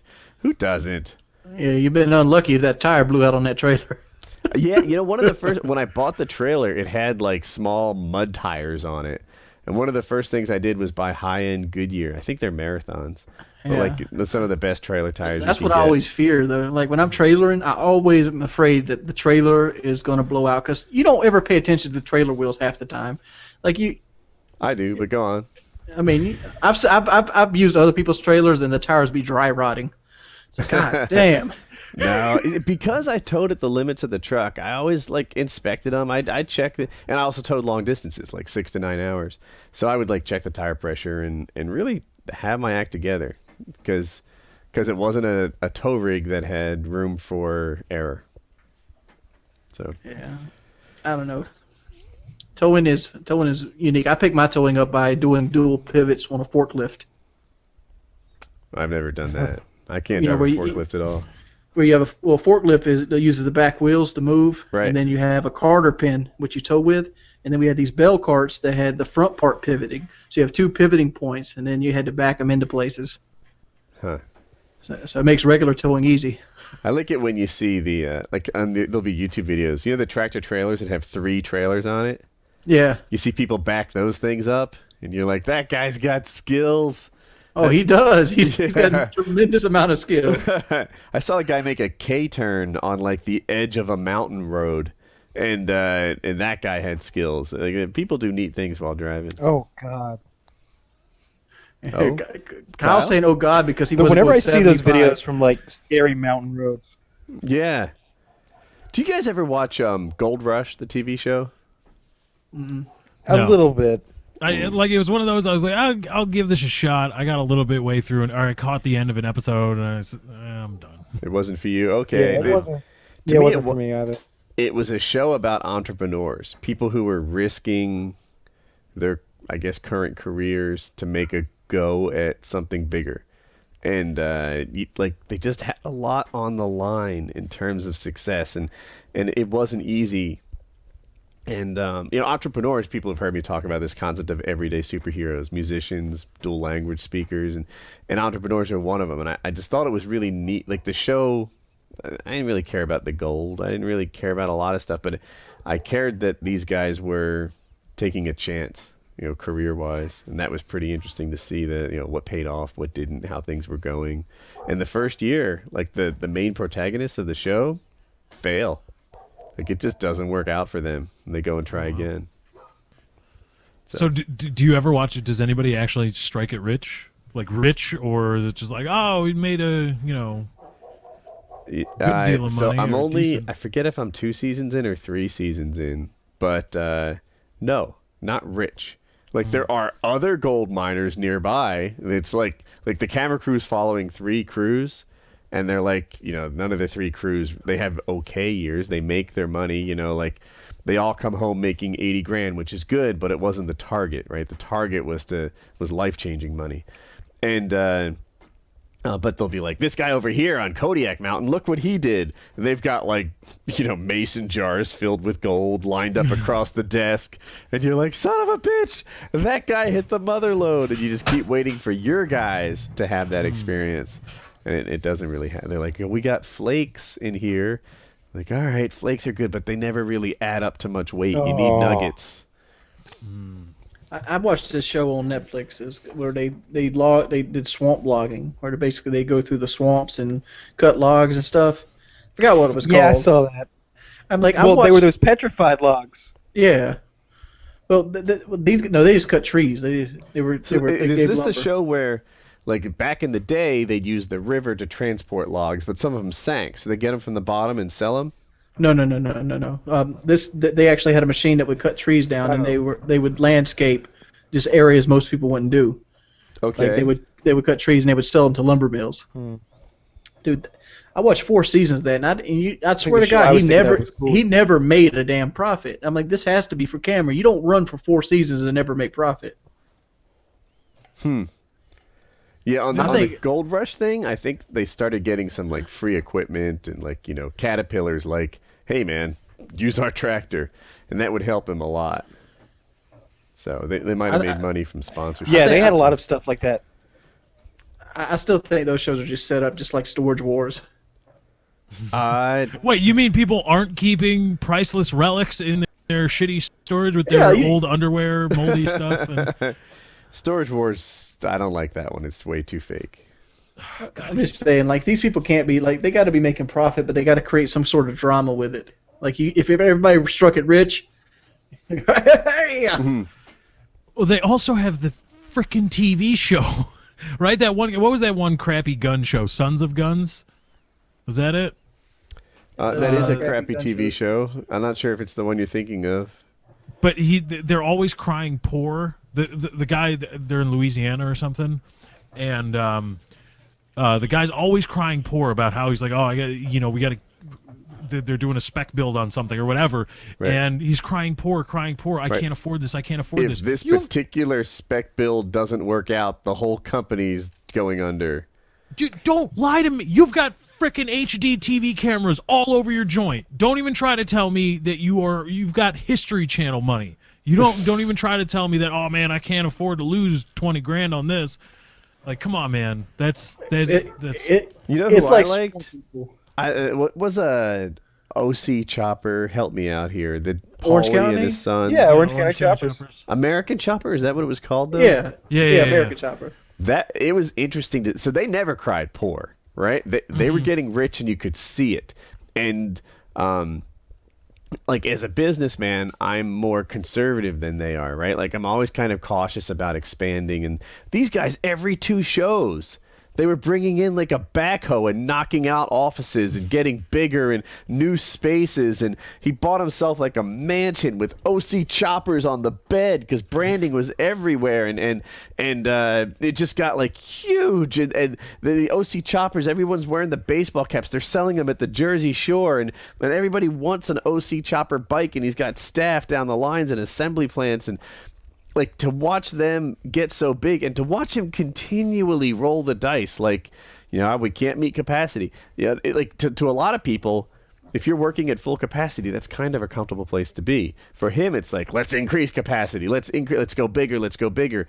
And never knowing that, like, dude, when this show gets canceled, where are you going to be? How are you going to be? Is this okay? I don't know because that part happens off camera. But I wonder how they're doing right now. Are they going bankrupt? Are they losing tons of money? I'm not sure. But it was interesting to see them rise and grow and stuff like that. And I remember, is it Donnie Deutsch, the marketing guy? Gray hair? No? Anyway, he came and he interviewed him. And he was like, man, branding is so natural to you. Like, as I walk through your house, you have OC choppers everywhere. It's here on your headboard. Like, you sleep with OC choppers carved into this, like, wooden... It's called a headboard, right? The part where your head goes on a bed. It was carved like OC choppers. Like, you could see the knife marks and stuff on it, and the hats and the clothes. He's like, you're wearing an OC chopper shirt. You've got an OC chopper here. You've got a sign that says OC chopper. And Donnie Deutsch saw that and thought that he was a natural marketer, that it was easy for him to advertise his business. But I saw it differently, and I think I get it in a way that Donnie Deutsch didn't. It's not that he's naturally marketing OC choppers everywhere. It's that he's proud of it. It's like he's never been a winner as he is right now. That's why he loves OC chopper everywhere. He's reminding himself that he's freaking winning at life at the moment. You know, apparently he was a bad father and he was a drunk when Paulie was younger and stuff like that. And right now, on-camera arguments or not, he's probably a good father. You know, he spends his days with Paulie. Their relationship is better, and did they break up toward the end of it? Yeah, like they had their own shops out, and they were suing each other for like a lot of money. Oh, well, I might be a little off target on that part then. For a while though, it was probably a good relationship. Yes, but yeah, they did have. There was a lot of. I think Paulie started criticizing his father for not doing any of the work. Interesting. True, yeah. He was sitting in the office all day and not do anything. And yeah, I remember there was a big lawsuit out of that or something. Yeah, I don't know what was for camera and what wasn't. I should Google Yeah, that. it's hard to tell. It's really hard to tell. Yeah, but so maybe I was off on the relationship thing, but certainly on the business side of him, you know, him being rich and famous, there's got to be a lot of pride in that. And I think that's why he surrounded himself with OC Chopper stuff, not because he was trying to sell it to anyone who happened to be in his bedroom, but because he was thrilled about how well things were going. Yeah, that's actually. I wouldn't turn down an Orange County chopper if they want to give me one. If I had money, if I had to buy a bike, if I had unlimited money, I'd probably get an Orange County chopper. Yeah? See? Advertising impacts you. Everybody. I never declined it didn't impact me. Yeah, no. I wasn't saying that. But yeah. Advertising impacts the virtual you, the you, whoever's hearing this. Whoever's watching this tomorrow, advertising impacts you. It just does. It's hard for it not to. You know, I always hated the swamp people, though. Like, they try to create drama when there's no drama. That's how I feel about the stupid alligator catching show. I don't know. That's swamp people. That's swamp people. Yeah. It's like, you know, King of the Swamp, Troy Landry, catching big gators since he was a child. You know, then they show the guy sticking his hand in the water, and they play the ominous music. I'm like, motherfucker, the cameraman's down there. The gator's not going to be biting no hands today. Yeah, dude. They pull up, you know, is there going to be a gator there? You get an underwater shot. You know, like, you know what's there, what isn't there. That's how. Yeah, but that's B-roll shot later. It's still possible the gator got him. The Man vs. Wild, I felt like that. See. So we all love Les Stroud on this show, right? Like, that guy's the man. I liked his show 10 times more than Bear Grylls' show because Bear Grylls' show was bullshit. Like that stuff about... Here, watch this guy do crazy, insanely dangerous things that you don't want to do in a survival situation. He did one in Montana, and I felt my balls retract into me. Are we talking about Les or Bear? Bear. Like, he took like a chain he had found in like an abandoned mine, and he's climbing up this fucking like pillar of this railroad track. That was at least, 10 stories high. So he gets at the top of the block, and the train's like pivoting off like where the tracks are. So he takes his chain and throws it up and hooks it onto something, and like starts jerking it, and then he jumps off and like climbs up the chain onto the railroad tracks. Dude, check out this. I'm going to give you a link. Is it the one where the volcanic stuff? Yes, let's watch it together. Beside the highway. Can we watch it together? It's not even a minute long. Oh. Yeah, I know this is a good one. Like Les Stroud's the man. Tell me when you're ready to press play. All right, I'm ready to press play. All right, ready, set, play. Can be dangerous, but there is a way to do it. Oh, yeah. These Sometimes volcano you get crossings are these dangerous. lava bridges that cross them over. Because you might get hurt. Sort of in the Might same be- way you get snow bridges all over this crevasses. stuff. But you've got to be really super careful. crossing these, just because you don't know what There might not side be a is, McDonald's when you follow go into your underneath. survivalist area. Oh. Look at this. Look at his technique for crossing. Well, that was definitely taken care of. Now look Where at he this was. guy. He's got the technique too. What a genius! You watch Bear Grylls, man. Now And look then at they this. Look at this. They pan over to a highway. This highway traffic driving back and forth. Like this guy parked his car 100 yards away. That's embarrassing. Dude, I saw this episode. He said that they dropped him in the rainforest and he was spending all this time trying to get back to civilization, right? Because they do this scenario, right? Like, let's say you get separated from your tour group. As they filmed that, they were acting as if he was trying to make his way back to civilization. And that was one of the obstacles that he had to cross. They slept in hotels on that trip. Every day they would, like, the camera crew would just roll out, get some footage. It was a Hawaiian vacation. That's how fake Bear Grylls' show was. I think his name's Grills. I'm sorry. Grills, Bear yeah. Grylls. But he okay. did climb Mount Everest though. That's not disputed. Right, that's true. I'm not saying the guy's a badass. He was like a military badass and stuff like that. But he's not a badass on the show. The show is fake. Have y'all seen Les's new season of Survivor Man? No. Yeah, it's great. He goes 2 weeks now instead of 5 days. Les. Hard fucking core. Yeah. Dude, Yeah, he 5 goes- days was hardcore. Yeah, he was giving himself the like he was just eating stuff, and he would tell. I remember this one episode. 5 days he spent. He found an abandoned like hut, and he was eating stuff, and it gave him The fat. He was eating fat. Yeah. He was eating cow fat that he had found. I want to see Bear Grylls survive. No, I'm sorry, not Bear Grylls. Les Stroud, the real guy, survive in environments that are easier to survive in. Like if I go to the desert and have to survive in a desert environment, I'm fucked. Right? This isn't gonna work out. I'm not gonna know where to dig for water or something. Like I'm just fucked. It's not gonna help. But if it's an easy place to survive, like I imagine the woods, like not far from my house. There's water there, little babbling brooks that go along. I bet with a little bit of training, this is just one of the easier places to survive. There's all sorts of little wildlife. Like I bet there's traps that would actually capture like raccoons and squirrels and things like that. Yeah, I want to learn that stuff. Yes. Teach me how to tie a knot and a trap to catch a rabbit to survive. Yes. That to me is really interesting because I think I can do it. I think there's an actual possibility that I would succeed. Take your... I've seen him drop himself on the top of, like, the Himalayas or wherever, like some snow-covered mountain where he needs to make his way down and follow the river and all that. Dude, if you drop me on the top of, like, some Alaskan mountain, I'm dead. Fuck it. You know, I'm going to find the first polar bear I can and smother myself with jelly. Just be like, make it quick. But if it's around here, if you guys don't know North Carolina, like picture lovely trees and babbling books, the place the American Revolution was like fought, that kind of area. I think we could survive here with just a little bit of training. That'd be cool. I want to see Les Stroud do 5 days or whatever now a week as a bum in a city. Survivor Man I think that's in a easy. city.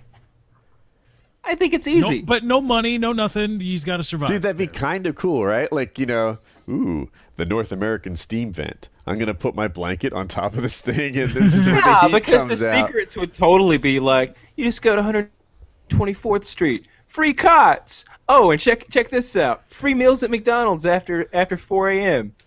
It's totally gonna be stuff like that. What's he gonna be do? Like making like rabbit? You know what else is good? Like barbecue. In my head, he was like shooting pigeons or So something. Les Stroud is awesome, but the ones with 2 people are pretty cool too. Mm-hmm. Like the Team Survivors shows. Yeah, there's the hippie one and the who's the other guy? Like And a special the forces couple. guy. There's a Oh, he got He got kicked off. The Special Forces guy claimed he was a scout sniper, and he wasn't, and people found out. They pulled his military records, and now they replaced him with somebody else, and after they replaced him, the show lasted another season before it got canned. Oh, Scout sniper. man. Did the next season make it on Netflix yet? No. I want it to. It might have. Netflix.com/Woody. There's That also, show is so ridiculous. The but guy there he's also talking is about Man, that Woman, got Wild. kicked off. Yeah, that's the couple. But the guy he's talking about that got kicked off or whatever, Dave he Canterbury. attacked this bee nest one time with a stick to get some honey, and it was just stupid. Yeah. And even the hippie thought it was stupid. And that was the beauty of the show, the conflict, right? Like that sniper guy was usually taking stupid risks and wanting to do stupid things. Like, I'm going to take a sword and go bear hunting. And the other guy's like, well, fuck. I'm going to build a shelter and a fire all Let's by eat myself. some fungus. And when you Yeah, eat exactly. fungus, and I'll capture like toads. And then the bear hunter comes back with nothing, shockingly, every goddamn show. And he's like, yeah, I knew it. You know, like the first time he's like, it's okay. You know, anyone who's never come back empty-handed from hunting has never been hunting. It's part of the deal. After a while, he's like, dude, how about I build the fire, you build the shelter, and nobody goes bear hunting because no one's catching a bear. But that just didn't happen enough. And to see them fight about it was cool. And it's not always bear, but he'll Yeah. try to get rabbits or. Have you ever seen Man, Woman, Wild, Woody? Which one? Man, Woman, Wild. The entire Yes. They failed a couple times They on that failed. one. That's right where I was headed. There was a desert one where she like dehydrated. They like rush in a medical team and Yeah. save her life. That's legit, dude. Like I was Jesse James used to have a show where people would like they'd give him a week to build like a particular thing. Monster like, Garage. Monster Garage, yeah. And remember one they had to build like a souped up trash truck, you know, they take a garbage truck and dump it in or a garbage can, dump it in. And they build all these like souped up things, and then usually Jesse Golf would ball drive collector. it. Okay, golf ball collector, that's a good one. And they failed. And I saw a behind the scenes thing talking about it, where Jesse James, he called up the producers and he's like, "Oh no, we failed. Like they didn't build it this week." And the producer's like, "This is great." And he's like, no, you didn't get it. They failed. Like we don't have a thing. And he's like, that makes the show legit. We've been waiting for someone to fail. If they never fail the challenge, then the challenge is too easy or stacked or something. You have to have a show that fails every so often. And that Man, Woman, Wild, they fail a couple of times, right? Yeah, they fell in Alaska and they fell in the Kandahari Desert. Well, what are her qualifications? She just doesn't seem like. She's a British news announcer. Dude, she's Yeah, man. I think her qualifications are she's attractive. But she's a trooper. Like you can't help but like yeah. Yeah, because like I'm telling you, like I've been camping with my wife, and if there's mud at the campsite, she's grumpy, right? This woman almost fucking dies. And she's a trooper. She drinks his piss too in the show. Oh wow, that's dedication. That's in the same episode she almost dies in. Like he's like, I know you get dehydrated, baby, and this is something the last resort. I don't really recommend this, but I'm gonna have to have you drink my piss to try to get you some hydration. So she drank his pee. So he drank his piss, and she's all like, "This is bull." Sound like Kitty and stuff. This is bad. You know, this smells like the morning piss that he comes and takes in the bedroom. I love your British accent. It's so crystal clear and beautiful. This is my British accent. Welcome. This is my British accent. I am Woody. I am refugee. I'm trying to think of how I do a female British accent. I have no idea. Like, this is my British accent. Wow. That was Indian. Yeah, that was you're in the 90s calling tech support somewhere. So anyway, yeah, but to see her struggle and fail and stuff, it added a legitimacy to the show that I thought was pretty cool. You know what never fails? Apwin. Never fail to deliver on their awesome prizes. Never, I don't know. not once. Not once. That's not verified by the FCC, but and they didn't tell us to say that, so I'm making it up.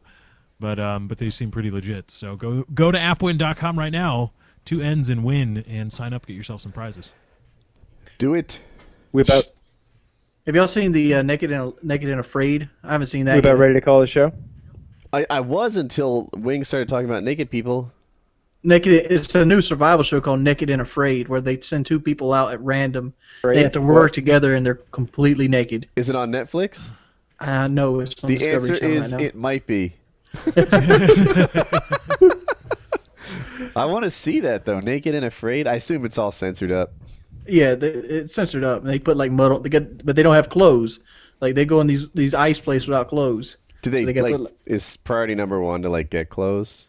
Well, like the one I seen wasn't in a like an ice area, it was in like a rainforest, and they like put mud on themselves to like kind of create like a mosquito barrier and things of that nature, and then they like tried to make clothes with like leaves. Is it a guy and a girl, or what's It's the a guy deal? and a girl every time. Really? Yeah. Naked and Afraid. This is the dumbest idea I've ever heard. I wonder for how long does the guy walk around with a boner in front of her? I Before will it just kinda- only watch this show if I can find an uncensored version somewhere. That's what I want to. I'm sure the Netflix. I always do- thought they should do a Uncensored dual Survivor upload. would have been a much better show. Oh God. Which one? Survivor. Survivor. Where the girls are actual all naked game show after- Survivor, Yeah, the game show Survivor. What is it? where they have like people that are The fighting original for reality race show, and Survivor. Yeah, the back from like the 90s or something. I know that. Yeah, shit like the sucked. first huge one. With It was Richard an amazing Branson or show. what was his name? Richard something. Mm-mm. The first winner. No, Richard Oh, Branson that is the Virgin. Yeah, Guy. yeah, but What his was name it? is something Tycoon. similar to it. It was Richard something, and I remember he didn't pay the taxes on that $1 million, and he had to go to prison. Yeah, he was. That he was literally gay, happened. wasn't he? And he was like, on the show, he was like, "Yeah, I'm gonna be a fat naked fag." Like, okay, man. Oh, I forgot. Yeah. He was Remember? fat and he was naked and he Oh, was yeah. gay. He was like all these skinny people running out of energy. He's like, I got mine right here, and he's got that big belly. He just doesn't give it. And he wasn't like really, really overweight. He was just like 35, 40 pounds But he over. lost like 40 pounds on the show. Yeah, that was his energy for the whole show. He didn't need it. It was interesting. So for people who don't know this show, it was Survivor, and it was pitched as the idea that it was people who were going to be put into the wild, and they would have to learn to survive in the wild. But that's not how it really worked out. Some of the people on the show were like ex-special forces. Some of the people on the show were like wildlife training instructors that would like teach people to survive in the wild, and some of them were just regular people from different walks of life. Well, this one guy, his name was Richard. Can someone look up his last name? Yeah. And he was I think he was like a corporate motivational speaker or something like that. He was a people person, and he gets on the show. Richard Hatch. Yep. And he's dirty from day one. Like the show wasn't supposed to be about forming alliances. It was new in this kind of show, so alliances were like something that you didn't see before. His alliances were secret things where people didn't know there were alliances. And he had calculated like who they were going to get rid of, and he was in charge. And when he needed to seem not in charge, he seemed not in charge. And it was interesting that he won, because you're like, wow. It wasn't the show that it was supposed to be. It was supposed to be about survival skills. But maybe in this day and age, The ultimate survival skill. it was about survival skills. And survival skills are about Richard's ability to manipulate people and get people voted off the island and like direct human emotions and relationships. Maybe the show Survival is about survival. Just modern day survival involves working with people, and it was a pretty neat like realization and concept to see it play out. It was cool. I remember at the very end when like the vote came down to one person, and she was like, I have to choose between a snake and a rat. Yes. And she literally picked the one she hated the least, which was Richard. Yeah, and if I remember, like she's like, he's a scumbag, but at least this isn't a direct quote. He knew he was a scumbag, and he was upfront about it. This other person was a like manipulative, sort of behind the scenes scumbag, and she respected that less. And it was like Survivor's a neat show. I didn't really watch it after the first season or two. Didn't either. There you have it, kids. Be upfront about being a scumbag. There you go. Respect you more. It'll get you Honesty. further in life. Are you guys ready to call the show? Yep. Yeah, I All right. gotta run. Don't guys. forget appwin.com. Sponsored by Sneaky Steve. Is it Tiki Sneak. Tiki Steve. Thank you. That's See, what I I'm was going sorry, for. Tiki Steve. Oh, we fucked it up again. We're so sorry. No, We're so you're sorry, not Tiki getting Steve. value.